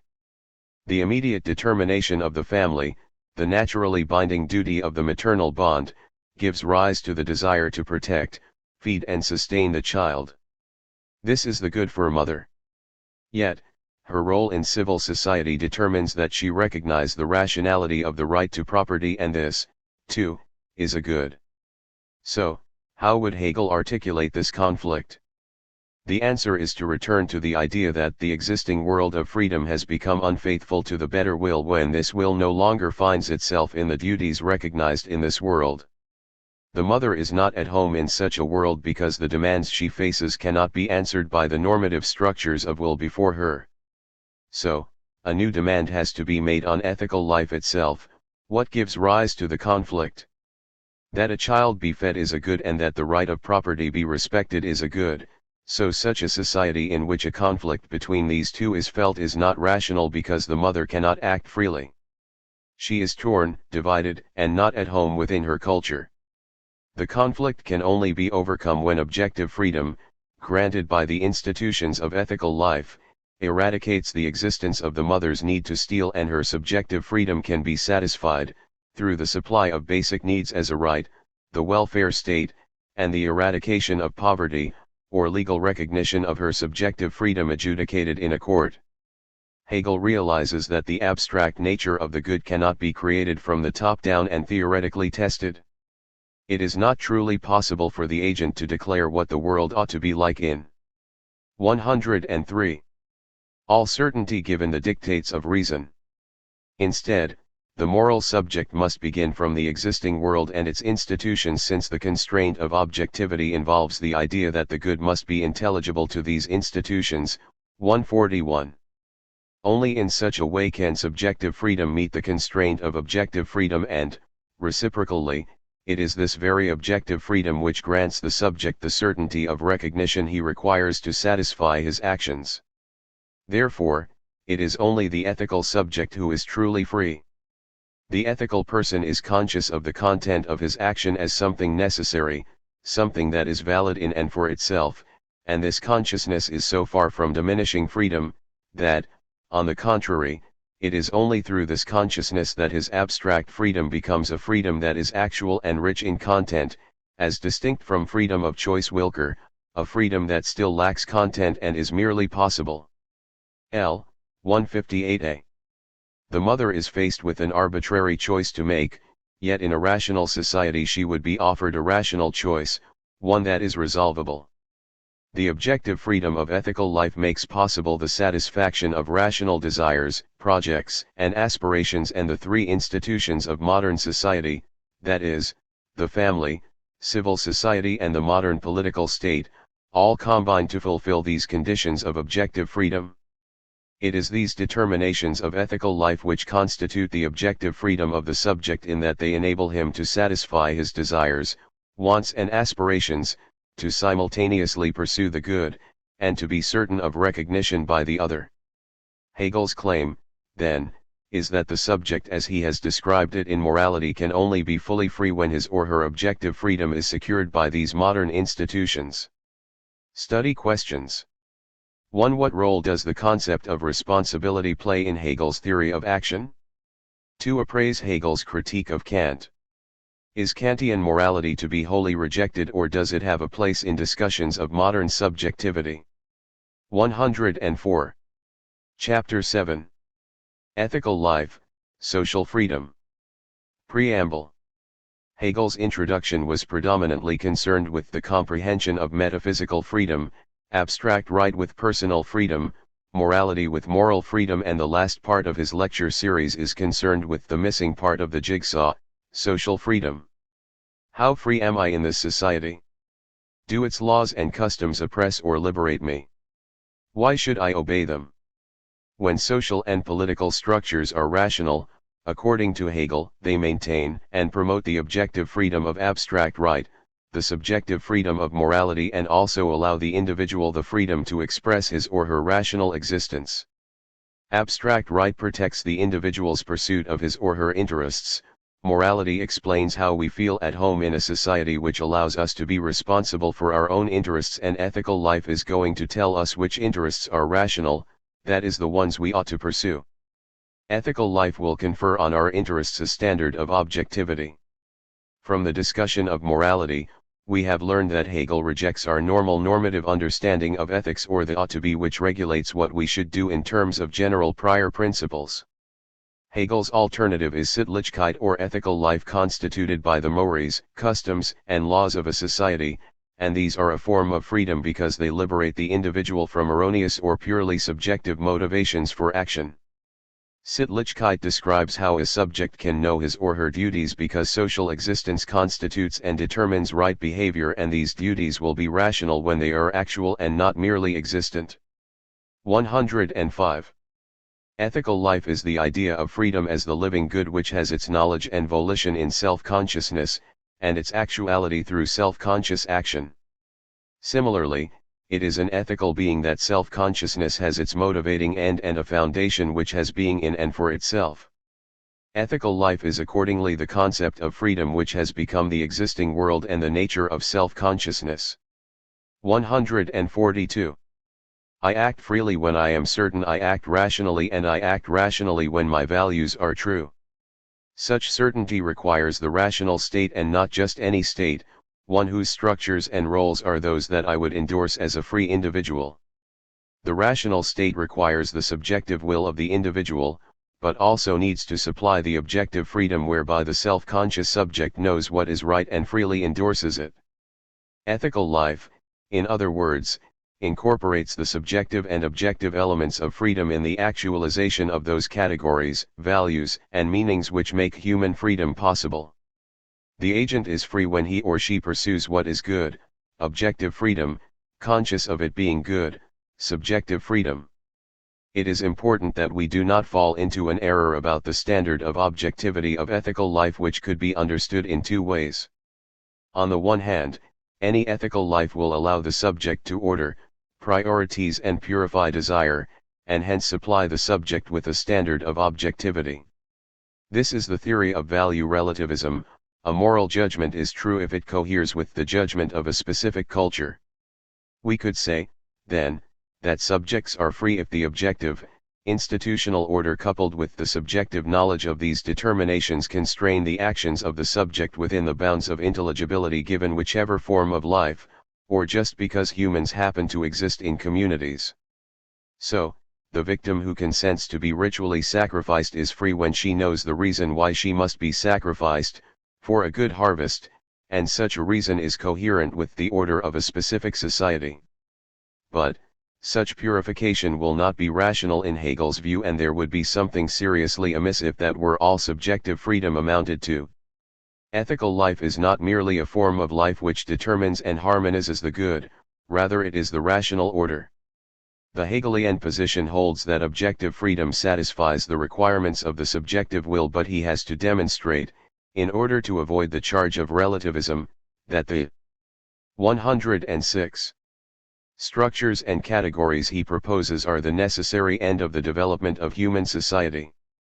The concept of ethical life, 142-157. Ethical life, ways of life and the social thesis. It is possible that you support a football team, and, if not, it is not so hard to imagine what being a supporter of a football team may involve. If you were to ask yourself why you support a specific team, say Aston Villa, there may well be a story to tell. They were the local team, they won the European Cup when you were a child, or, oddly, you liked the color of their kit. However, none of these stories justify your supporting this team. It is just a fact of your existence that you were thrown into the role of being an Aston Villa supporter, for better or worse. Yet, if one were to be rational about this, to be a man of the Enlightenment and seek criteria for the support of a specific team, history, success, association with legendary players, and so on, it would be possible to stand back and apply these transcendental reasons to choose the team who score the most points. But such a reasoner would not be a real supporter, not in the sense in which we use the word, or at best they would be a Manchester United fan. The idea that there exists an original position of rationality to choose one's own essential, social character is a chimera. One is thrown into a community with its values, meanings and reasons produced from a long tradition and history. One just is social, and this social nature determines how one behaves. This is the nature of Hegel's novel concept of ethical life. If I were to characterize what ethical life is, I would probably say that it incorporates those values and norms which govern the subject's practical reasoning and pre-exist him, deriving from his role in and his being a member of a certain society. The fact that the ethical sphere is the system of these determinations of the idea constitutes its rationality. In this way, the ethical sphere is freedom, or the will which has being in and for itself as objectivity, as a circle of necessity whose moments are the ethical powers which govern the lives of individuals. 145, 2 So, as an Aston Villa supporter, it makes sense to watch the football results on Saturday and wear claret and blue when I play football. 107. When it would not for another supporter or person. The communitarian aspect of Hegel's thought is most clearly revealed in the claim that since the human is a child of his time, he or she has a relationship to the state that is closer than trust. 147. The subject as a member of the rational order has an identity which motivates him in certain situations. Thus, without any selective reflection, the person performs his duty as his own and as something which is, and in this necessity he has himself and his actual freedom, e.g., 514. The member of Sittlichkeit can perform his or her duties, possibly from habit, that is without any selective reflection, because they constitute his identity. It is not how he should did, it is how he does act. I cheer when Aston Villa score because I am a fan, I drive on the left because I am English, and he can be certain of recognition as an agent through fulfilling the dictates of these roles. Ethical substance is constructed from objective laws, customs, and mores, that is both formal and substantive modes of behavior, which are reciprocally felt as subjective duties. I care because I am the father, I generate wealth because I am a unit of the market, I cheer the goal because I am an Aston Villa fan. Notice how being an abstract football fan cannot generate behavior or expectations of behavior, and so on. All these substantial determinations are duties which are binding on the will of the individual, for the individual, as subjective and inherently undetermined, or determined in a particular way, is distinct from them and consequently stands in a relationship to them as to his own substantial being. 148. It is both the objective social order embedded in institutions and also the substantial identity of the agent as a member of these institutions. Sittlichkeit constitutes one's identity by defining me as part of a whole and prescribing those duties and obligations I must fulfill and those values I must exhibit as a part of this whole. I act according to those norms and values which are embedded in the moral fabric of my society, and I ensure that these norms and values are enforced through my adherence to them. Thus, the rational state and its structure constitute the objective freedom of the individual. Sittlichkeit is, in many ways, Hegel's most distinctive ethical theory and concurs with the social thesis of contemporary political philosophy. 3. The social thesis can be descriptively characterized as 108. The claim that the individual subject is only who he, or she, is by virtue of the society and tradition which brought him into being and which maintains and promotes his identity. The values he holds dear, which justify political institutions and arrangements and which play a role in the subject's practical reasoning, are themselves products of, rather than the basis for, his community. However, it is easy to see how such a view is susceptible to the charge of relativism. The slaveholder may be constituted by a society that incorporates a principle of natural inequality or divine providence. The social thesis, if it is not a mere sociological truism, has to demonstrate how and why certain societies with their inherent meanings, values, and norms are better than others. So, normatively, the adherent of the social thesis has to hold that a specific society, or law, etc., is better, that is, more desirable, rational, worthwhile, than others, and justify this claim. Such justification cannot, as we have seen with the football fan, be transcendental but must be immanent. The social world is the world of actualized freedom, and its institutions either inhibit or promote freedom. Human freedom can be obstructed under certain conditions, but we cannot rationally and a priori predict what these institutions are or which ones will be rational. Just as the works of our literary canon can be described as the best that has been written and said, it is not possible to derive criteria from its members that need to be met in order for a work of literature to be included in the set. The understanding attempts this, but comprehension is aware that the human is a child of his time. Human beings are bound by history and must let history decide, slowly sorting rational wheat from contingent chaff. But just as we cannot say now who will enter the literary canon in the future, we cannot, it seems, be certain of our values and norms unless there is a further justification of their rationality. The rationality of Sittlichkeit. The challenge faced by all adherents of the social thesis and, therefore, also Hegel is the question how I am able to know that the laws, institutions of my society are rational, if they constitute my essence and, hence, my standard of rationality.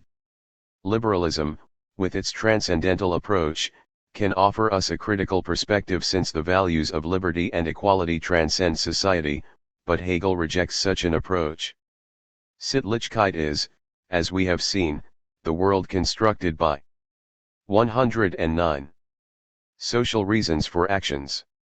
It supplies motivations and obligations for the agent in virtue of his membership and his role in this institutional order. When a man I meet on the street offers me his hand, his action does not cause me to shake his hand, it is meaningful. My response, in taking his hand, is a habit arising from the behavioral norms of my society and its institutions. It could so well be different and mean something else in a different social context. The social mores and customs of my community allow me to understand the intentions of others through their actions, and they also determine the appropriate responses to such behavior. In this sense, Sittlichkeit is a second nature. The world is constituted by social rather than natural reasons for action. 151. These reasons remain reflective even if they are not reflected upon. This difference is probably best illustrated by Hegel's own distinction between reflective, the state, and unreflective trust, the family. The difference lies in the possibility of articulating and therefore sharing one's reasons for action. If I am to save my child from drowning or, on a lesser scale, to provide for the material needs of my family, I cannot truly articulate the reason why I fulfill this role. The best I can manage is because they are my family. Moreover, someone who demands that I justify my reasons for these actions is simply inhuman, not in the sense of evil, but in the sense that they cannot truly comprehend what it is to be a human being. These reasons, then, are immediate and unreflective, and trust in one's family members is based on the same disposition. The reflective trust in the state, however, is open to scrutiny. It is perfectly sensible to demand a justification of a particular law, social duty, or more, and why I should act in accordance with it, although in stable states this need is felt less and citizens trust more. But what does this scrutiny amount to if the standard that the society must meet is articulated in terms of values derived from that society? You tell me it is not rational to support Aston Villa, but I tell you that, from within the community of Aston Villa supporters, nothing could be more rational. To avoid the charge of relativism, Hegel must make his imminent critique bite, and his account of social freedom allows us to articulate two norms that constitute the rational state as opposed to any particular state. 1. Laws and institutions of the rational state have to secure the basic material needs of the members so that agents are not bound by their immediate desires, they are free from dependence and have a sphere of personal choice, and 2. It must be possible for agents to endorse 110. The laws of the rational state and recognize their underlying rationality such that it is something which they would freely do, that is, feel at home in them. Neuhauser, 2000, Chapter 4. Both of these claims are immanent in Hegel's historico-philosophical comprehension of the concept of freedom. First, ethical life is the substantial description of the possible determinations of one of its members and is, then, liberation and freedom because it purifies and rationalizes the drives of the individual. 19. Duty for Hegel is liberation and not a limitation. It appears as a limitation only in the spheres of abstract right, the natural will, and morality.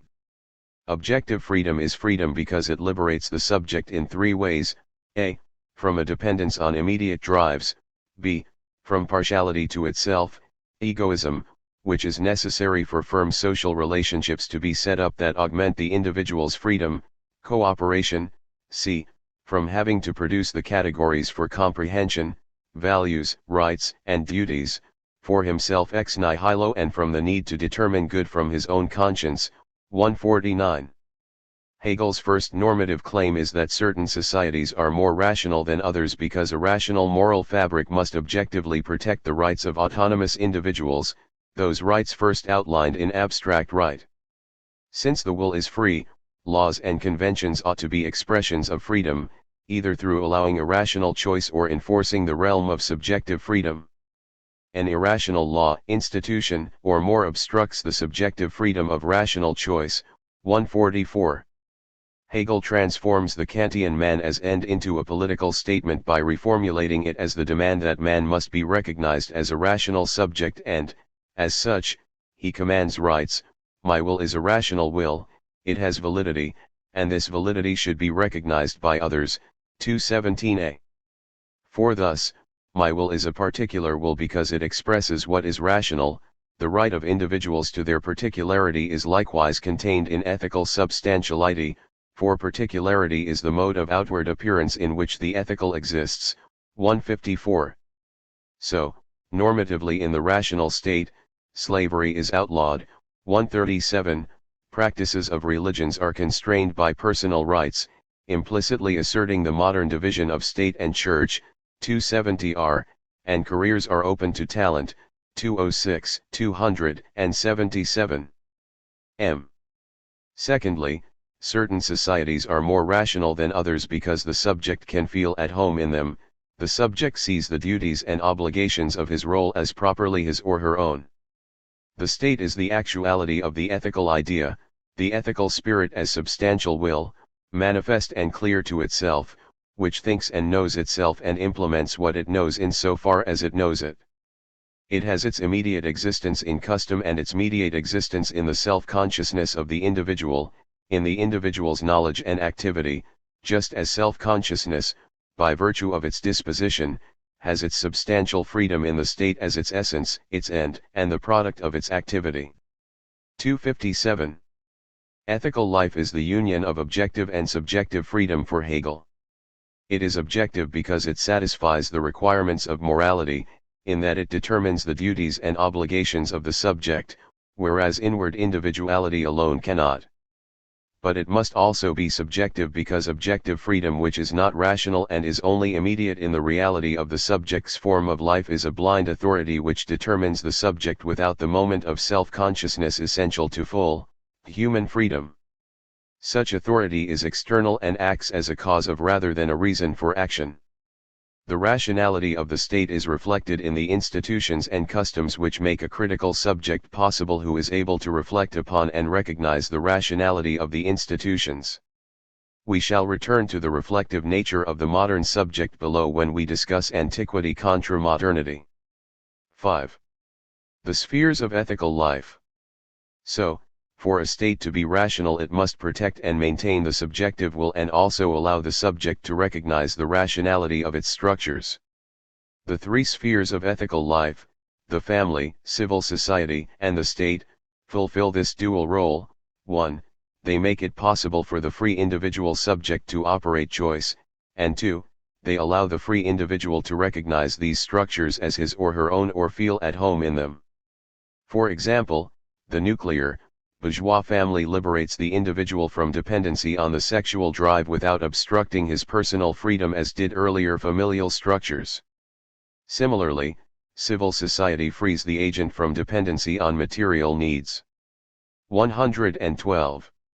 Moreover, both institutions enforce individual rights and inform the agent of his duties in such a way that his character develops to become free and reflective. The family develops one's moral subjectivity, whereas civil society is instrumental in the formation of the agent as a discrete, particular individual with different wants from all others. Yet, civil society binds us together only through external necessity, and it is the political state which imposes the demands of the good onto the egoistic individuals of the marketplace. Ethical life is immediate and natural in the family, where individuals are bound by unreflective but internal ties. In civil society it is an association of individuals satisfying their needs through cooperation, and we are bound to one through mutual need, the social contract version of the state, if you will. And it is made formal through the constitution of the state, or through reflective internal ties. We are bound together in a community. Taken together, they supply an identity, a sense of self in which the agent is certain of recognition by others without surrendering any of his particularity. 157. It might be noticed that this guide is somewhat disproportionate to the series of lectures offered by Hegel himself. The majority of this book has been concerned with the theoretical underpinnings of his theory of the rational state and not the nuts and bolts of it. The third part of his lecture series, after the concept of ethical life has been developed, is concerned with the nuts and bolts, in some places a description of the actually existing Prussian state, in some places a timid prescription of how the state can be perfected. Most of these discussions the reader will be able to follow for him or herself, and I shall concentrate only on what is essential or rational to the whole as such, since it is my belief that Hegel's theory is consistent with a range of states and not just the one he describes in his own series of lectures, 274r. The material in his lectures is well worth thinking about and discussing, and it is perhaps more accessible to the reader who now has an idea of his language, since the topics are very familiar: the structure of the family, the regulation of a capitalist market and private property, and the nature or extent of political institutions. For these reasons, what follows is nothing more than a summary. The family, 158-81. How does the structure of the family, and Hegel is explicitly concerned with the modern, bourgeois nuclear family, liberate the 113. Subject and also make possible subjective freedom? Ethical life is rational if it makes possible a space for personal freedom and can be endorsed by free subjects. The family creates interpersonality through a feeling, that is love, and love is a paradigmatic account of how I can overcome my separation and find myself at home in the other. The unity of love is not yet rational, as it is based on one's immediate desires, but it does supply the basis for it. The first moment in love is that I do not wish to be an independent person in my own right, and that, if I were, I would feel deficient and incomplete. The second moment is that I find myself in another person, that I gain recognition in this person, who in turn gains recognition in me. 158a, 6. The use of phrase "I find myself" coupled with the mention of recognition reveal the true relevance of the family and the bond of love for Hegel. It is an alternative to staking one's life, see chapter 4 below. One enters into a loving marriage in order to renounce one's independence and demand recognition. The two become one, as countless love songs have wisely told us. The T becomes a we. And it is in the we that I find myself and am certain of what I am. One can demonstrate that I would sacrifice my immediate personality and its immediate desires for someone else and thus be recognized as human through the alienable nature of my immediate, animalistic desires. It was once all the rage to go to India or to the desert to find oneself, but really when I ask myself who I truly am, all I need is the true and reliable judgment of my equal, and I find an equal in someone who I love, since I can trust their judgment to be for the sake of me and not disingenuous or for their own benefit, treating me as a means or an instrument of their own machinations. And my existence as a we ethically frees me from egoism, since self-interest is trumped by immediate altruism. My family's interests naturally come before my own, and hence it is a necessary step to the purification of our immediate desires, since values trump the arbitrary demands of abstract wants. My wife and children's security and future, for example, become an immediate concern to me in virtue of my natural being, to have self-consciousness of one's individuality within this unity. So that one is present in it not as an independent person but as a member. 158.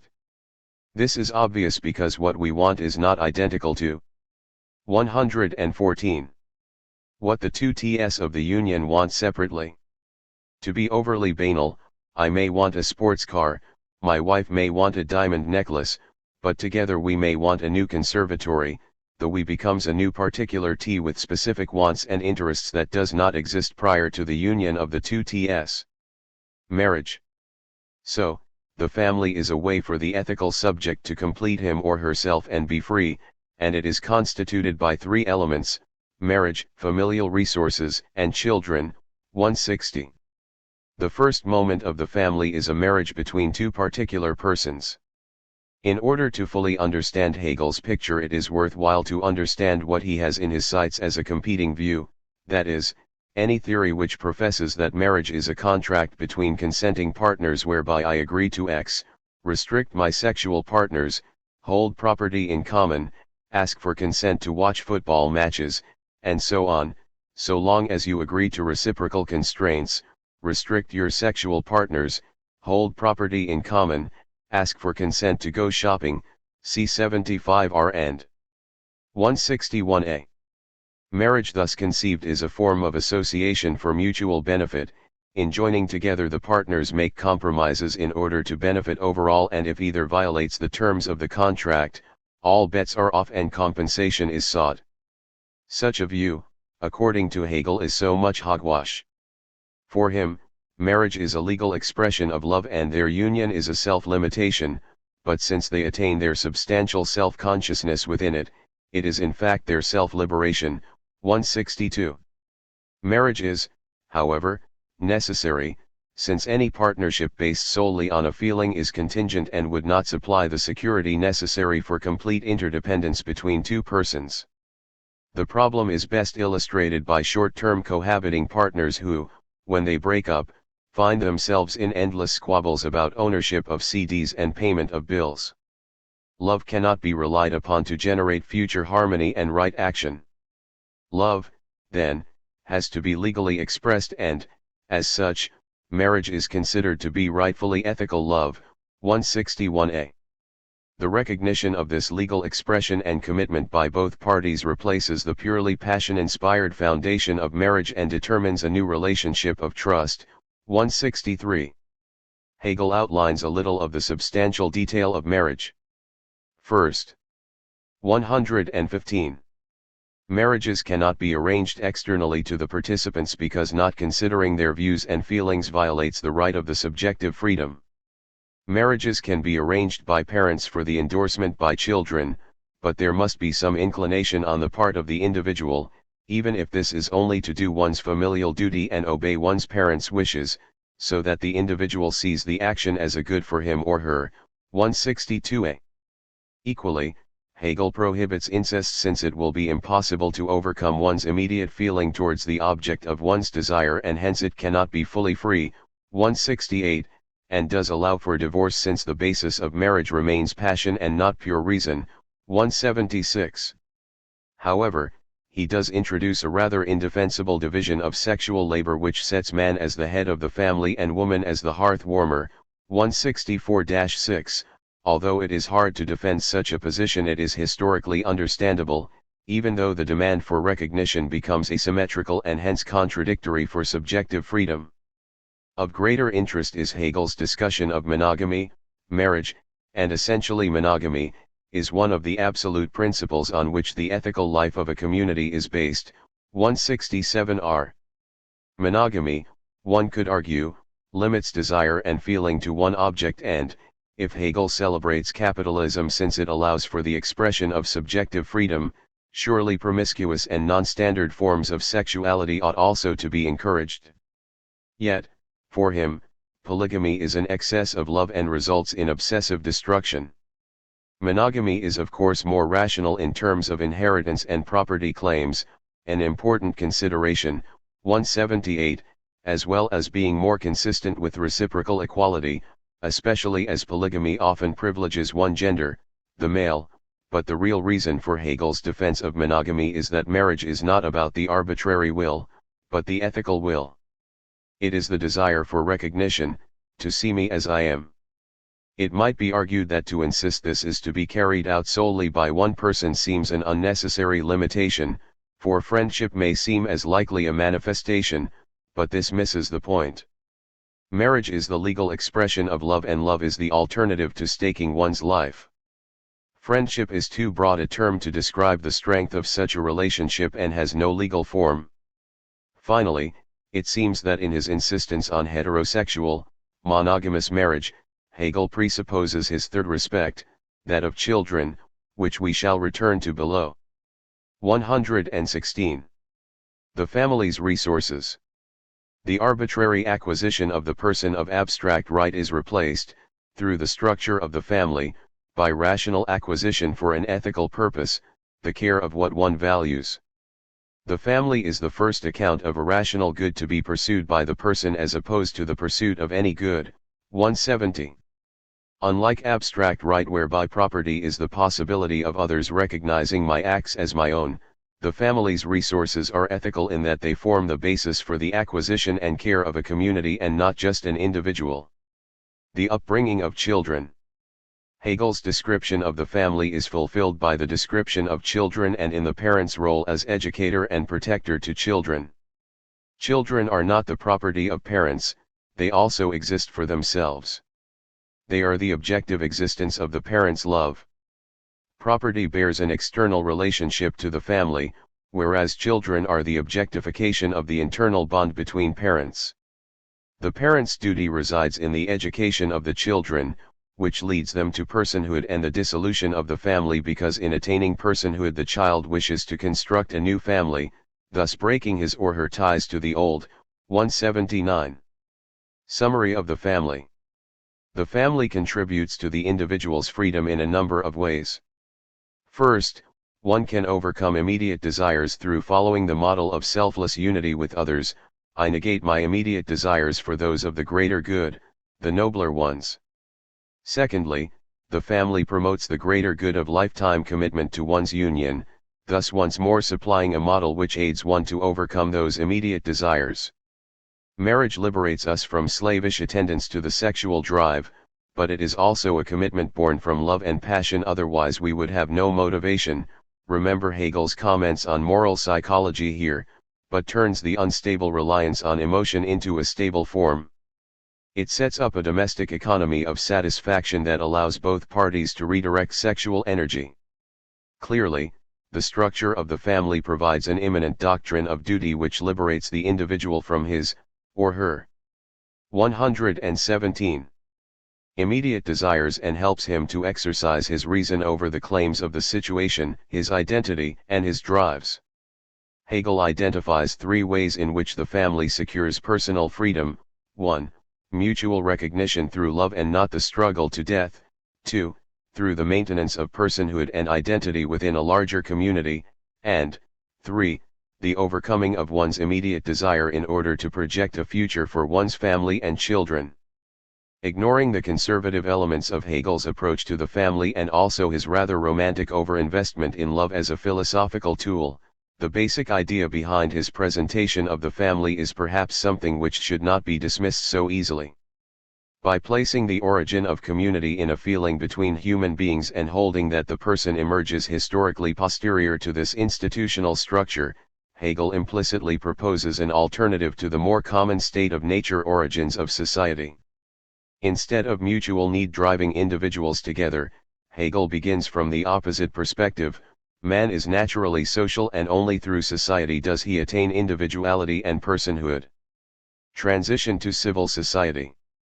Certain political writers see the family as the model for political obligation. Aristotle, 1996, Filmer, 1991. One obeys one's leader as one obeys one's father, because they know better than us and they naturally have our interests at heart. Hegel does not agree. The family differs from the state because it is not continuous; when the members leave, it dissolves. The state, on the other hand, can lose and gain members without dissolving. In his words, the members of a family are not accidental to it.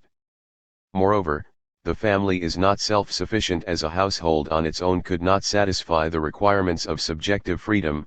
the paths of the children and the adults would be bound to satisfying needs and not allow them that arbitrary choice necessary for full human freedom.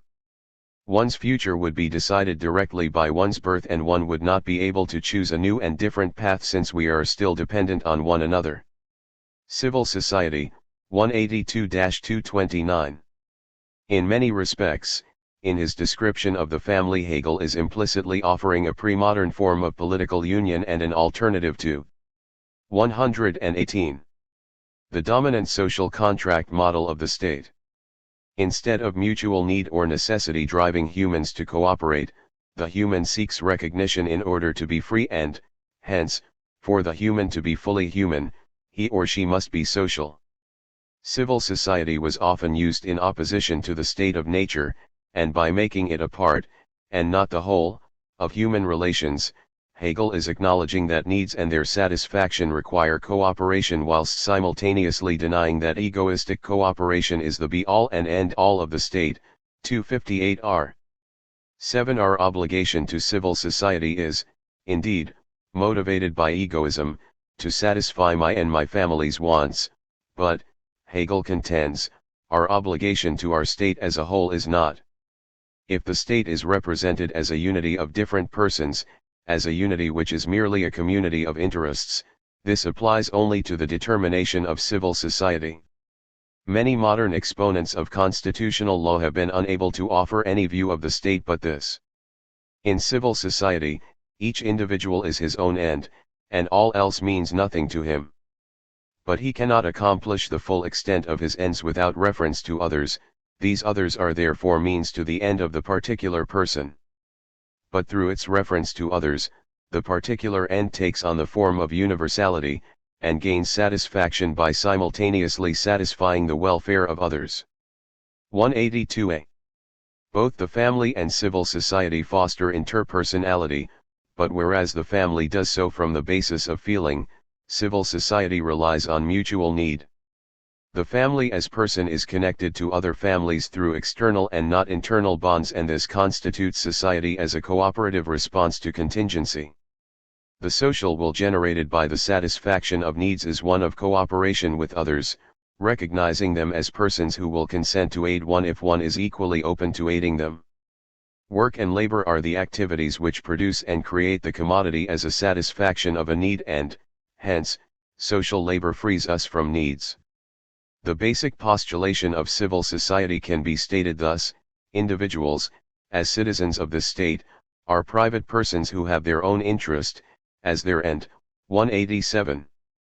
The mention of private persons is not a full return to abstract right and a description of rampant egoism though, for it must be remembered that these persons are representations of the family. Thus, the person of civil 119. Society does not pursue purely self-interested goals, but is already determined by the ethical basis of the family. A head of family takes part in civil society to further his family's interests and not solely his own. However, civil society is the objective freedom of abstract right made actual, and thus the sphere in which subjective freedom has most sway, and so where the waves of all passions surge forth. 182a. And remember that such arbitrariness is a right of the fully free human being. Civil society is the sphere of our existence in which we can best express our individuality through the selection and satisfaction of particular wants and needs. The capitalist system is, for Hegel, a necessary element of any rational state because it is the only system of needs which can allow for full and proper individual freedom. Yet, cooperation does more. Civil society mediates between the family and the political state proper in that a commitment to cooperation will, over time, form groups and communities, the estates, which enable the subject to have an identity and to freely pursue his or her goals.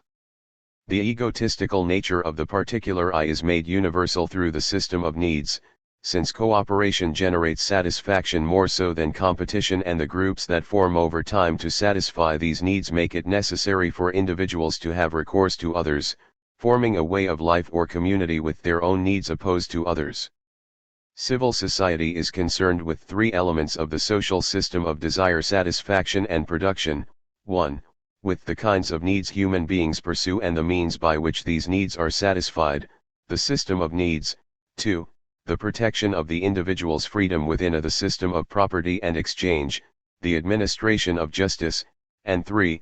The regulated distribution of goods that arise through shared practices of labor so that the free market does not lead to excess or corruption, the police and corporations. The system of needs. Hegel is, like many writers of early modernity, an apologist for the emerging capitalist economic system and the institution of private property, but his defense does not rest on more common utilitarian arguments or claims of systematic efficiency. Capitalism may well deliver what individuals want better than other systems, but, more. 120. Significantly, and like Hegel's argument for private property in abstract right, it allows individuals to decide for themselves what they want. It is this implicit embodiment of freedom at the heart of capitalism that serves to justify it. 8. One way in which human beings differ from other animals, according to Hegel, is in the relationship between the subject and his or her needs. The animal is externally determined by its needs, whereas the human being is able to hold back, interrogate and dissect his desires through the use of his or her understanding. A desire may be divided into concrete parts to attain it more readily. To drink water from a murky stream, a human being need not immediately respond to the pull of his drive but can build a purifier from a tube and small stones, through which to pour the water. New desires arise in consequence, the desire to find or fashion a tube, to choose the correct stones, etc. The systematic parts of the single, immediate desire become desires in themselves. Such a banal example serves to underline the basis of the system of needs. The fixation of needs and the means through which to attain them into a system becomes a conditioning element of civil society. For Hegel, the more needs a human has, the freer he or she is, simply because no one need can play a determinate role over him or her. Thus, the more contingent, social needs we possess, the better.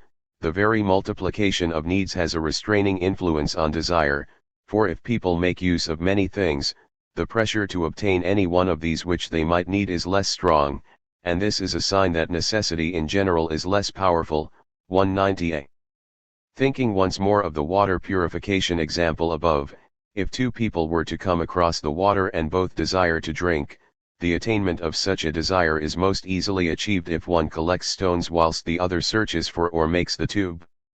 The cooperation displayed in civil society is based upon the desire to satisfy one's desires as quickly and effortlessly as possible, thus also serving the desires of others. It is perhaps this which best represents Hegel's appropriation of Smith's hidden hand.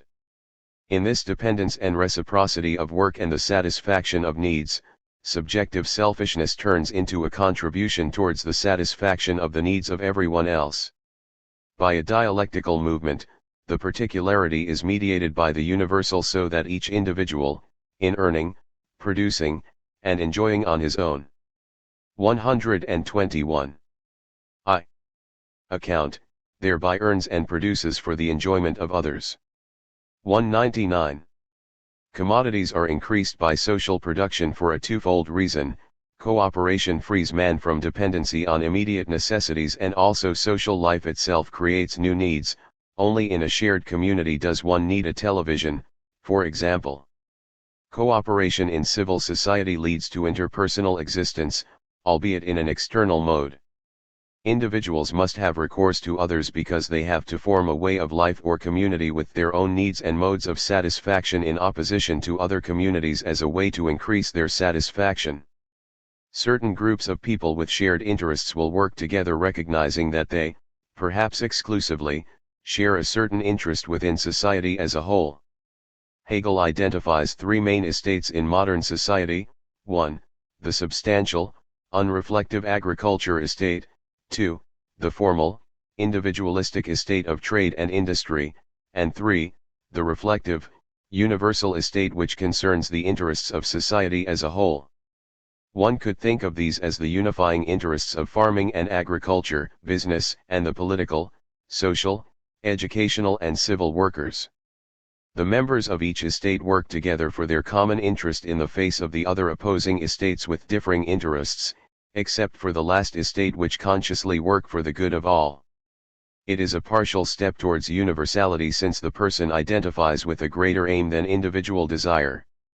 The individual attains actuality entering into existence in general, and hence into determinate particularity. He must accordingly limit himself exclusively to one of the particular spheres of need.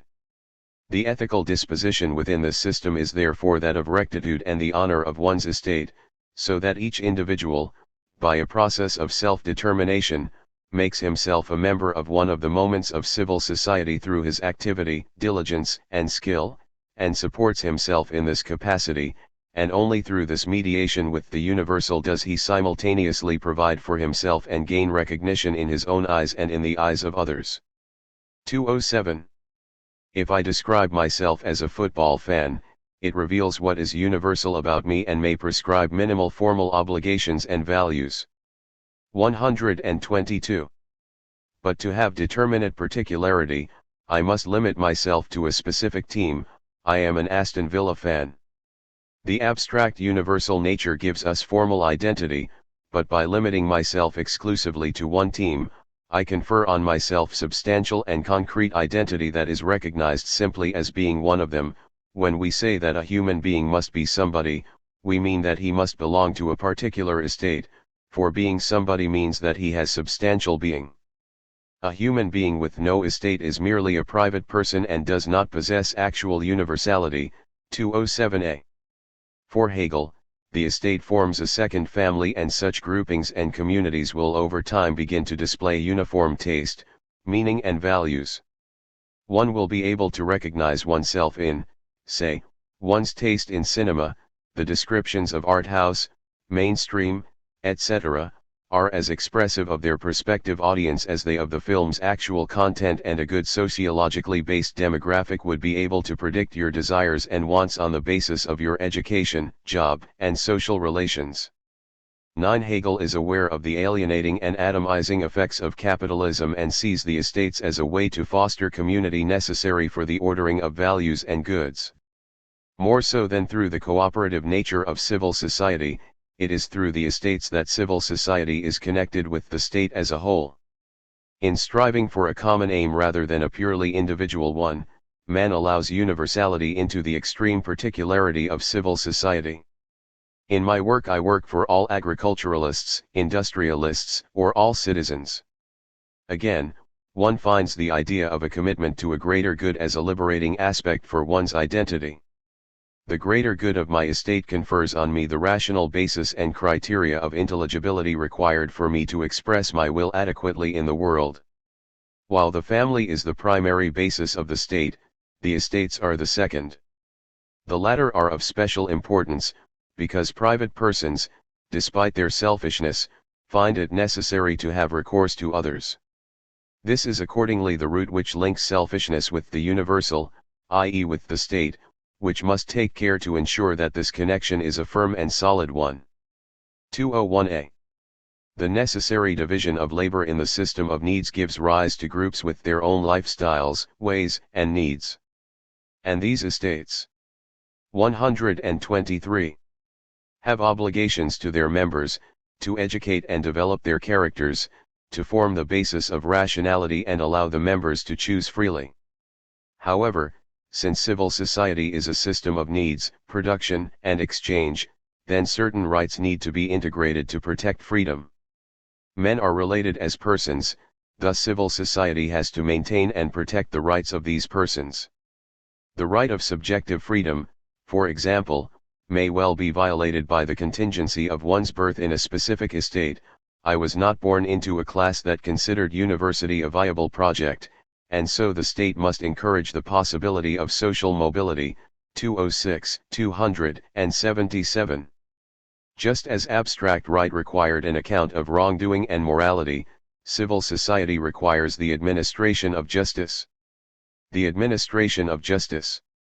The system of needs is the actualization of abstract right in the sense that the right of property is both an expression of individual freedom and the worth of my life in itself, but without the means to express itself, Such a right is vain and empty. The capitalist system of private property and free exchange makes possible the abstract need to possess things. Moreover, such a system needs to be policed and regulated, for it, like abstract right, leads to conflict, wrongdoing and coercion. Civil society stretches beyond the limits of production and exchange, the needs of persons entail rights, thus civil society has to maintain and protect these rights for the same reason the system of abstract rights needed to be protected, viz. Subjective freedom. It, therefore, requires an administration of justice. And here we encounter what the title of Hegel's lecture series seems to superficially promise, a philosophy of law. Right, as I earlier stated, is a far broader term than law and covers customary behavior, social mores, and individual claims. Law, for Hegel, is the codified and solidified customs of a particular nation given existence and made actual in law.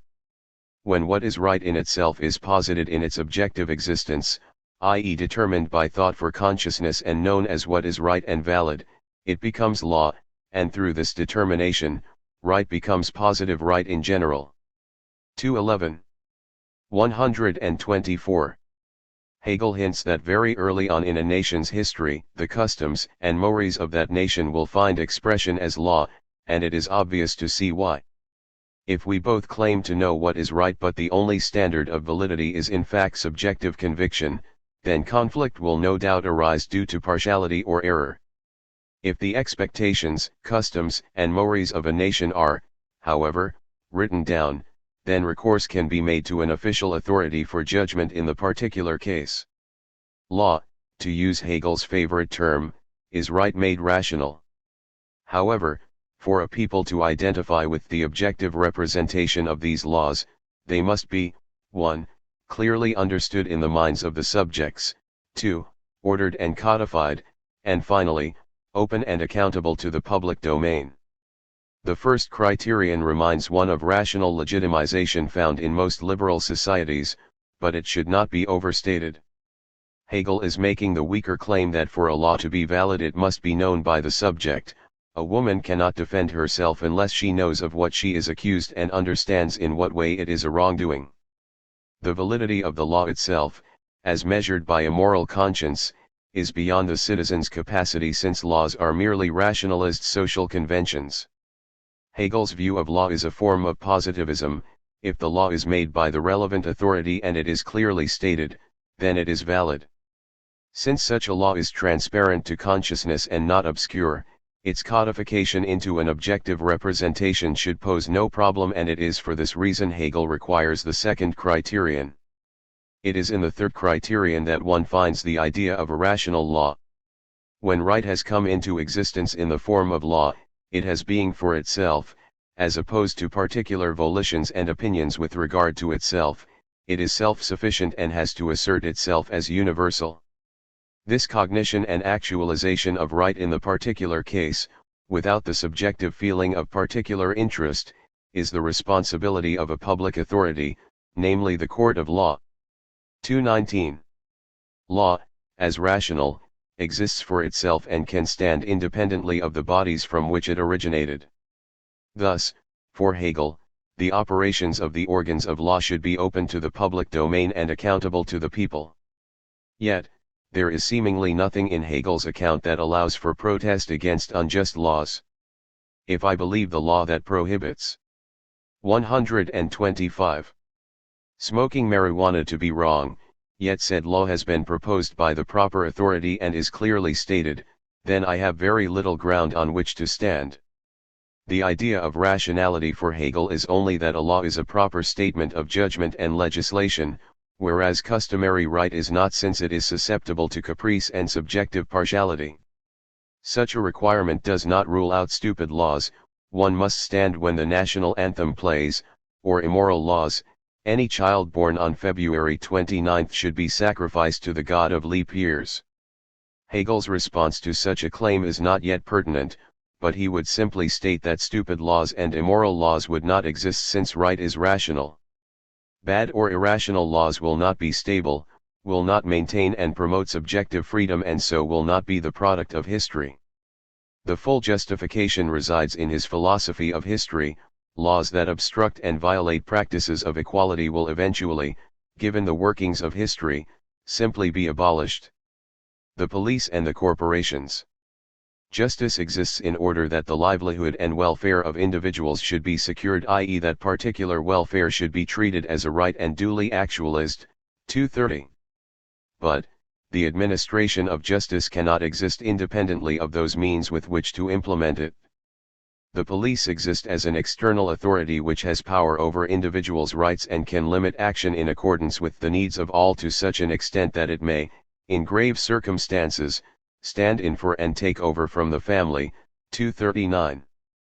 As such, the word police is best thought of in its present participle form as in the phrase policing the state, and would be best understood as an umbrella term for the police proper, social services, watchdogs, commissions, public standards bodies, local councils, etc. 236a.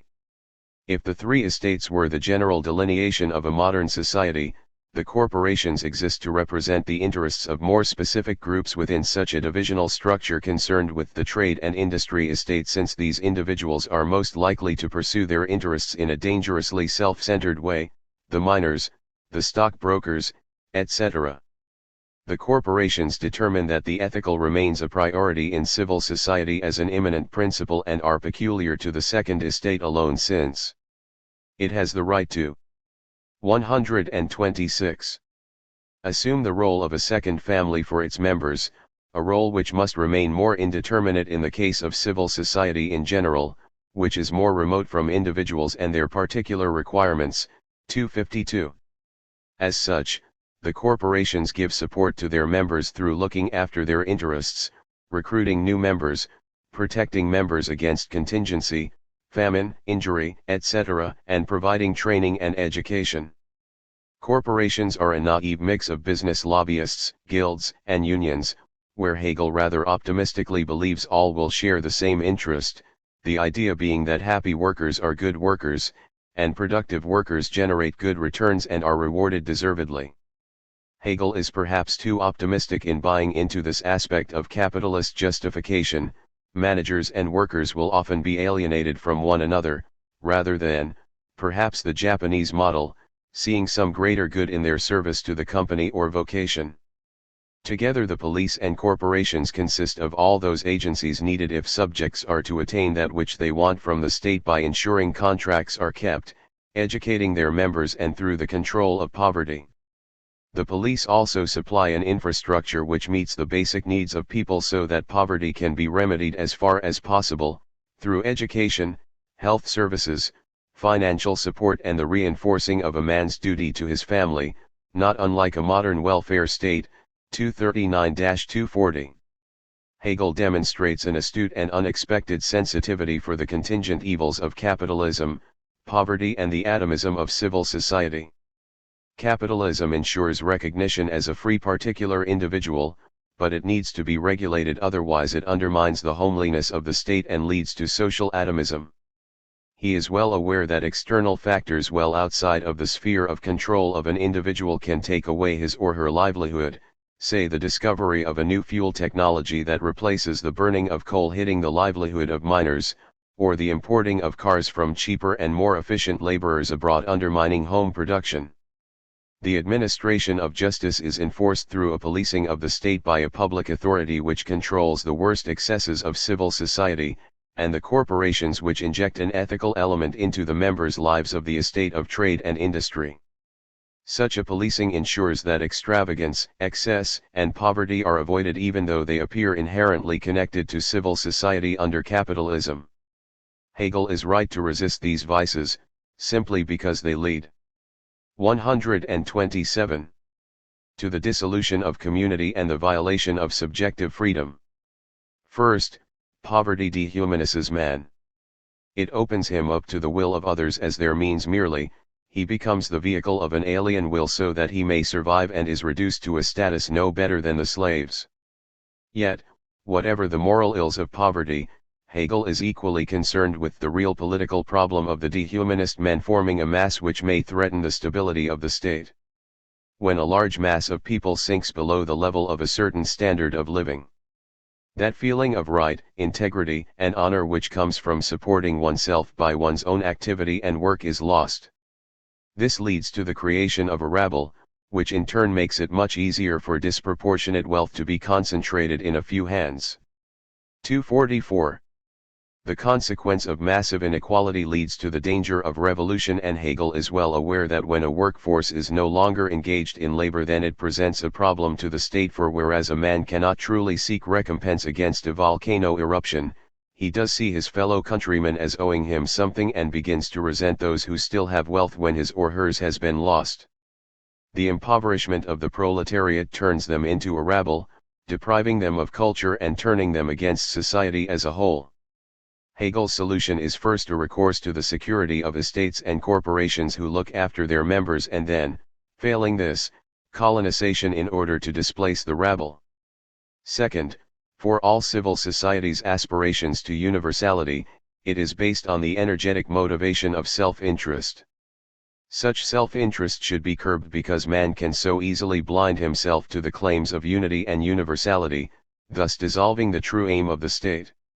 Atomism, or the alienation of human being from human being, is an evil since, if civil society becomes too powerful, it will swallow the ethical sphere completely and lead to the dissolution of the state. 236r. No one will care about the universal community, only one's personal interests, which will lead to chaos and poverty. As such, Hegel proposes an infrastructure that is aimed at securing the freedom of the rational will through the sustenance of a system which protects those contingent, yet actual, states of affairs which compromise it. Capitalism is the most rational way for the subjective 128 will to express its particularity, yet it is also an ever-present danger to its existence. Summary of civil society. The family fostered interpersonality immediately through unreflective feeling. Civil society fosters interpersonality based on external bonds between persons.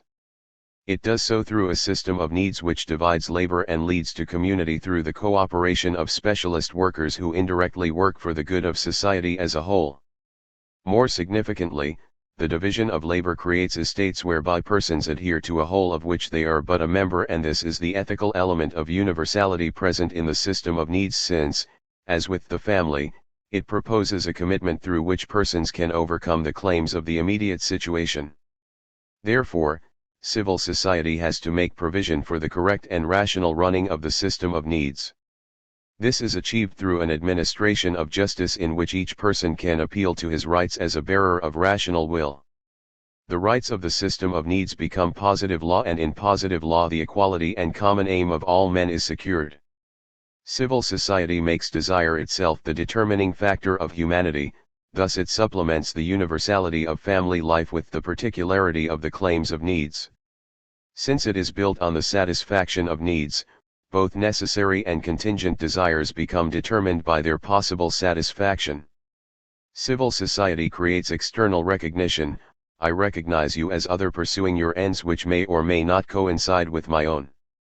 Civil society is the state of necessity, and, since it is built on the satisfaction of needs, it is desire itself rather than the content of these desires which determines the system. Such a mentality must be controlled, otherwise it will lead to extravagance, excess, and poverty, those things which remove humanity from the human through the recreation of the master in extravagance, who can no longer recognize his will in the world, instead relying on the excess of the arbitrary will, and the recreation of the slave in poverty, who becomes the vehicle of an alien will just to survive. 185.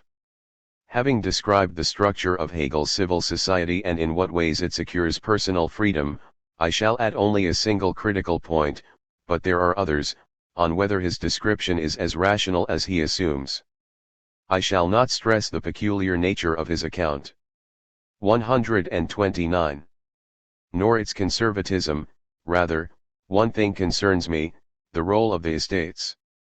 Hegel stresses that there is to be mobility through the estates, and it is obvious that this is required for personal freedom. Yet it is not clear how this is possible. One is born a land worker or an industrial worker.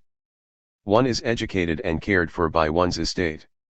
It seems that the rigid estate system Hegel puts in place privileges the rational, objective nature of the state over the personal freedom of the individual. It seems that the demand for subjective freedom is lost in the actual machinations of civil society. I leave the reader to think this comment through. The Political State Proper and its Constitution, 272-340, 10. Before discussing the theoretical underpinnings of the rational state as a whole, it is worthwhile first to proceed to the structure and institutions of the political state proper and its internal constitution, or what we might commonly call the government and its organs. Much of what Hegel discusses is interesting and very relevant to political science, but it is too vast to adequately discuss here. There is also the question of relevance. He is describing a particular constitution of a particular nation and admits others may be different for contingent reasons as long as the foundations of the constitution are rational, 274r. This is a further reason I feel confident to look mainly at the foundations and not the details. I shall only concentrate on the state as a form of objective freedom that maintains and promotes recognition and personal freedom. What follows is the barest of sketches since the reader will be able to understand most of Hegel's own discussions for him or herself. The power of the sovereign. The objective existence of the state has three elements: 1. The legislative power, 2. The executive power, and 3. The power of the sovereign, 273. Hegel begins with the third determination of the political state, and it is convenient to follow his lead simply because it allows us to grasp in its entirety the structure of the state. He envisages it as a constitutional monarchy, and when he talks of the sovereign he has in mind a hereditary monarch. The role of the sovereign is to conclude the deliberation of the other powers and their 130 constituent parts by giving the ultimate and final decision on political discussion, thus being the ultimate court of appeal, 279, 284. Basically, as Hegel himself notes, the role of the sovereign in a rational and strong constitution will be to cross the T's and dot the I's, 279a, 280a. However, over and above this, Hegel identifies particular offices such as the appointment of higher civil servants, 283, 292, and the right to pardon, 282. Why, though, should the sovereign be a monarch rather than a body of people or, in fact, all the people?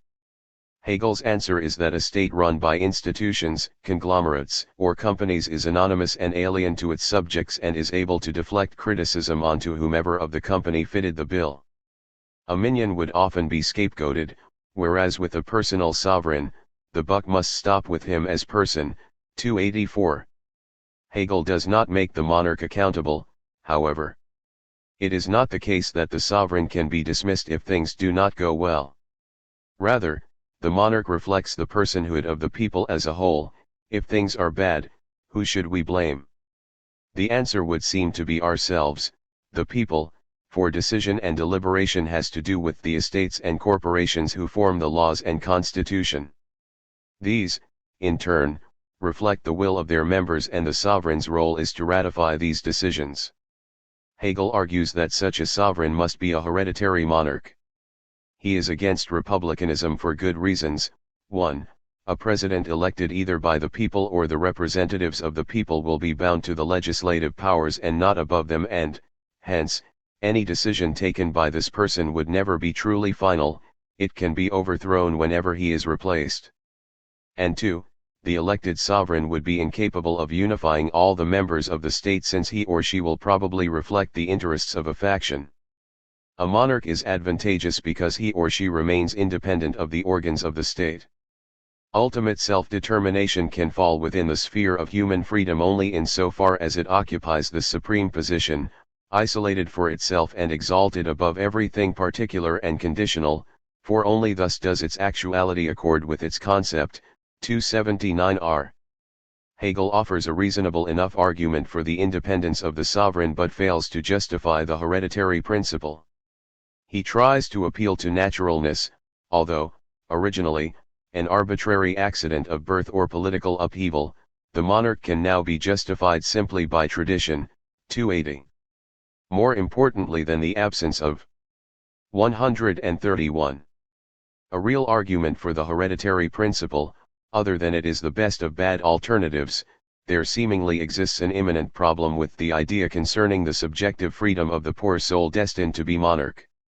His or her career is not open to talents, neither has he the right to exercise his arbitrary will, although the second in line historically makes up for this lack, and, it seems, at least one member of the rational state is not fully free. The executive power. The executive power consists of civil servants who restrict the power of civil society by bringing particular interests into line with the universal good by the execution of legislature. These civil servants are free from immediate necessity so that they can find their satisfaction in the performance of their duties. The civil servant is not employed, like an agent, to perform a single contingent task, but makes this relationship to his work the main interest of his spiritual and particular existence. 294 Every citizen has the right to become a civil servant, and Hegel keeps the career open to talents and does so wisely so that the universal class will not be populated by one interest group. 277, although contrast with 283 and 292. The legislative power. The legislative power is concerned with the formation and determination of the laws of the state that are ratified by the sovereign and implemented by the executive. 300. The executive plays an advisory role on the concrete consequences of a specific law, explaining how the law may affect the day-to-day running of, say, the social services, but the deliberations must be carried out by the legislature. And since laws must represent the interests of citizens and also enforce the rationality of the state itself, Hegel proposes the estates as the perfect organ for the legislature. Viewed as a mediating organ, the estates stand between the government at large on the one hand and the people in their division into particular spheres and individuals on the other. Their determination requires that they should embody in equal measure both the sense and disposition of the state and government and the interests of particular circles and individuals. 302. 132. It is through the estates that the interests of individuals have an effect on the legislative process. The individual voice is kept out of the political process since, according to Hegel, it is the interest or estate which is relevant to political decision. An individual as a private person has no concrete interests. The private person is characterized as wanting not wanting that, but as a member of an estate an individual has substantial identity and concrete interests that can be promoted or obstructed by law. 308 And since these interests will be shared by all members of the estate, they can be represented by the estate. 311 So, rather than propose democratic participation in government, the relationship between individuals and the state is mediated by the estates. The estates as a new superperson protect their members through playing a role in the formation of those external laws which are determinate on individuals, and they also communicate both the interests of their members to the government and, reciprocally, the reasoning of the government to its members, so that families and individuals can see why they ought to act according to the dictates of the state when they may come into conflict with self-interest. The assembly of the legislature is divided into two houses. The first represents the estate of natural ethical life, landed property, and family life, so the interests of the family will be reflected. The universal estate is represented in the executive. This first house will be populated by those members who hold property rights or titles and does not differ substantially from the pre-reformed House of Lords. The second represents civil society and will be constituted by deputies who represent specific corporations and their interests. The two houses will be public to raise awareness of universal interests and also to control the power of the sovereign so that he is not alienated from his people, to control interests of communities, corporations, and individuals, and to ensure that individuals do not become a mass power in opposition to the state. Summary of the political state proper. Interpersonality is guaranteed on three levels. 1. The family, through unreflective, internal bonds of feeling. 2. Civil society, through external bonds of cooperation and identity in membership of an estate. And 3. The state itself, through internal, reflective bonds which allow the person to recognize the family and the estate. 133. bound in one concrete identity which is the rational life. Hegel sketches the organization of a state which has the aim of unifying the people into one identity. The political state proper limits the excesses of civil society which threaten to alienate people from one another, and it also mediates between the interests of an estate and the unity of the state. Such a brief description of the central elements of Hegel's account of the state does not do justice to the intricacy or subtleties of his extensive discussions, nor does it really pose the question of how far he is merely proposing a conservative agenda. Even if such a description would become necessarily controversial, I would say that the account of the state is ultimately disappointing. We find that the estates override individual concerns and that the principle of hereditary monarchy is counter to subjective freedom. Furthermore, the lack of any real democratic accountability or participation is also counter to subjective freedom. Surely, like capitalism, democracy is a necessary evil for the expression of the subjective will. The historical justification of the state. Two Ideal Worlds, 341-60. Hegel holds that the writings of thinkers who belong to the social contract tradition reflects something peculiarly distinctive about modern society brought about by the Reformation in Europe. The emergence of the particular T is no longer a theoretical element of the rational state but an historical event. Subjective freedom, liberated from blind obedience to authority, demands that the state be justified in a way that is transparent. Prior to the Reformation, the priests could command the people with a simple shrug of the shoulders and a "who can understand God's ways, even if I am better placed than you," and leaders could be sure in their authority due to the common assumption of a natural qualitative chain of being amongst men.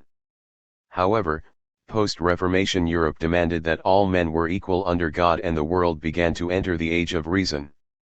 We have continually wondered in this book how Hegel can, on the one hand, celebrate the necessary element of the subjective will in the modern state, and yet, on the other hand, seemingly propose that the standards of objectivity of right are to be derived from the existing state. 261a. The fragile balance between 134. Subjective and objective freedom rests at the heart of his enterprise. Rather than diligently examine the details of his account of the state to show how subjective freedom is either promoted or inhibited, it is more pertinent to conclude with a discussion of how he systematically believes that the hard struggle between these two realms can be reconciled. 360. The answer is, as has often been hinted, through history. For Hegel, the destiny of freedom is more or less the passage from one almost rational world to the rational world, or from ancient Greece to modern society.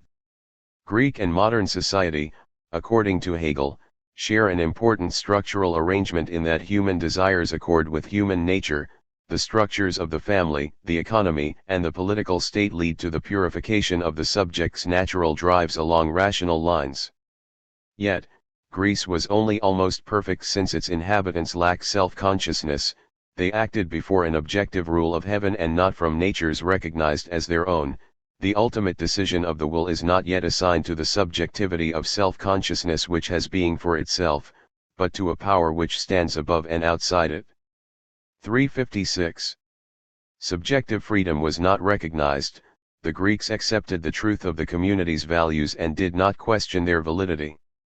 The ideal society is one in which the form of life is not only non-corruptive but is also appropriated as mine. It is freely and rationally legitimized. It becomes rational not only in itself but also for itself. This is the end of history in which once again man's needs, although diversified and strengthened through self-consciousness, accord with the community's values. Through the organization man is able to give himself through self-determination within the questioned limits of the values of a form of life. In both Greece and the modern world, human values and desires originate in the state and find their justification in the state. Yet, in the Greek world, man expressed his nature unknowingly. His actions were the expression of the good and the true, but were not essentially his. The individual will of the subject adopts unreflectively the conduct and habit prescribed by justice and the laws. The individual is therefore in unconscious unity with the idea, the social will. VPG 106-7. He adds in the same text that, for the Greeks, The substance, the principle of justice, the common will, the general interest, is the main consideration, but it is so only as 135. Custom, in the form of objective will, so that morality properly so called, subjective conviction and intention, has not yet manifested itself. Law exists, and is in point of substance, the law of freedom, rational in its form and purport and valid because it is law, i.e. without ulterior sanction. As in beauty the natural element, its sensuous coefficient, remains, so also in this customary morality, laws assume the form of a necessity of nature. VPG, 251-2. In contrast, in modern society, reason expresses the essential nature of man as freedom in unifying the self and the world through action which man recognizes as his because he expresses his subjective will as an element independent of the dictates of the state. However, here arises the problem. The modern subject differs from the Greek subject in that he wants his end for himself as well as it being a duty or dictate of his ethical life.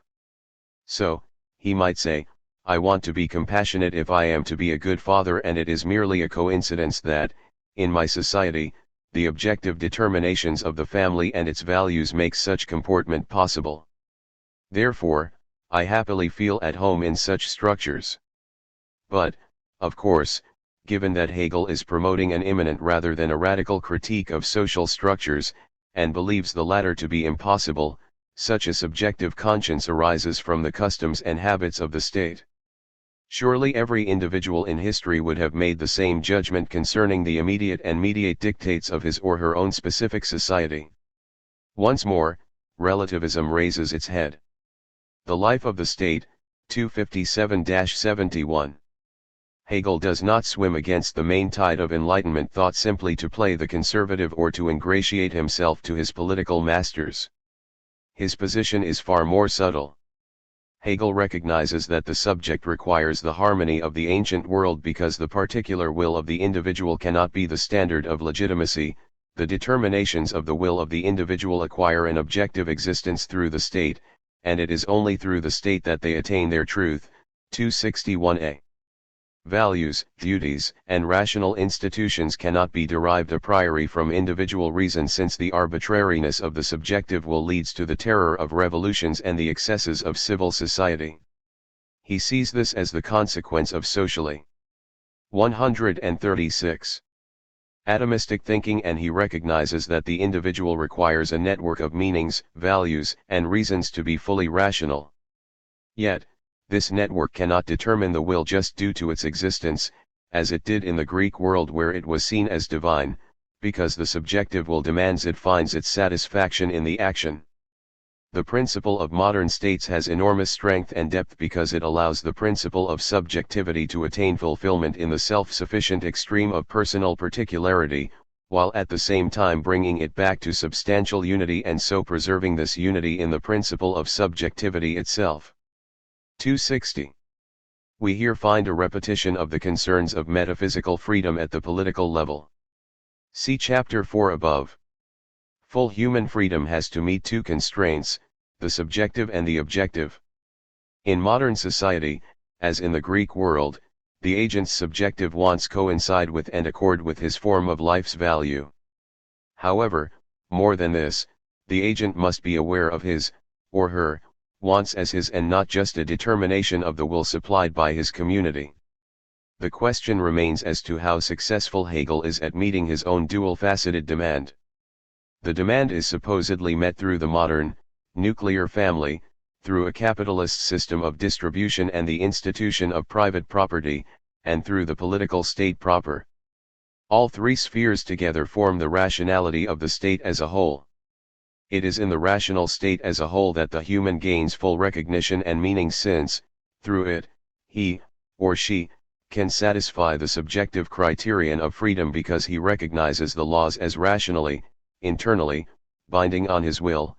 The state in and for itself is the ethical whole, the actualization of freedom, and it is the absolute end of reason that freedom should be actual. 258a.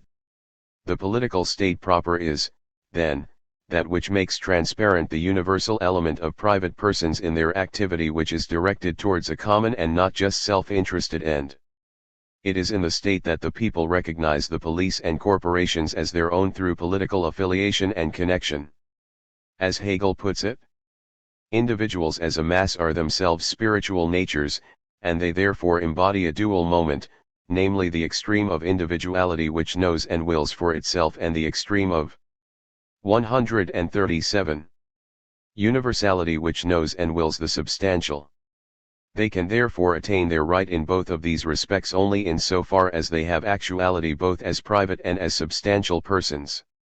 In the spheres in question, i.e. family and civil society, they attain their right in the first respect directly, and in the second respect, they attain it by discovering their essential self-consciousness in social institutions as that universal aspect of their particular interests which has being in itself, and by obtaining through these institutions an occupation and activity directed towards a universal end within a corporation. 264. A person is both individual, as the rational will for itself, and universal, as the substantial, rational element reflected in his or her history, culture, and social institutions. Reason and freedom are not actualized in the pursuit of individual desires, since this is just the element of absolute freedom and terror, the extreme of individuality. Freedom and reason are actualized in the pursuit of common goals in which individuals find themselves recognized by others and recognize their identity in the common identity, be it the estate, corporation, family or, as is most common, a mixture of these. The subjective existence of the state lies in the recognition of one's identity as properly one's own and a feeling of homeliness in the state. Such recognition is exhibited as in general is one of trust, which may pass over into more or less educated insight, which, politically, exhibits itself as patriotism. The political disposition, i.e. patriotism in general, is certainly based on truth and a volition which has become habitual. As such, it is merely a consequence of the institutions within the state, a consequence in which rationality is actually present, just as rationality receives its practical application through action in conformity with the state's institutions. 268. In his remark, Hegel is at pains to distance patriotism from any flag-waving barbarism, but identify it as a mere confidence that the leaders and executors of one's community embody the will of oneself. 11. Once more the individual is liberated from having to generate ex nihilo the idea of what to do, or having to rationally justify each dictate of right. Should I drive on the left today? Should I thank the person for holding the door open? And so on. 138. Cannot be sure that a particular law is necessary for personal freedom, yet one can be sure if it is the product of the development of the free and rational state, then it more than likely is. Reflective trust forms the disposition necessary for social harmony and, perhaps rightly, only certain states will be able to rely on the trust of their citizens rather than on more repressive instruments of compliance. Harmony is ensured by the coincidence of the subjective will and the objective determinations that make such a will possible. What matters most is that the law of reason should merge with the law of particular freedom, and that my particular end should become identical with the universal, otherwise, the state must hang in the air. It is the self-awareness of individuals which constitutes the actuality of the state, and its stability consists in the identity of the two aspects in question. 265a. In other words, only through surpassing my particular interests and desires, and investing myself in a common identity which grants me recognition in the face of others who know and validate my actions, can I truly be both formally and substantially free. Only if the state is lived does it have authority over a people, that is, only if they can recognize the validity of its claims on them do people respect the authority of the state. And this life of the state, for Hegel, entails that it exists over and above its parts or the individuals that constitute it.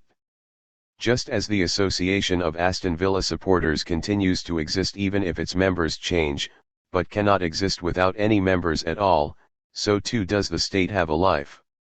Hegel is once more placing himself against the predominant timber of his time. The social contract tradition implicitly incorporates the scientific spirit of the Enlightenment in its attempt to reduce the state to its constituent parts, individuals, and describe the laws that govern these parts.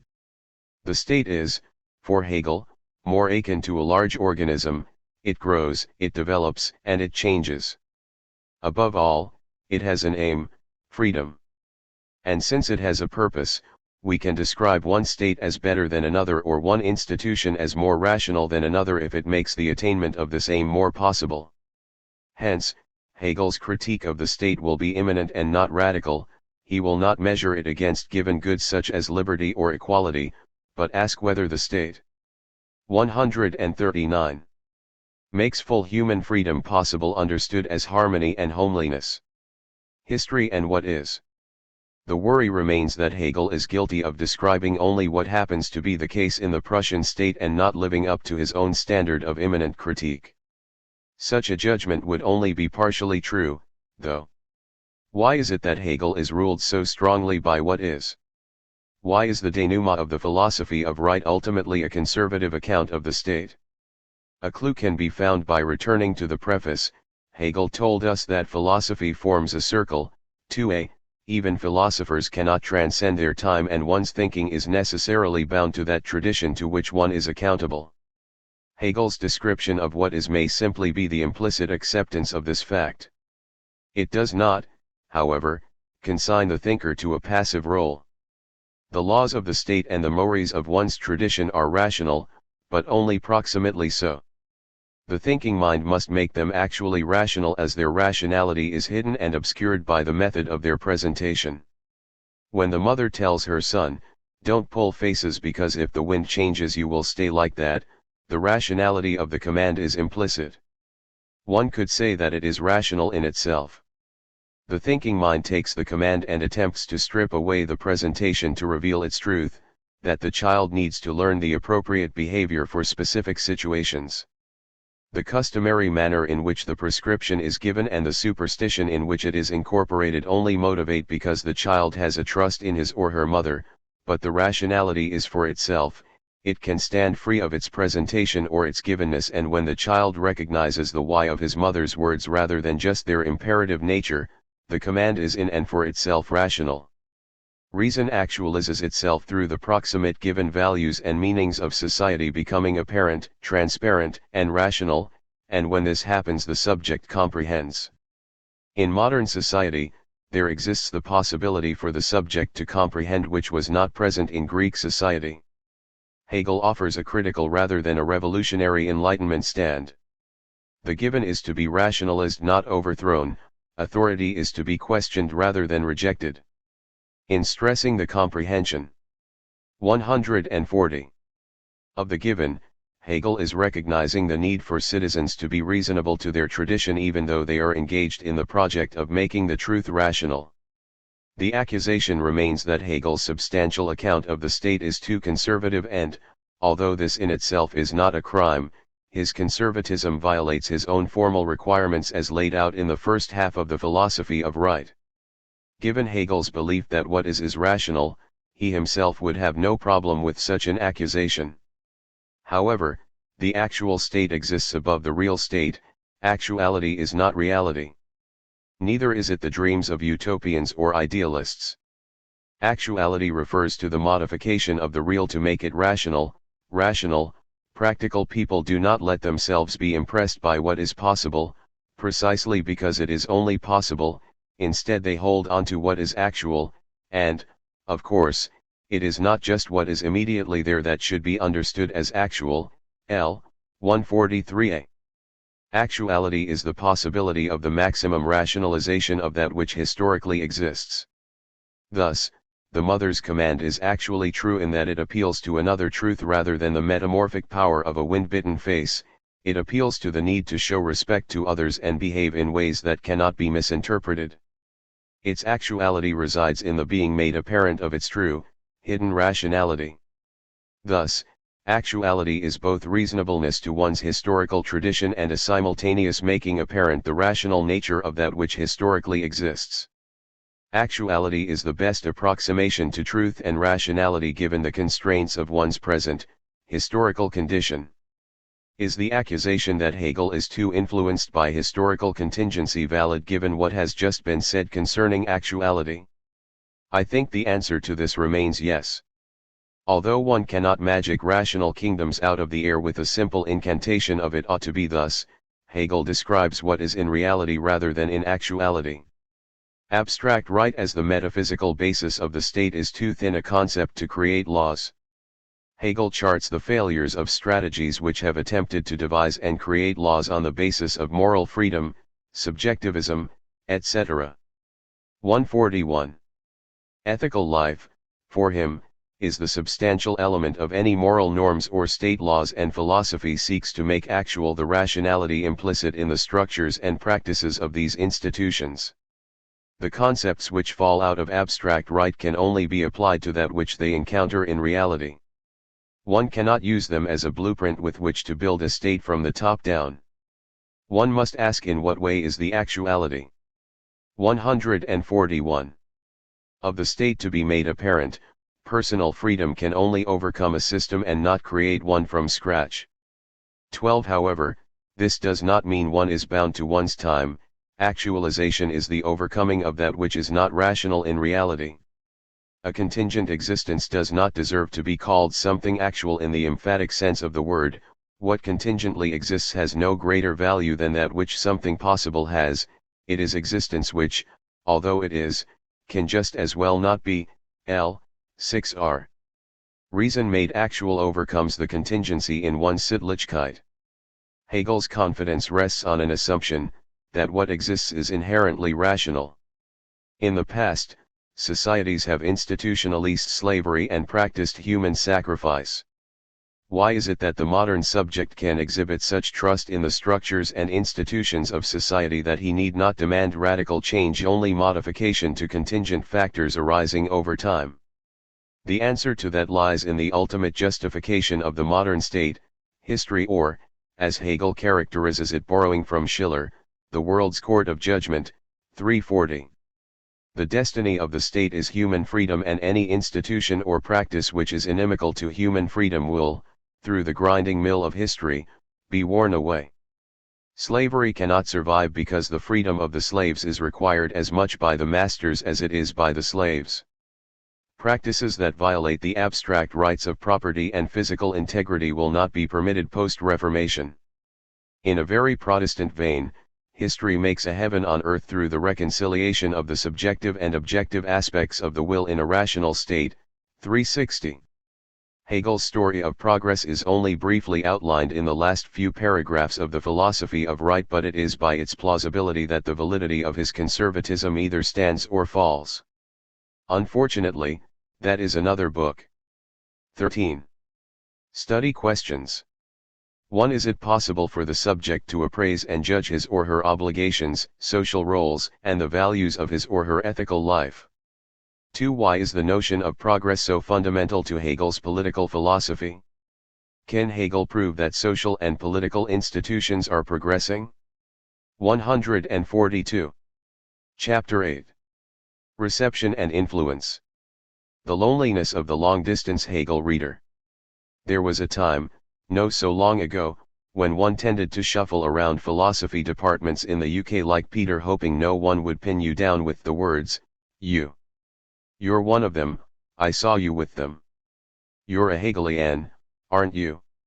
Such an atmosphere has changed a little as Hegel has had some of the respect he rightfully deserves restored to him, but he is a figure that manages to produce a reaction even if one is unaware of what he actually wrote, and this is true even of professional philosophers who are usually more cautious. Those who haven't read him, and have no intention of doing so, generally hold his thought to be not much better than that of a mystical charlatan, and his work a collection of invented neologisms and opaque prose. And those who read him religiously tell us that if we do not invest the time required to understand him, then all the worse for us. The truth, as always, lies somewhere in between.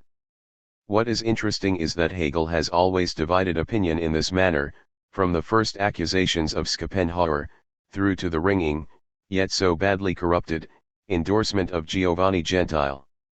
It is true that the obscure style of expression and the personalized vocabulary allow interpreters to commit the equivalent of philosophical murder with the ever-present alibi of the claim that true understanding can only be gained by comprehending his metaphysical system as a whole. And it is equally true that Hegel is often guilty of obfuscating difficult arguments with jargon when the going gets tough. What cannot be denied is that the history of philosophy would not have been the same without him. 143. Immediate influence. The immediate reception of Hegel's philosophy of right was far from favorable, due in no small part to his flagrant and intemperate criticism of Frei's, which was perceived to be an endorsement of the state's repressive educational policy, yet was more than probably personal spite. Such a reactionary reading of Hegel gave rise to many right-wing supporters who saw his philosophy, and the political element especially, as the grounds for halting reform and returning to reactionary policies. Tellingly, his own students, Eduard Gans among them, adopted more of a centrist reading, advocating a form of critical conservatism and reformism. It is best to stick with what we have and reform it slowly from within.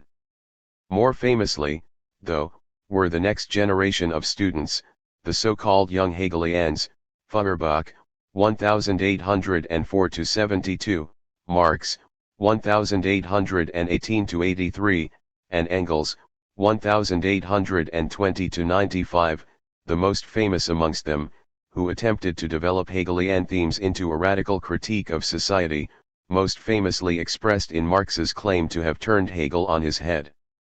Morality, religion, metaphysics, all the rest of ideology, and their corresponding forms of consciousness, thus no longer retain the semblance of independence. They have no history, no development, but men, developing their material production and their material intercourse, alter, along with this, their real existence, their thinking, and the products of their thinking. Life is not determined by consciousness, but consciousness by life. Marx, 1977 c. 164. This quotation, in many ways, captures the significance of Marx's attack on idealism and its relationship to value. All non-scientific discourse, and we should be careful to note that scientific for Marx means articulated in the language of historical materialism, is merely a symptom, an effect, or a production of deeper material relations between classes defined in economic terms. In the last sentence, we are given a version of the phrase, the mode of production of material life conditions the general process of social, political, and intellectual life. It is not the consciousness of men that determines their existence, but their social existence that determines their consciousness. Marx, 1977 d. 389. This statement expresses the foundation of 144. Marx's anti-Hegelian stance, for he, perhaps unfairly, read Hegel as believing the motor of history was the ideas of men, that the ideas of men changed social and political systems, whereas for Marx it is vice versa, the economic system, the material relations between men, determines our ideas, our beliefs, and produces our ideology. However, it is interesting to note that Hegel is somewhat more encompassing than Marx.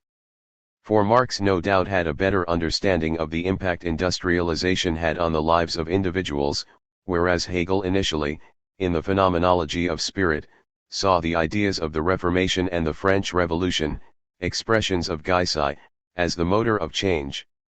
However, by the time of his Berlin lectures on right and political philosophy, Hegel's picture was far more complex. The social world as a whole, which includes its economic relations, structural arrangements, historical formation, its religious and moral traditions, and geographical identity, determines the beliefs and concepts of human beings. All these elements form a web that constitutes a person's and a society's self-understanding. Marx presents a more vertical hierarchy.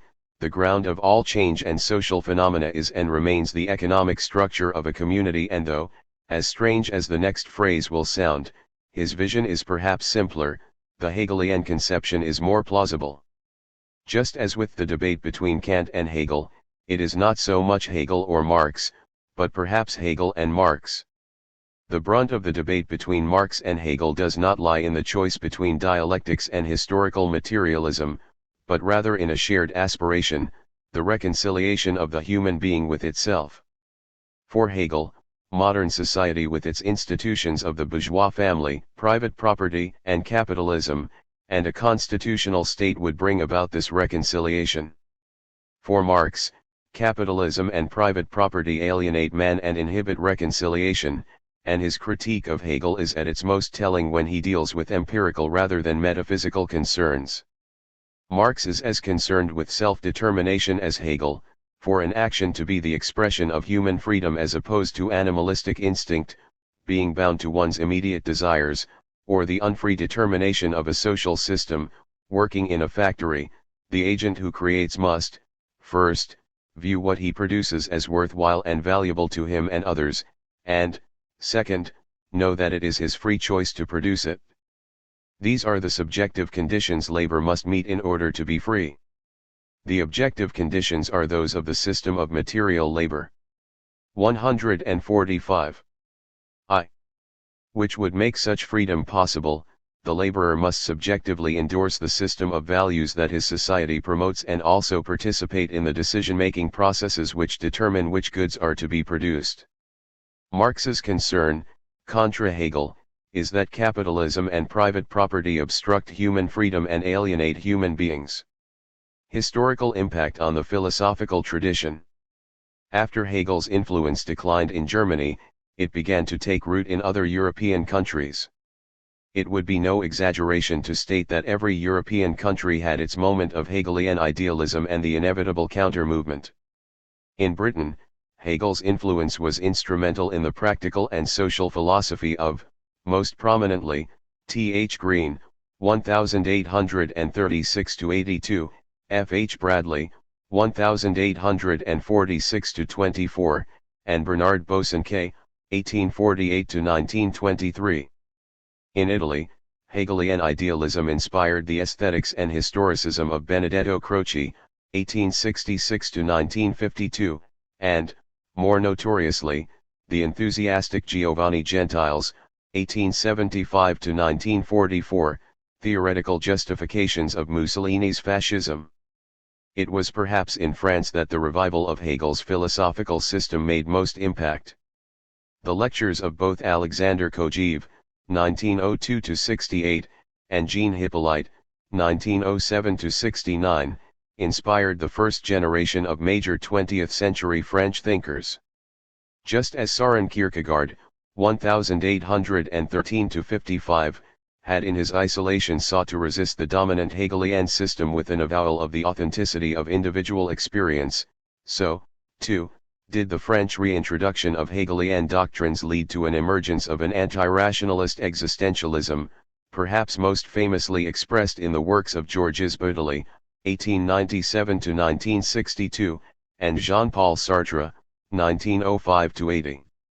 The latter's thought, indeed, owed a great debt to Hegel, and Sartre's claim in his later life that Marxism is the only philosophy of our time is both disingenuous and the fruit of a long, and vain, attempt to articulate an ethics of authenticity grounded in the Hegelian concept of recognition. Sartre, 1991. One need only skim through his notebooks for an ethics to understand the urgency that Sartre exhibits in his desire to conceptualize an interpersonal relationship between human beings based on Hegelian recognition in order to replace the earlier Hobbesian political vision of being and nothingness. Hegelian social philosophy once more came to the forefront of German thought with the members of the Frankfurt School of 146. Critical theory, Max Horkheimer, 1895–1973, Theodor Adorno, 1903–69, and Herbert Marcuse, 1898–1979, where the theme of immanent rationality was fused with Marx's materialism in order to produce a critique of society. Much of our contemporary Georgen Habermas's, 1929, revival of social normativity through communicative ethics can be understood as a non-idealist Kantian response to the Hegelian critiques of transcendental moralities. Contemporary relevance. Recently, Hegel's social philosophy has undergone a further revival in the UK and North America. Not only is there interest in what the philosophy of right can bring to the debating table on the problems of contemporary political philosophy, but it also offers us an account of political justification that is, on the surface, compatible with liberalism, but relies on a justificatory framework to which many liberals would be hostile.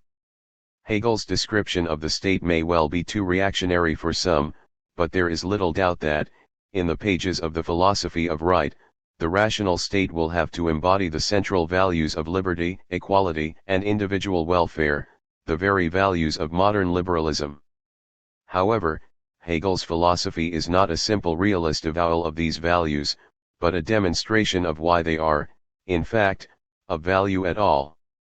He outlines a justification of the bourgeois liberal state which avoids the irrationality and preference satisfaction reliance of many liberal theories which seem to exacerbate the very real problems of social atomism and alienation.